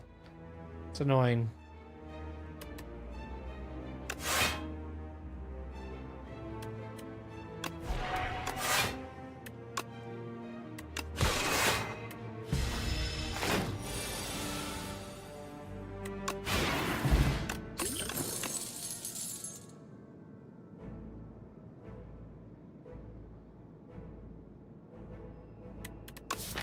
What am I doing right now? Skills? Yeah, do this. What the fuck is going on? This is new. 2 punch constructs are duking it out, and you see some treasure in between them. Should you try to nab it? Fight them for a greater reward? Do this. I can't. I'm gonna die. You successfully nab the rock, or so you thought, or right hook clocks you in the face. We're not getting along for whatever reason. Let's do this. Damn it. Okay.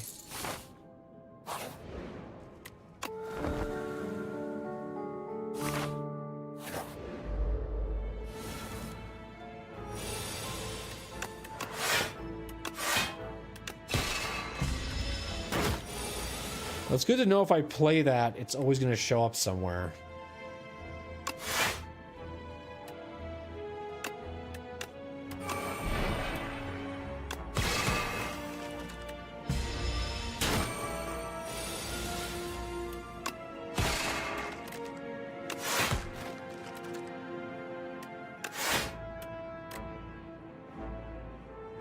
Oh shit, that's a crazy synergy actually.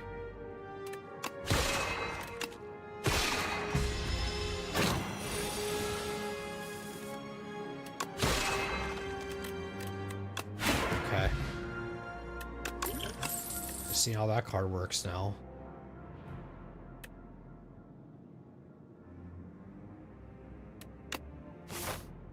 And Make It So is really good with the skill set this guy has.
So you could do it, and then have it come back.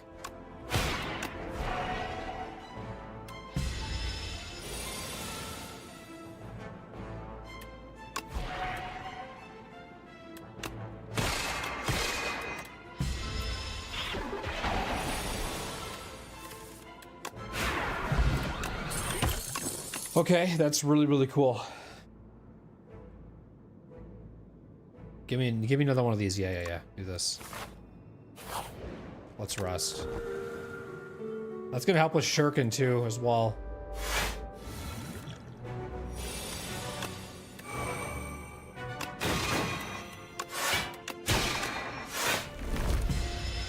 Okay.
41.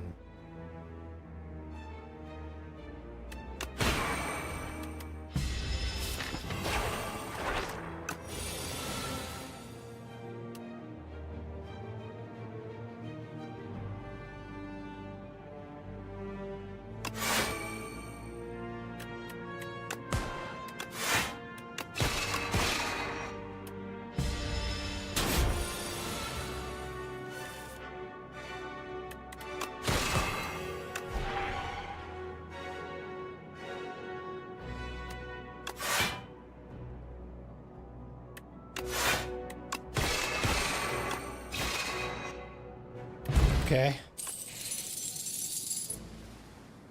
Dude, yeah. That's actually really good too. The Smith Forge 30.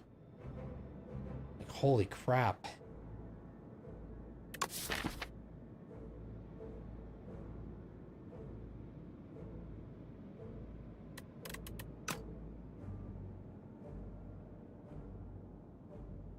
This has to be, you have to pick this up. It's so big. Okay, we're doing the Insatiable.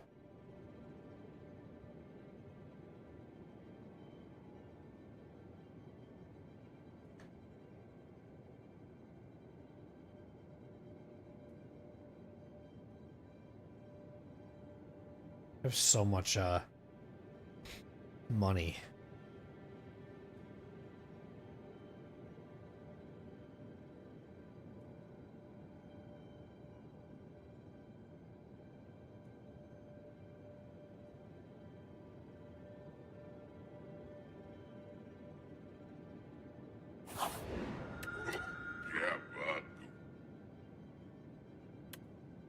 I really want to try Runic Pyramid with this character. I feel like I would really like Runic Pyramid. I feel like I would.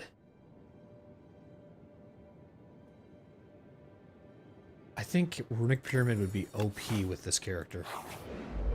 I want to see how broken it feels.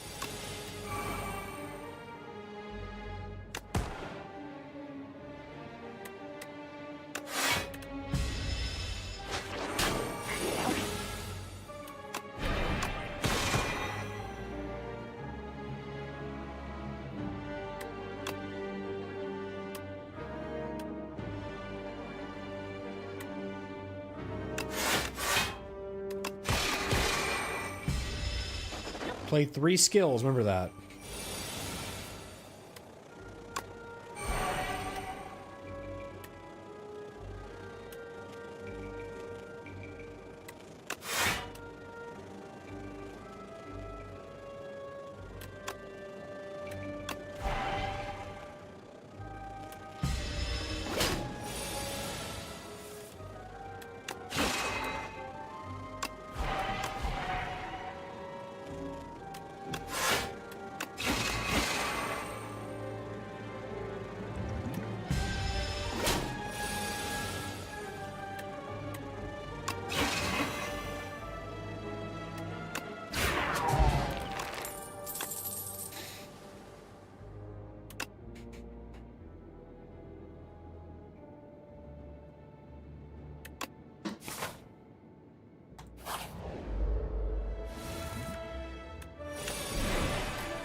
What does that do?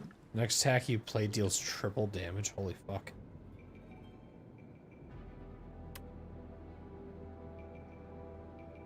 Fuck yeah. Oh boy.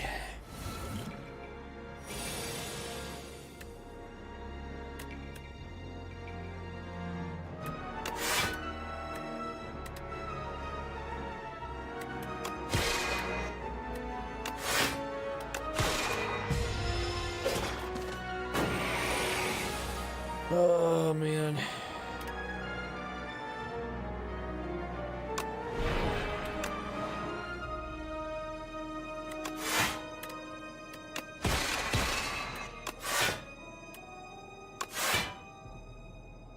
Okay, it's good to know how much blocking we can get for sure.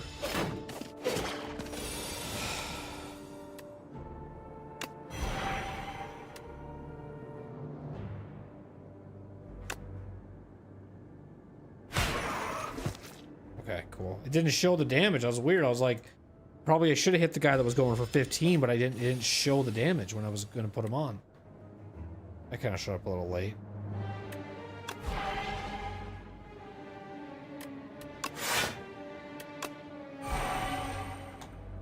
I need the fucking draw.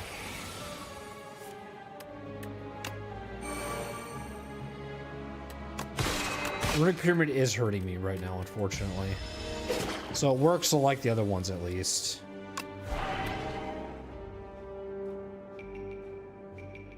I can't kill him here unless I do this. 138, holy fuck. Well, we have to do it, because I would have died otherwise. Do this.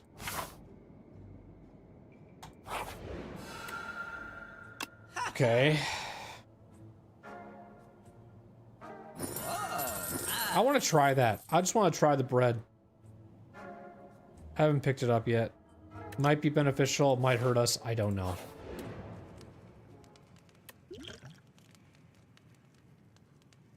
I'm gonna smith.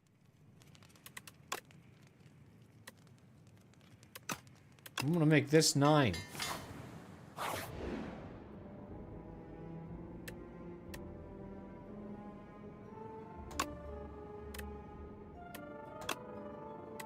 Damn it.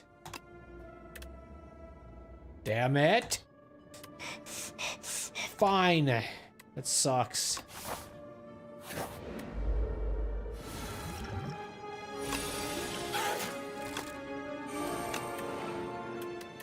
Great. I'm glad I used that whole fucking... Well, I love throwing. I love playing the way I play.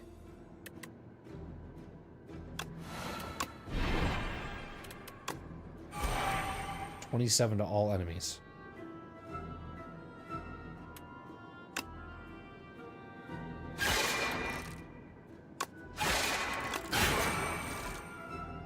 I have 1 HP.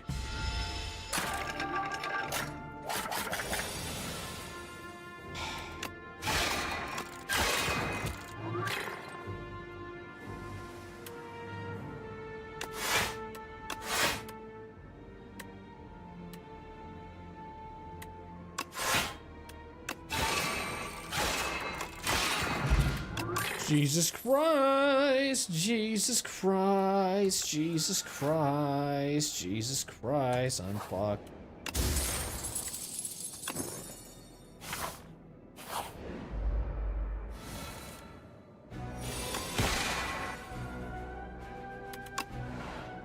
Jesus, what a great first turn this is gonna be. Oh, I'm gonna take so much damage.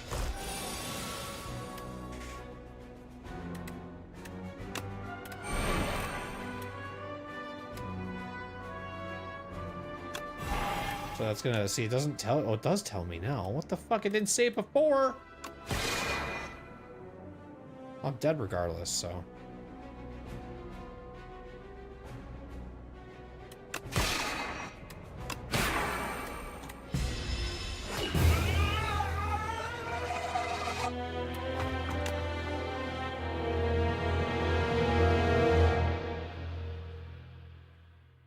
Epiakapaka.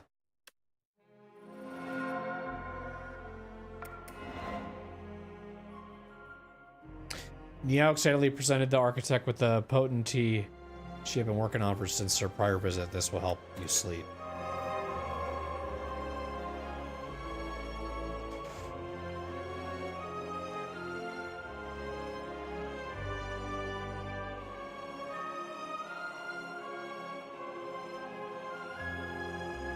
Interesting.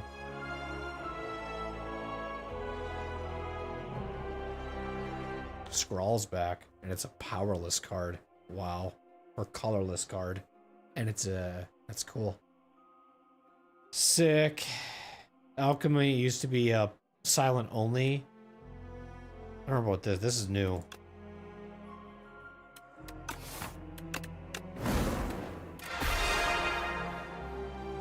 I don't know how many runs we've done tonight, but I know that they've all been L's.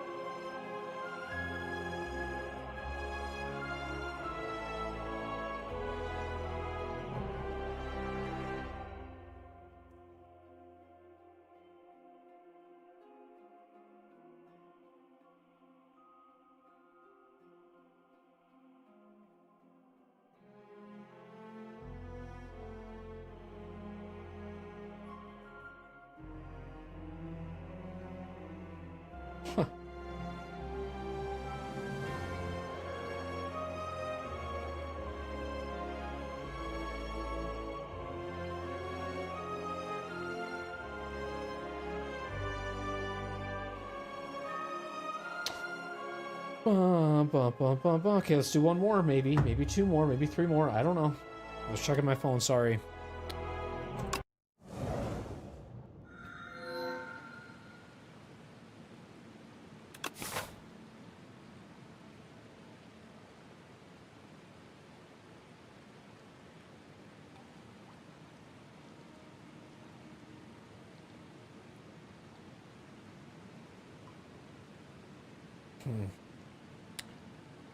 I'm starting to get familiar with the enemies now, which is good.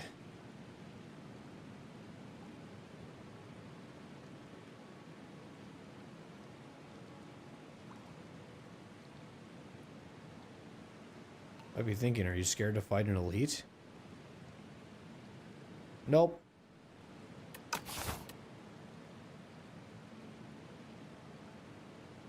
Let's do this. See how this goes.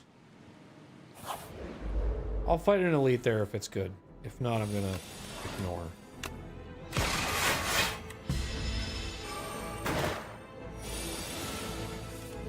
Well, the biggest thing for me when I was really good with Slay the Spire 1 was knowing who would attack per what turn. And that's like what I'm trying to learn right now. That's like, when you're at that kind of meta, you're like, it's pretty...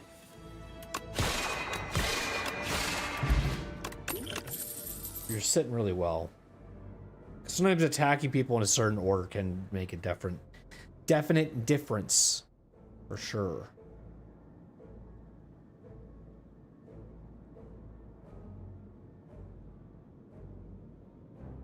I mean, this guy likes colorless cards. I kind of want to try colorless, but at the same time, it's like, what is colorless for him? You know? Seems like he has that in his deck.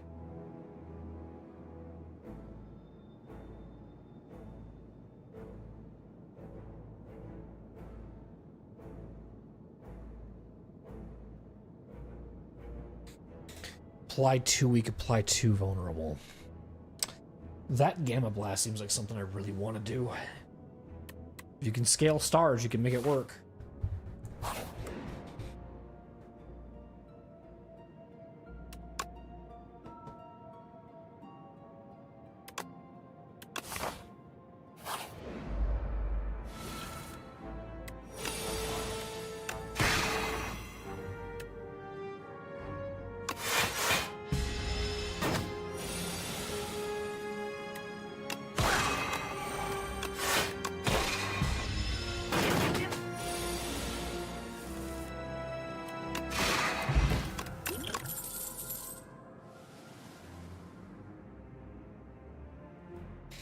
See, like, Kingly Punch isn't a bad thing, but I feel like this card would be better in a smaller deck. You know what I mean? Like, it's good to have, but you need to have a small deck with this motherfucker, man.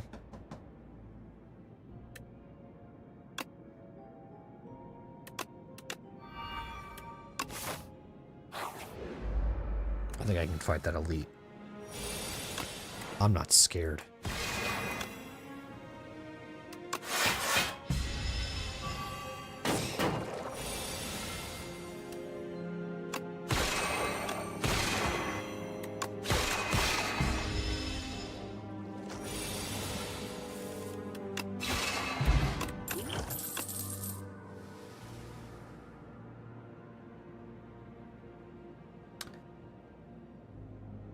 Let's do this.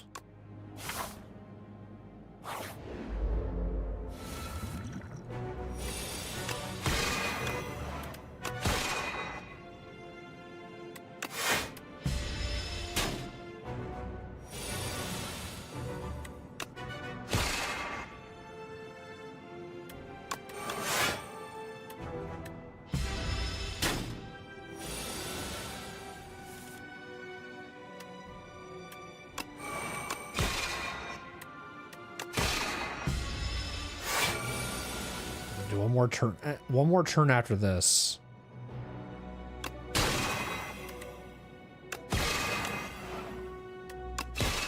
she won't be able to kill. It's annoying. That shell thing is actually like, man, that just can make or break me sometimes. So you would lose 5, gain 9. Okay. So far, I like the scaling of the stars. It's going good. I'm seeing that working well right now.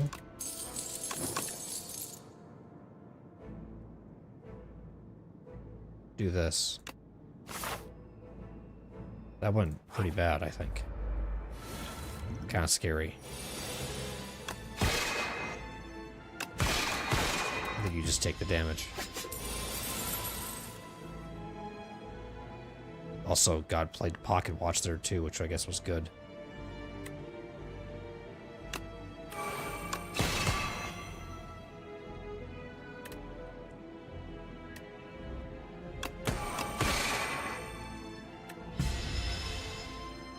I think you had that one guy run. I don't really care if he runs, I'll be honest.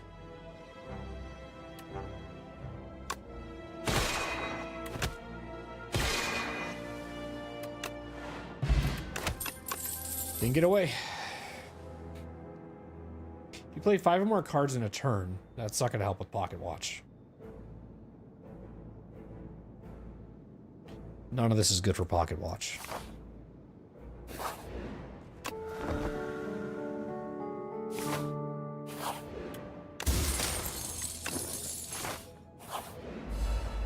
I like this guy. This guy's cool.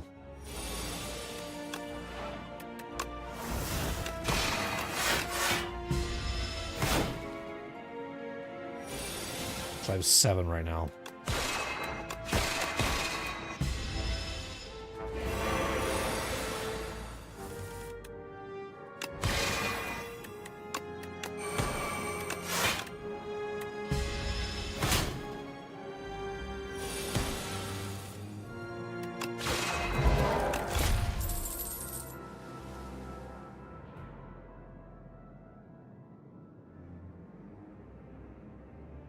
I'm gonna skip. What am I looking at here? We should probably upgrade something. What does this do? Oh, retain. That kind of reminds me of Rampage in a way.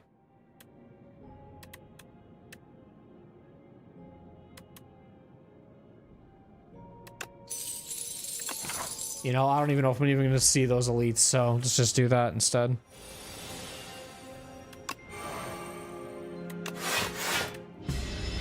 Call me what you will. Only can play 1 skill this turn, so...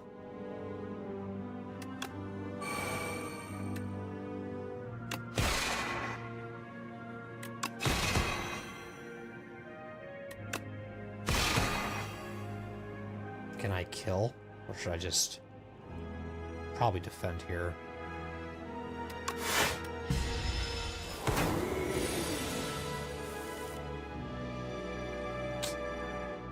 That's annoying.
boy.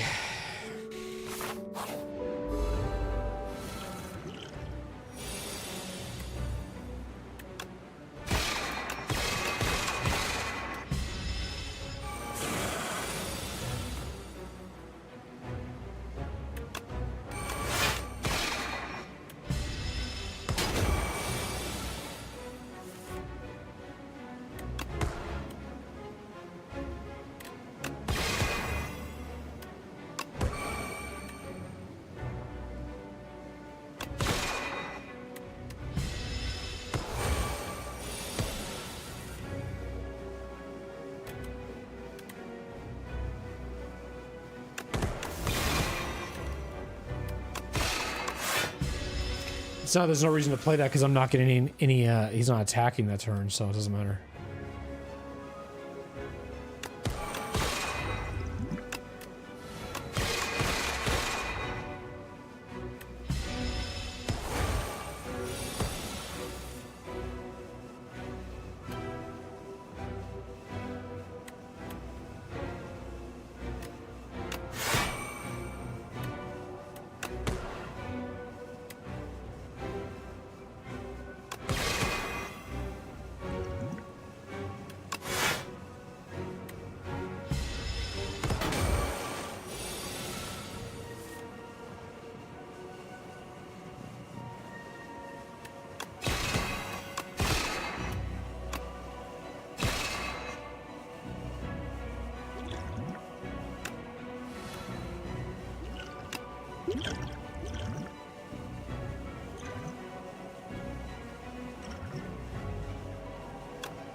So I still have to block for 33.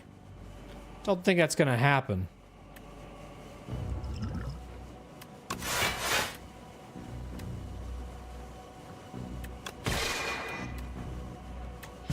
So a guy like this, I really got to make sure I'm having good HP.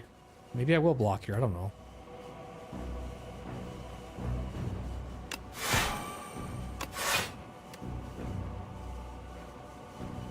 No, I won't. 29. Well, does this work or not? It does work that way. What the fuck? You can weaken his explosion? Wow.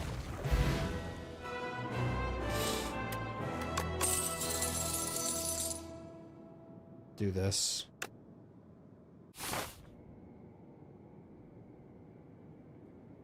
Yeah, they must only have 2 elites for Act 2.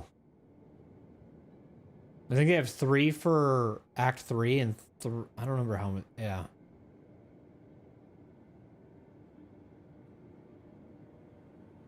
This seems like the route I want to go.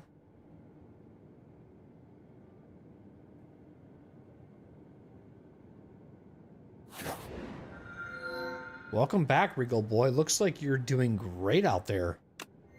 Yes, of course, just some minor setbacks at the upper levels, like dying. We all learn from our mistakes.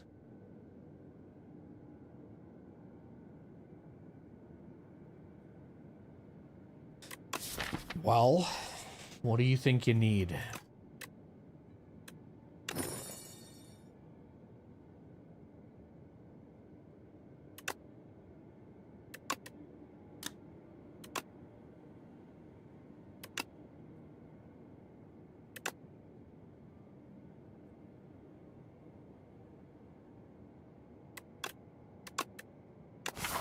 Let's see what that does for me.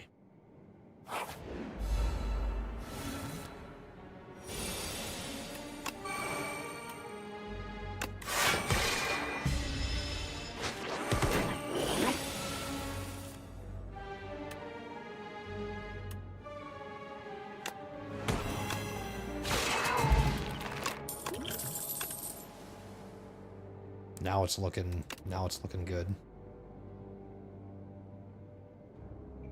Thing is, now you don't want to get too crazy with your energy because you want to scale your stars, and you're like, what would you want at this point? And I feel like at this point, it's kind of like maybe a forge, you know, but, or nothing.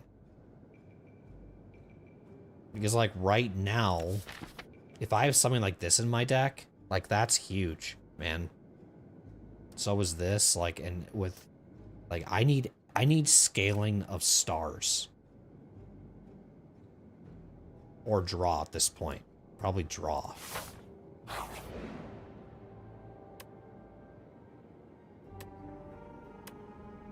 Let's remove 2 cards.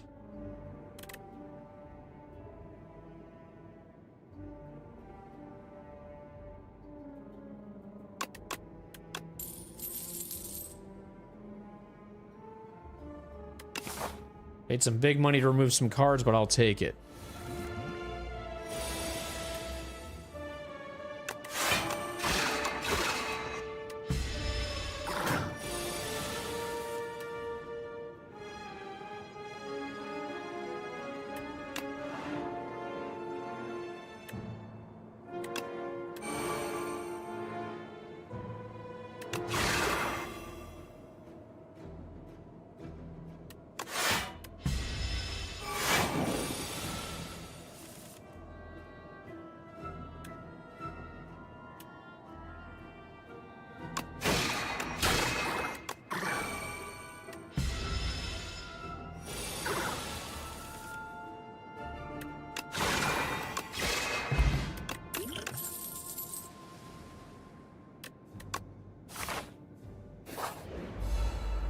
Jeez, this guy's huge.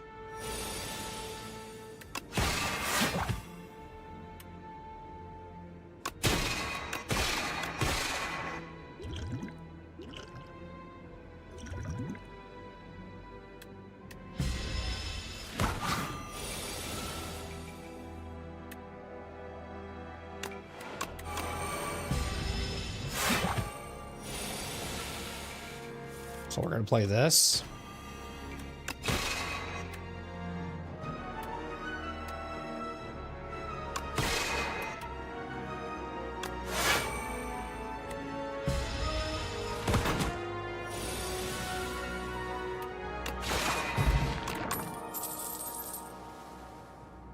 And then we'll do this.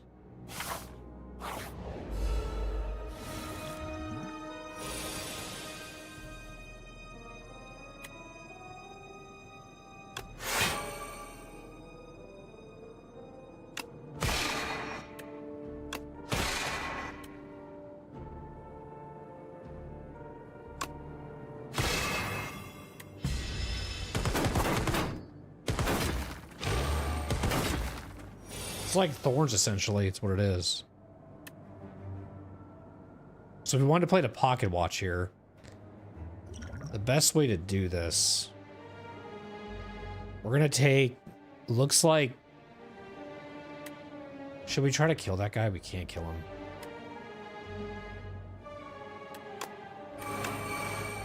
That's the only thing we could do is that, unfortunately.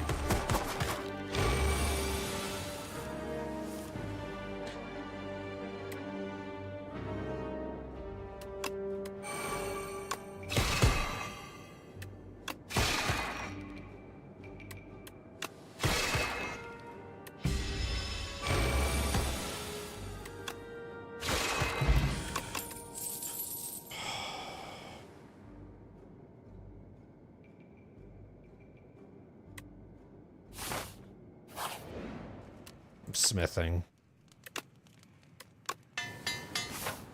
We need draw at this point. Honestly, I think we just need draw.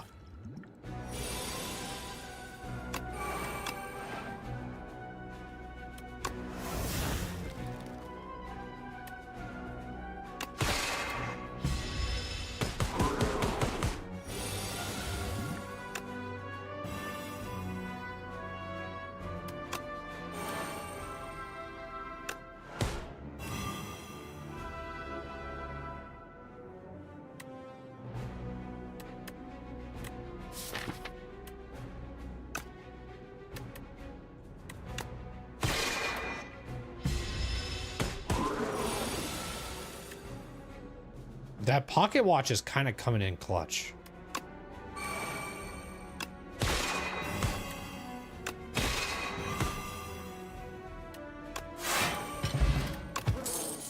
start of each combat, deal 9 damage to all enemies. Nice. I think that's my first time getting that relic. Yeah, do this for sure.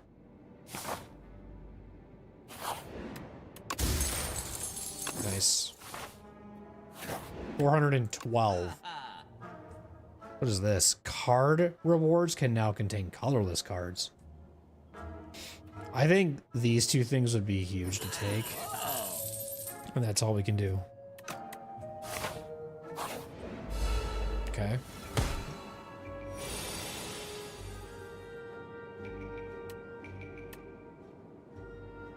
$44. Thing is, could I kill him? Because I probably could do this, play that, and then this. And then kill him.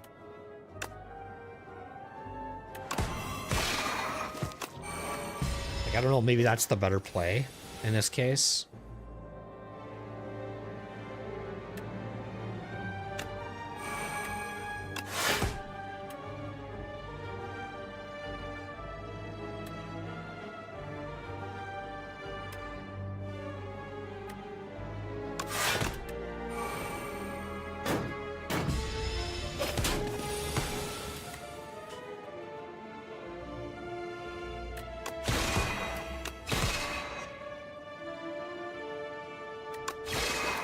Okay.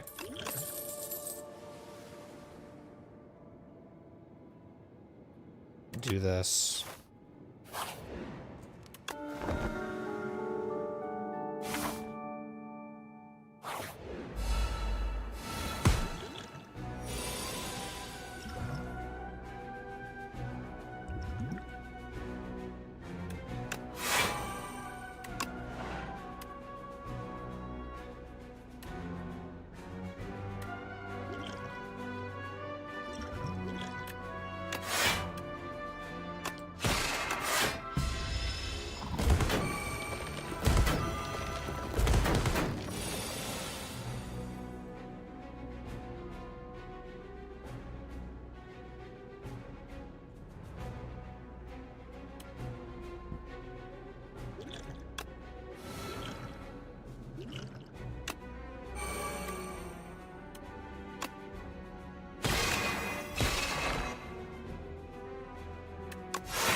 It's always rough.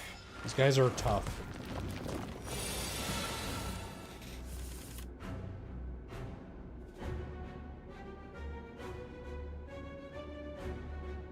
Eight.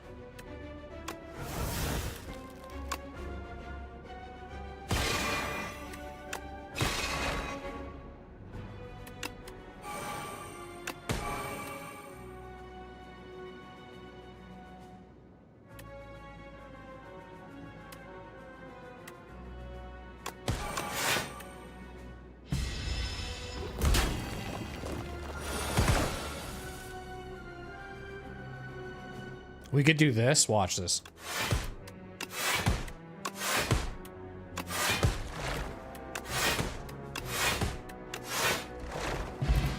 I mean, that's a lot of blocking, but I mean, like I said, there's some scaling involved, which can kind of help, but this deck is super fucking upgraded right now. Ugh.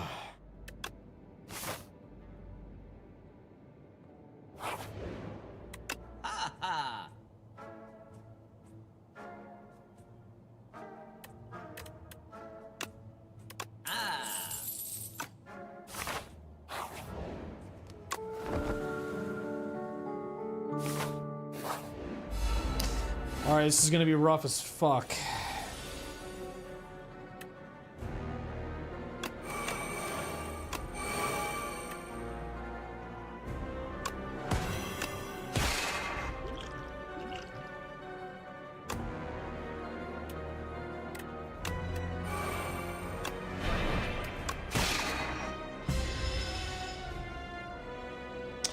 I feel like what you should take here, because of the situation you're at, 4 card draw would suck right now. I need this, unfortunately.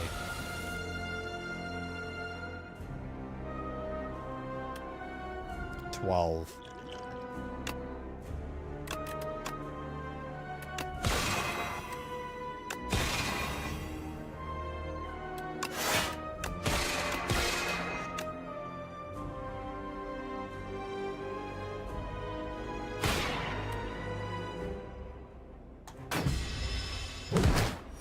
Blocking's a good thing to know, at least, too.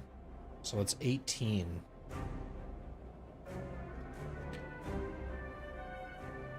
Well, the best thing to play here is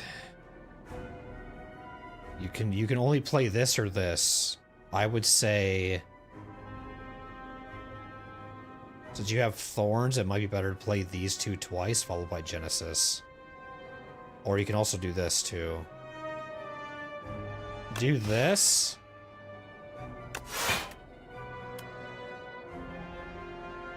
This might actually work. Oh, that was big.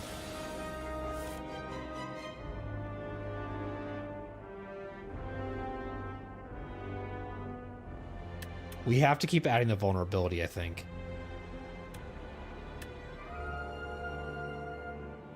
We have to play this.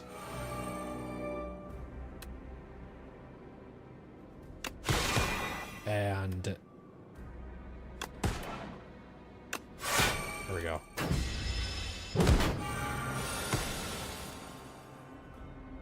So he's gonna give me another problem at the start of turn 6.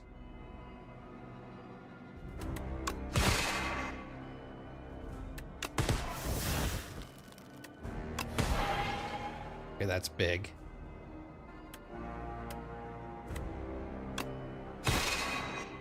Now, do you want to play this to get some extra damage? Stop there. The end of your turn takes 7 damage or cannot play more than 3 cards. Take the damage. 70. I think I kill him here. It's my first time killing this guy. Nice. I finally killed that guy. Now, I did it in 6 turns, but I also used potions to get through it. So it's not like I feel like I learned anything. Maybe I did, I don't know, but this deck is small right now. That's all I'm going to say. This deck is tiny, but I'm getting through it really nicely because of some of the scaling and with these stars. Another comet.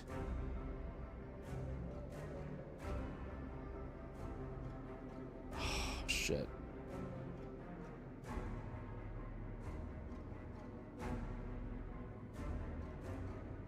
Or do I take 4 Genesis at the end of each at the start? I feel like honestly I want to do this. Maybe it's hurting me, maybe it won't. I don't know. So this is the guy that like spawns like 3 times or whatever. You have to like fight him 3 times in a row. Well, this deck is very heavily upgraded, which is good. A beam from the stars within these cursed walls? Do you know of me? Yes, I think we can help each other. Baku plays the first turn for you. Add 2 curses and add 3 wishes. Put a card from your draw pile into your hand. Create an ethereal copy of your first deck you play each turn. Oh, jeez. Create an ethereal copy? Or an ethereal. Is that how you say it? Ethereal? I always say it wrong.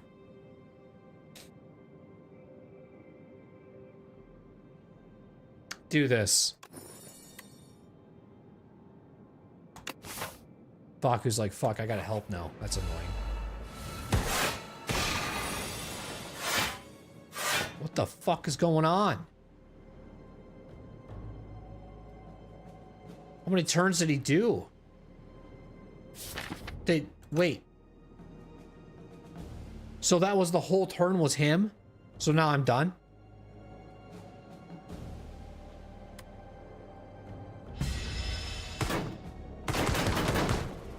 Okay. Weird.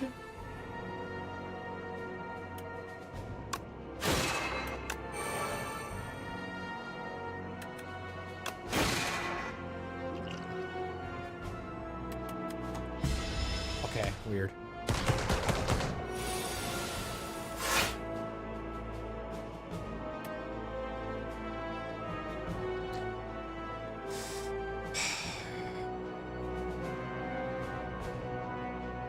Part of me thinks maybe I should do like this.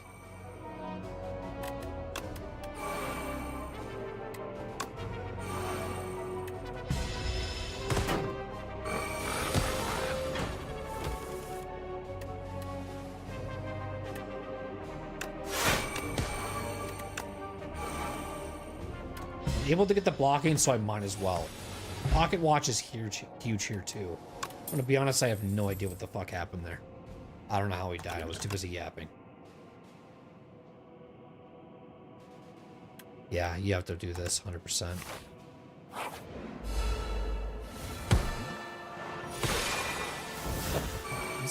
This is crazy that he does that. That's actually fucking crazy. Like, I'm just chilling here.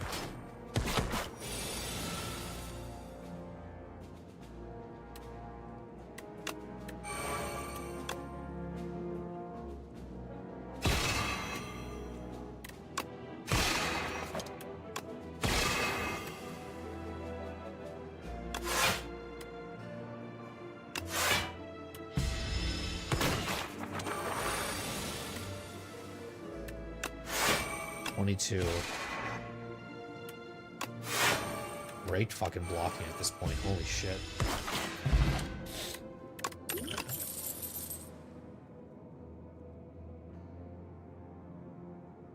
Jeez. That's not gonna work. Pale blue dot's not gonna work. It's not gonna work. Sure.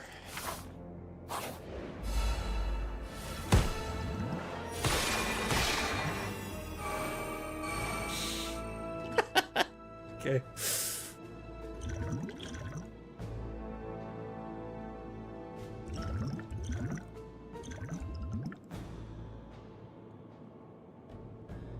Just end.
This guy is new.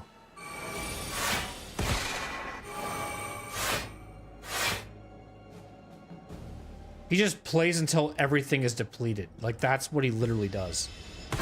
It's crazy to me. Is this guy a fucking elite?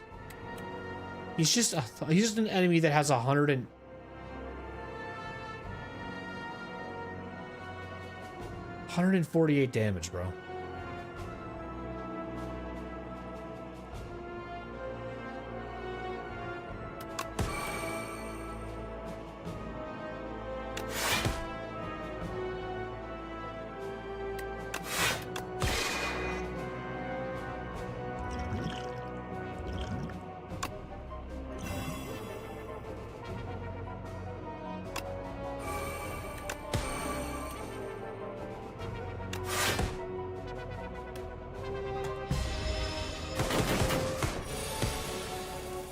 16. Okay, so take 6 damage when this car is played.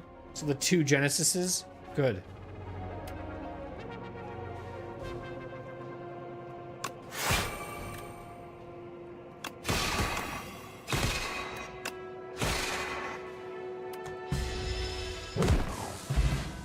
Holy fucking shiz, bro.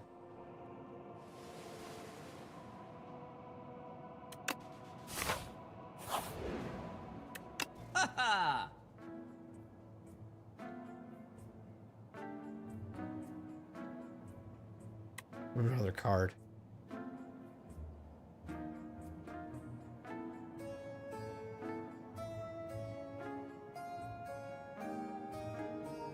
Do I have any blocking right now?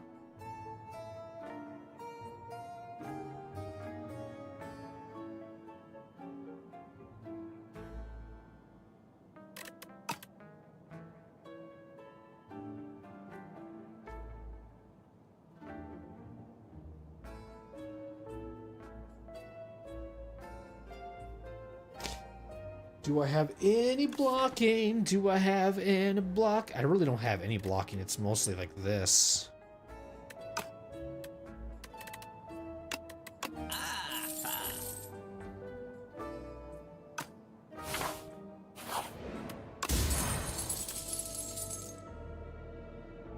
Okay.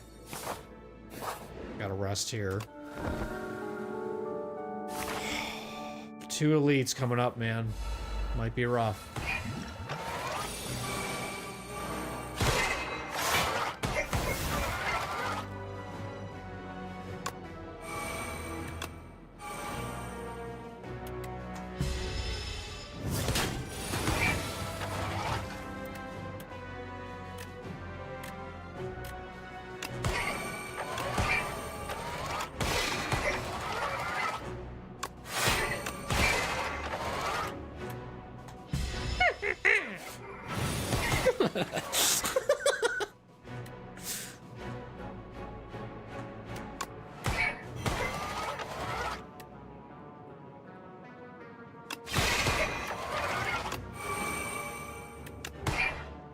Look at all this stars now, bro.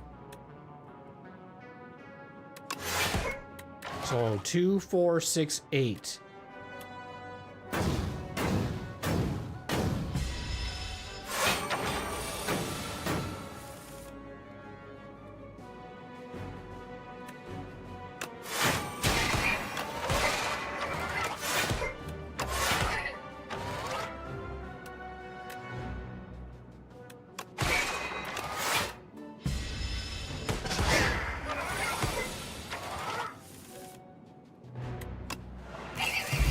Huge. And Lizard Tail comes into fucking play when I need you the most. I was a little scared of that elite coming up here, but now that I got that, I got a little bit of hope to at least get to the final boss.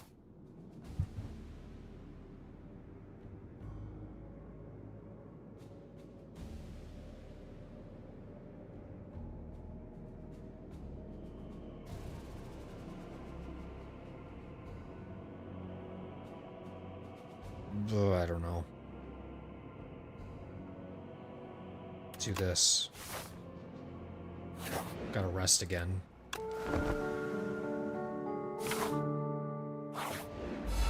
Okay.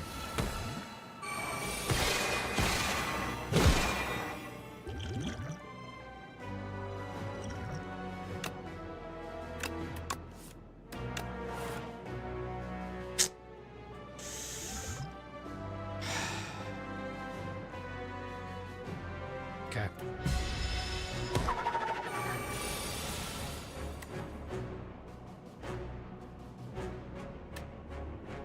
So we got 4 energy. We got 4 stars. Let's do this. Then play 2 of these.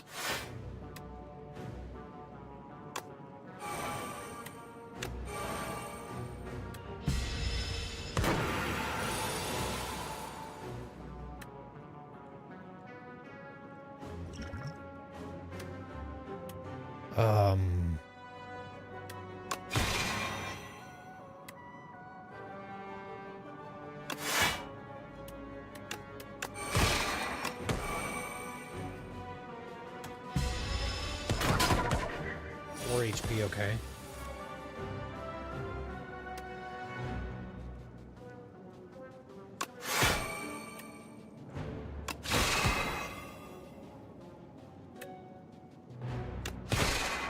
Since we can block for this much, let's do as much damage as we can here.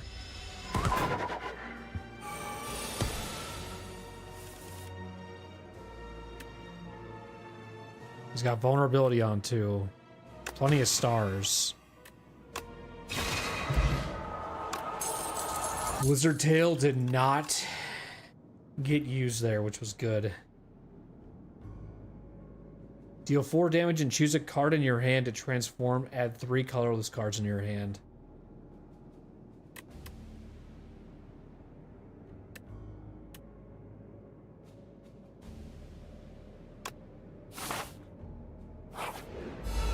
Damn it.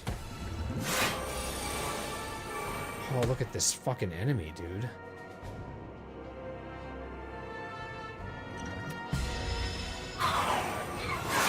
I've never seen this guy before.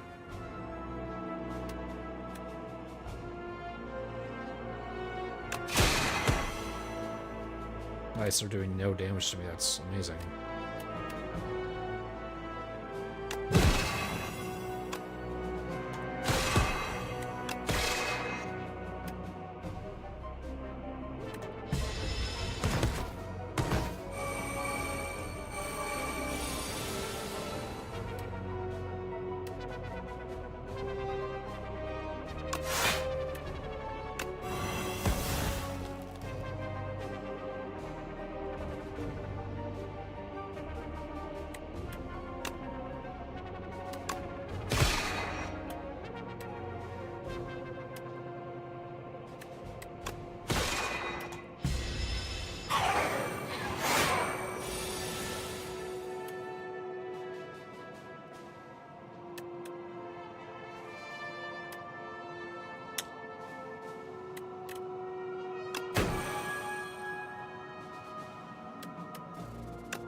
So you die here. The Lizard Tail comes into play.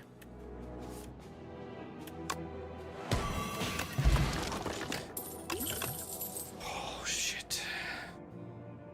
I just feel like I need block right now. Like, blocking is my savior right now. But this isn't bad either. But I need blocking. If I'm having all these upgraded cards, like, who cares?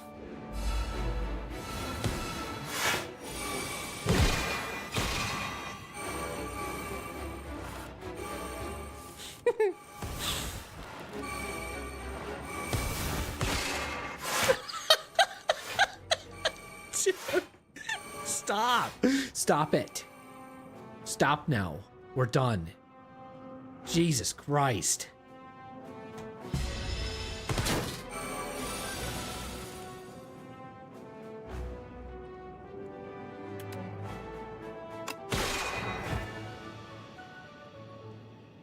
We don't have to do anything here, right? Just end the turn.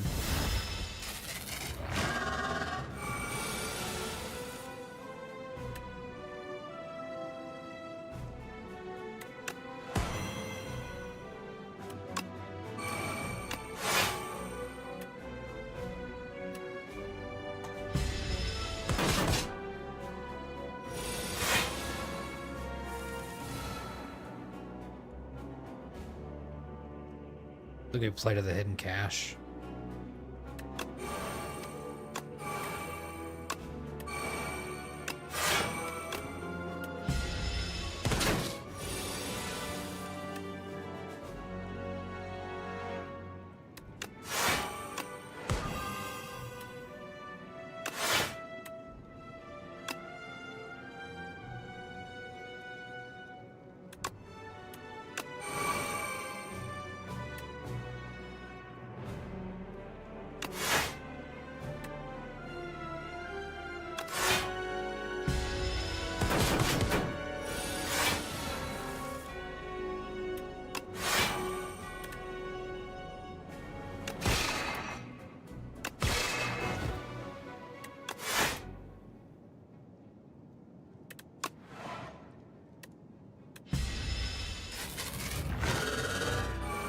Okay, third phase. At the end of every other turn, it turns intangible, so it's intangible right now.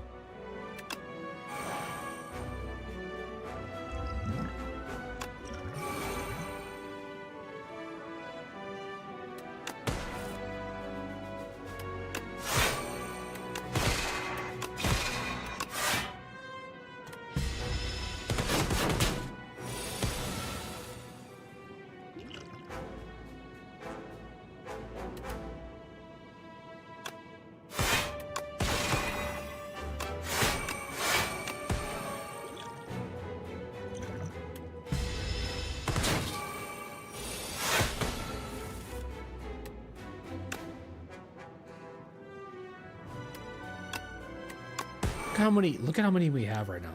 This is insane.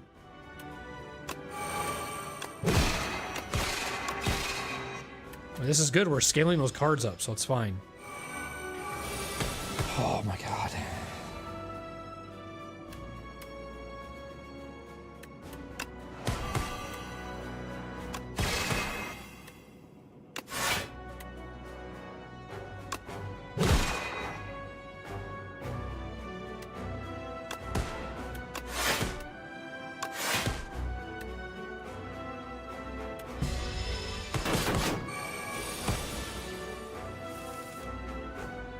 This is fine. Playing Comet here is fine, I think.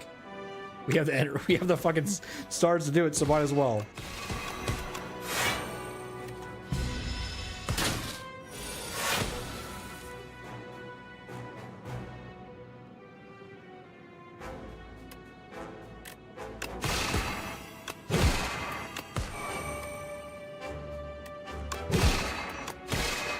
Next turn's intangible, though. So we have to hold off this next turn, which is 30 damage. Which is actually fucking crazy because we can't kill him. Unless we get something that helps us with blocking. Blocking. Do this. Oh god, that was so scary.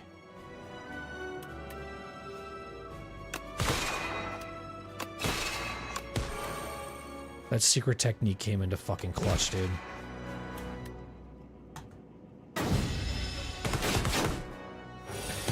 Oh, man.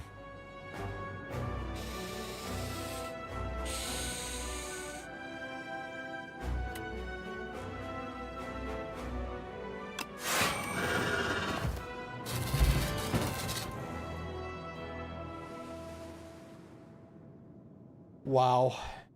I was really depressed. I was really excited. I was depressed again, excited, depressed. There was a lot of emotions in this one. There was a lot of doubt. Then they just kind of kept going. It kind of just kept working. Oh my god, dude. Do I feel like I understood everything?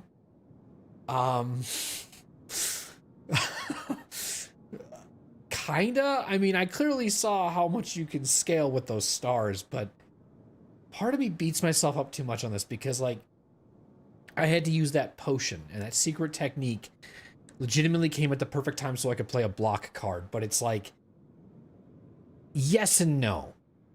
Yes and no. I'm definitely seeing that this character, like, the way I was playing it, I didn't have Forge.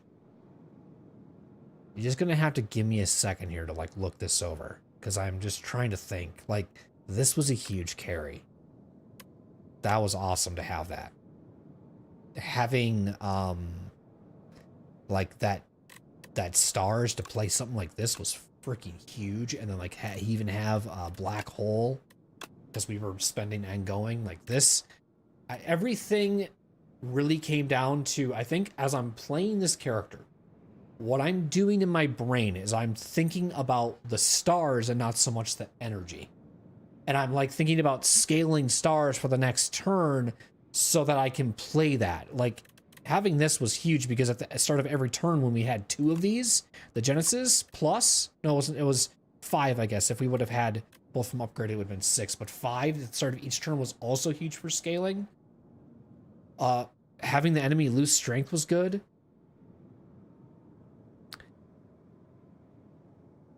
What scares me about this deck, even though we got through it, what scares me about this deck is how little amount of blocking I had, and we were still able to power through it. Like, look at the blocking. 1, 2, 3, 4, 5. That's it. And 6. Where everything else was like, you know, reliant on this if this needed to come into play, and it did. Reliant on like the debuffs. And I think I had it's something, there's this, I believe. Each combat, the first time you play a card that debuffs an enemy, double its effect. Here's one thing I'll talk about too that was a really fun and goofy, was this guy. Whispering earring or whatever. Gain this at the start of each turn, but Vaku plays the first turn for you. Just watching him go absolutely apeshit in the start of this fight was hilarious. I'm like, just stop, you're good, holy fuck. But sometimes it was nice. It did help in some ways. But I'm just like, holy fuck, sometimes. Like, when he would play, I'd be like, you don't need to do all this, what are you doing? But then it saves me, I guess. But Lizard Tail, obviously, kept us going. But then we had these 2 elites that were scary as fuck. I don't remember if even in this run, we might have to do a little flashback to just verify, but did we get by one of the bosses in Act 1 or 2 by 1 HP? I know Act 2 we beat the boss for our first time. So in this run, we beat that guy that makes you choose cards. We beat him for the first time in this run. But then we also had a successful Regent run for the first time too. But I can't remember if Act 1 we got out of it by 1 HP. So this, if that was this run that I'm thinking of, if not, then, you know, just ignore everything I'm saying, is that this was that ride of roller coaster emotions. It just kind of felt like doubt. Kind of felt like, I don't know. But one thing I'm noticing is having something like an energy potion, like, that really doesn't do anything. Pocket Watch was fucking clutch, though. Let's just say that. Pocket Watch was fucking clutch sometimes when I was only playing 3 cards. Having that massive draw did help. But, like, the reason why energy doesn't work is because if you don't have enough stars to scale, like, there's no potion I've found yet about adding stars and energy. It's like, if you get energy, sure, but if you don't have the stars to play it, you're not going to play the card. It's not going to work. I think the way this works, this particle wall, is if you play it once, it stays in your hand, but if you play it a second time, then it goes in the discard pile. That's something I noticed. But this was also clutch too. I guess when you could say, okay, you didn't really have that much blocking. Well, you had this when you had the scaling for all the stars you were doing. Yes. But I'm personally just seeing right now that Forge is nice, but it's not necessary. You're more or less needing that, the stars to get the wins for these, but I definitely need to, be like, just kind of, I can't tell you right now, personally, what I feel like I did well in. All I know is I had very good scaling with stars.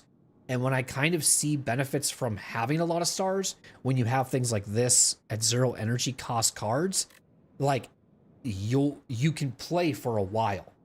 But then you need things like a glow to help with that turn to continuously have it happen. Otherwise, it doesn't feel like I was really utilizing all of the scaling of stars that I had. So in this run, it kind of felt like I'm on the verge of getting what I need to do to get the job done, but I'm not utilizing everything correctly. Does that make sense? I feel like that makes sense. So, a win's a win, but it's not anything I'm going to go and be like, yo, dude, like, I fucking love this. Like, I still got a long ways to go to understand how this character works. And I think the way I want to play the regen, at least for now, before I even climb Ascensions with him, is just kind of keep messing around and just kind of seeing what I got to do, you know? So I have, first time encountering him, I've arrived. You there, commoner. Is this the top? I feel like I change his voice every time I act this guy out. I need quiet. I'll teach you some manners. Holy fuck. Well, that didn't work. You dealt 1240 damage to the Architect, but it wasn't enough. You have dealt a total of 4,609 damage. It's nice that it's kept my stats as well, which is kind of cool. Architect still stands despite taking all of that fucking damage from all who have faced him. 48 floors climbed, 5 elites killed. 2 elites in Act 3, I believe. We'll go check the run history to get a good overall view of it. 2 epochs. So, Act 2 and Act 3, what do we get? We need a hero, the Regent. Deadly monsters have begun to trickle out of the Spire at an increasing pace ever since the doors have reopened. Brave warriors, explorers, and mercenaries have been sent in, but few make progress, even fewer to make it alive. The Regent learns of this dismay and takes it upon himself to become the hero that Prion needs. I enter. Okay, more potions.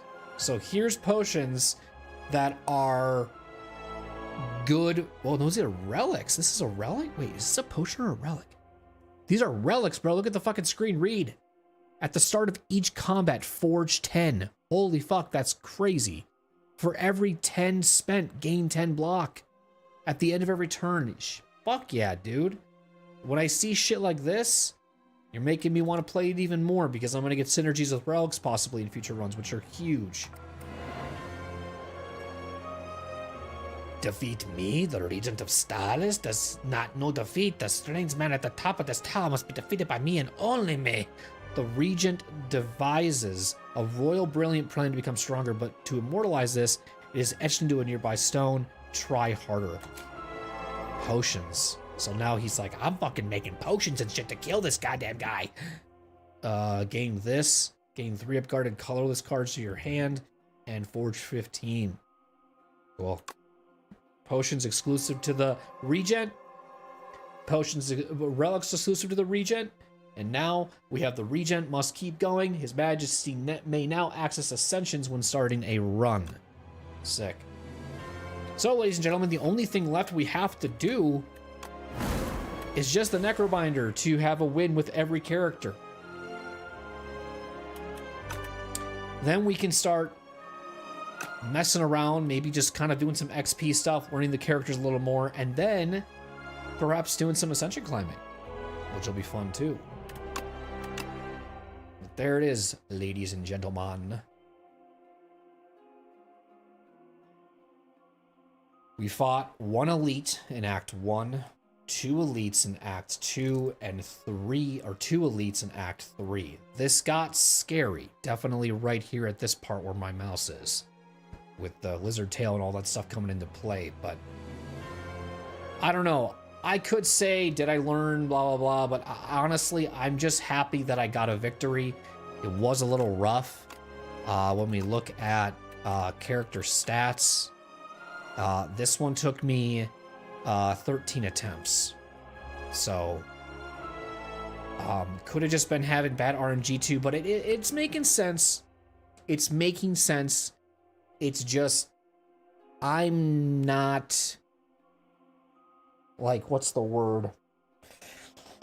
I'm not confident enough to, like, give you guys, like, a little rundown of what I felt worked, because I'm gonna need a few more runs to do it. With this specific character, what's kind of happening right now as I'm playing it, I'm noticing that I just can't do a lot of talking. It gives me those Watcher vibes in a way, because Watcher was kind of a little mathematically a little bit, but I'm liking the concept of the stars.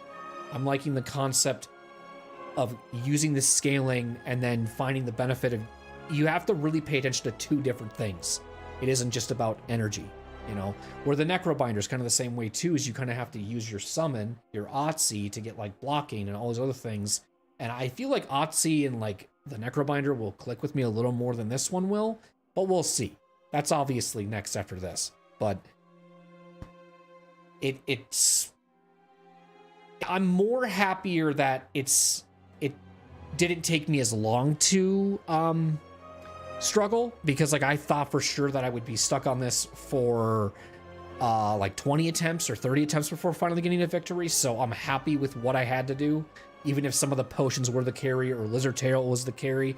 That's roguelikes for you, ladies and gentlemen. That's the roller coaster of them, and this one was definitely a roller coaster, and I'm happy the regent has now been completed. On to the next one.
Sorry, I was muted there, guys. My bad. I was just saying while I was muted, was that, to be sure to sub to the YouTube. If you guys are not a part of it yet, I highly recommend checking that out. I do upload every Monday and Tuesdays of long form content. If you guys are to watch those videos, it is really appreciated if you watch the full length of them, because it helps with the watch time engagement of those videos. Currently right now, at the time of day 4 of Slay the Spire 2, I have the Ironclad first run / look, as well as the first run / look of the Silent. Okay, then I have next week being the Necrobinder and the Regent. Week after that would be my first victory of the Ironclad, as well as the first look / victory of the Defect. Got a lot of stuff coming out for long form content, but if you guys want to just not worry about that stuff because it might be a little behind from what I'm doing here, you can always just check out the VODs too, which I put in a playlist as well. So, but obviously, appreciate you guys hanging out and watching. I went way over my time today, so I don't know if I'll be doing a longer stream on Saturday. We'll see how I feel, but I kind of miss playing this game. I was away for about 3 days, and if I had to work tomorrow, goddamn, I'd be fucking tired. But you know what? This game is a lot of fun, and I enjoy streaming it, and I hope that you guys also enjoy watching it as well. This is, I'm so happy to be playing a game like this again. I mean, Slay the Spire 1 was fun too, and I was still wanting to get those Ascensions done, but playing this now as it just comes out, like, I want to get all those Ascension 20s done for every character. I want to grind. I want to learn. I want to get better. I want to take the stuff I learned from Slay the Spire 1 and bring it to Slay the Spire 2, so I'll be on this for a while. Yeah, I kind of changed the formatting a little bit with the uploading on YouTube, where basically Mondays and Tuesdays are long form, Wednesdays through Saturdays are live streams, and then I'm gonna start actually what I'm gonna do at the end of all of my streams. I'm gonna put a little schedule up on the stream for you guys so you guys can see the schedule yourselves, because sometimes I don't ever talk about that, but I'll make a little thing that I do, because at the end of my videos on Mondays and Tuesdays I always show my stream schedule in case anyone wants to know when I'm live and want to check out the live streams. I'll do that when I'm talking here too, just so you know, if anyone's ever new coming in and they want to know my schedule, that's what it is. Except today I definitely went over my time. I'm usually only supposed to go for 2.5 hours, so I almost went for 6. But this game definitely hooks me like Elden Ring used to, man. So, oh fuck yeah. It feels good to end on a win. I honestly didn't think I was gonna end like that, but I'm glad that we did. That one obviously felt like you know, I was not sure how that was going to go, but it went, and I'm happy about it. I'm really excited to play the Necrobinder tomorrow. Really, really, really am. I can't wait to mess with that for day 5 of Slay the Spire 2. And I hope that you guys are looking forward to that tomorrow. Like, I'll be live around 7 p.m. CST. I'm supposed to go for 4.5 hours. We'll see if I do, but today was kind of a rough one. But let's see. Last time I think I did the Necrobinder, I got up to Act 2 and I fought the guy that we just beat with the regen. Do we know the boss names? I can actually go to my run history and just see.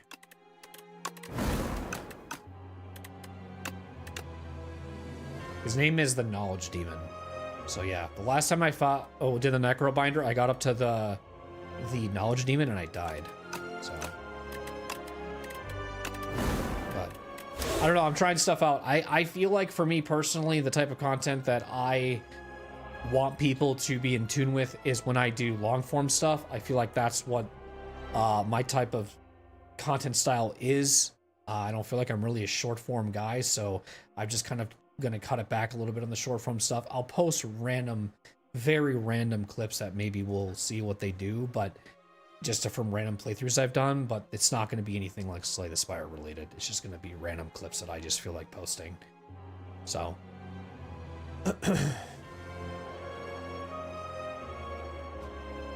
we'll see what it does. Nothing crazy. Anyways, I appreciate everybody that hung out today. And I'll see you guys all tomorrow for day 5 of Slay the Spire 2. Take care, everybody. Have a good one.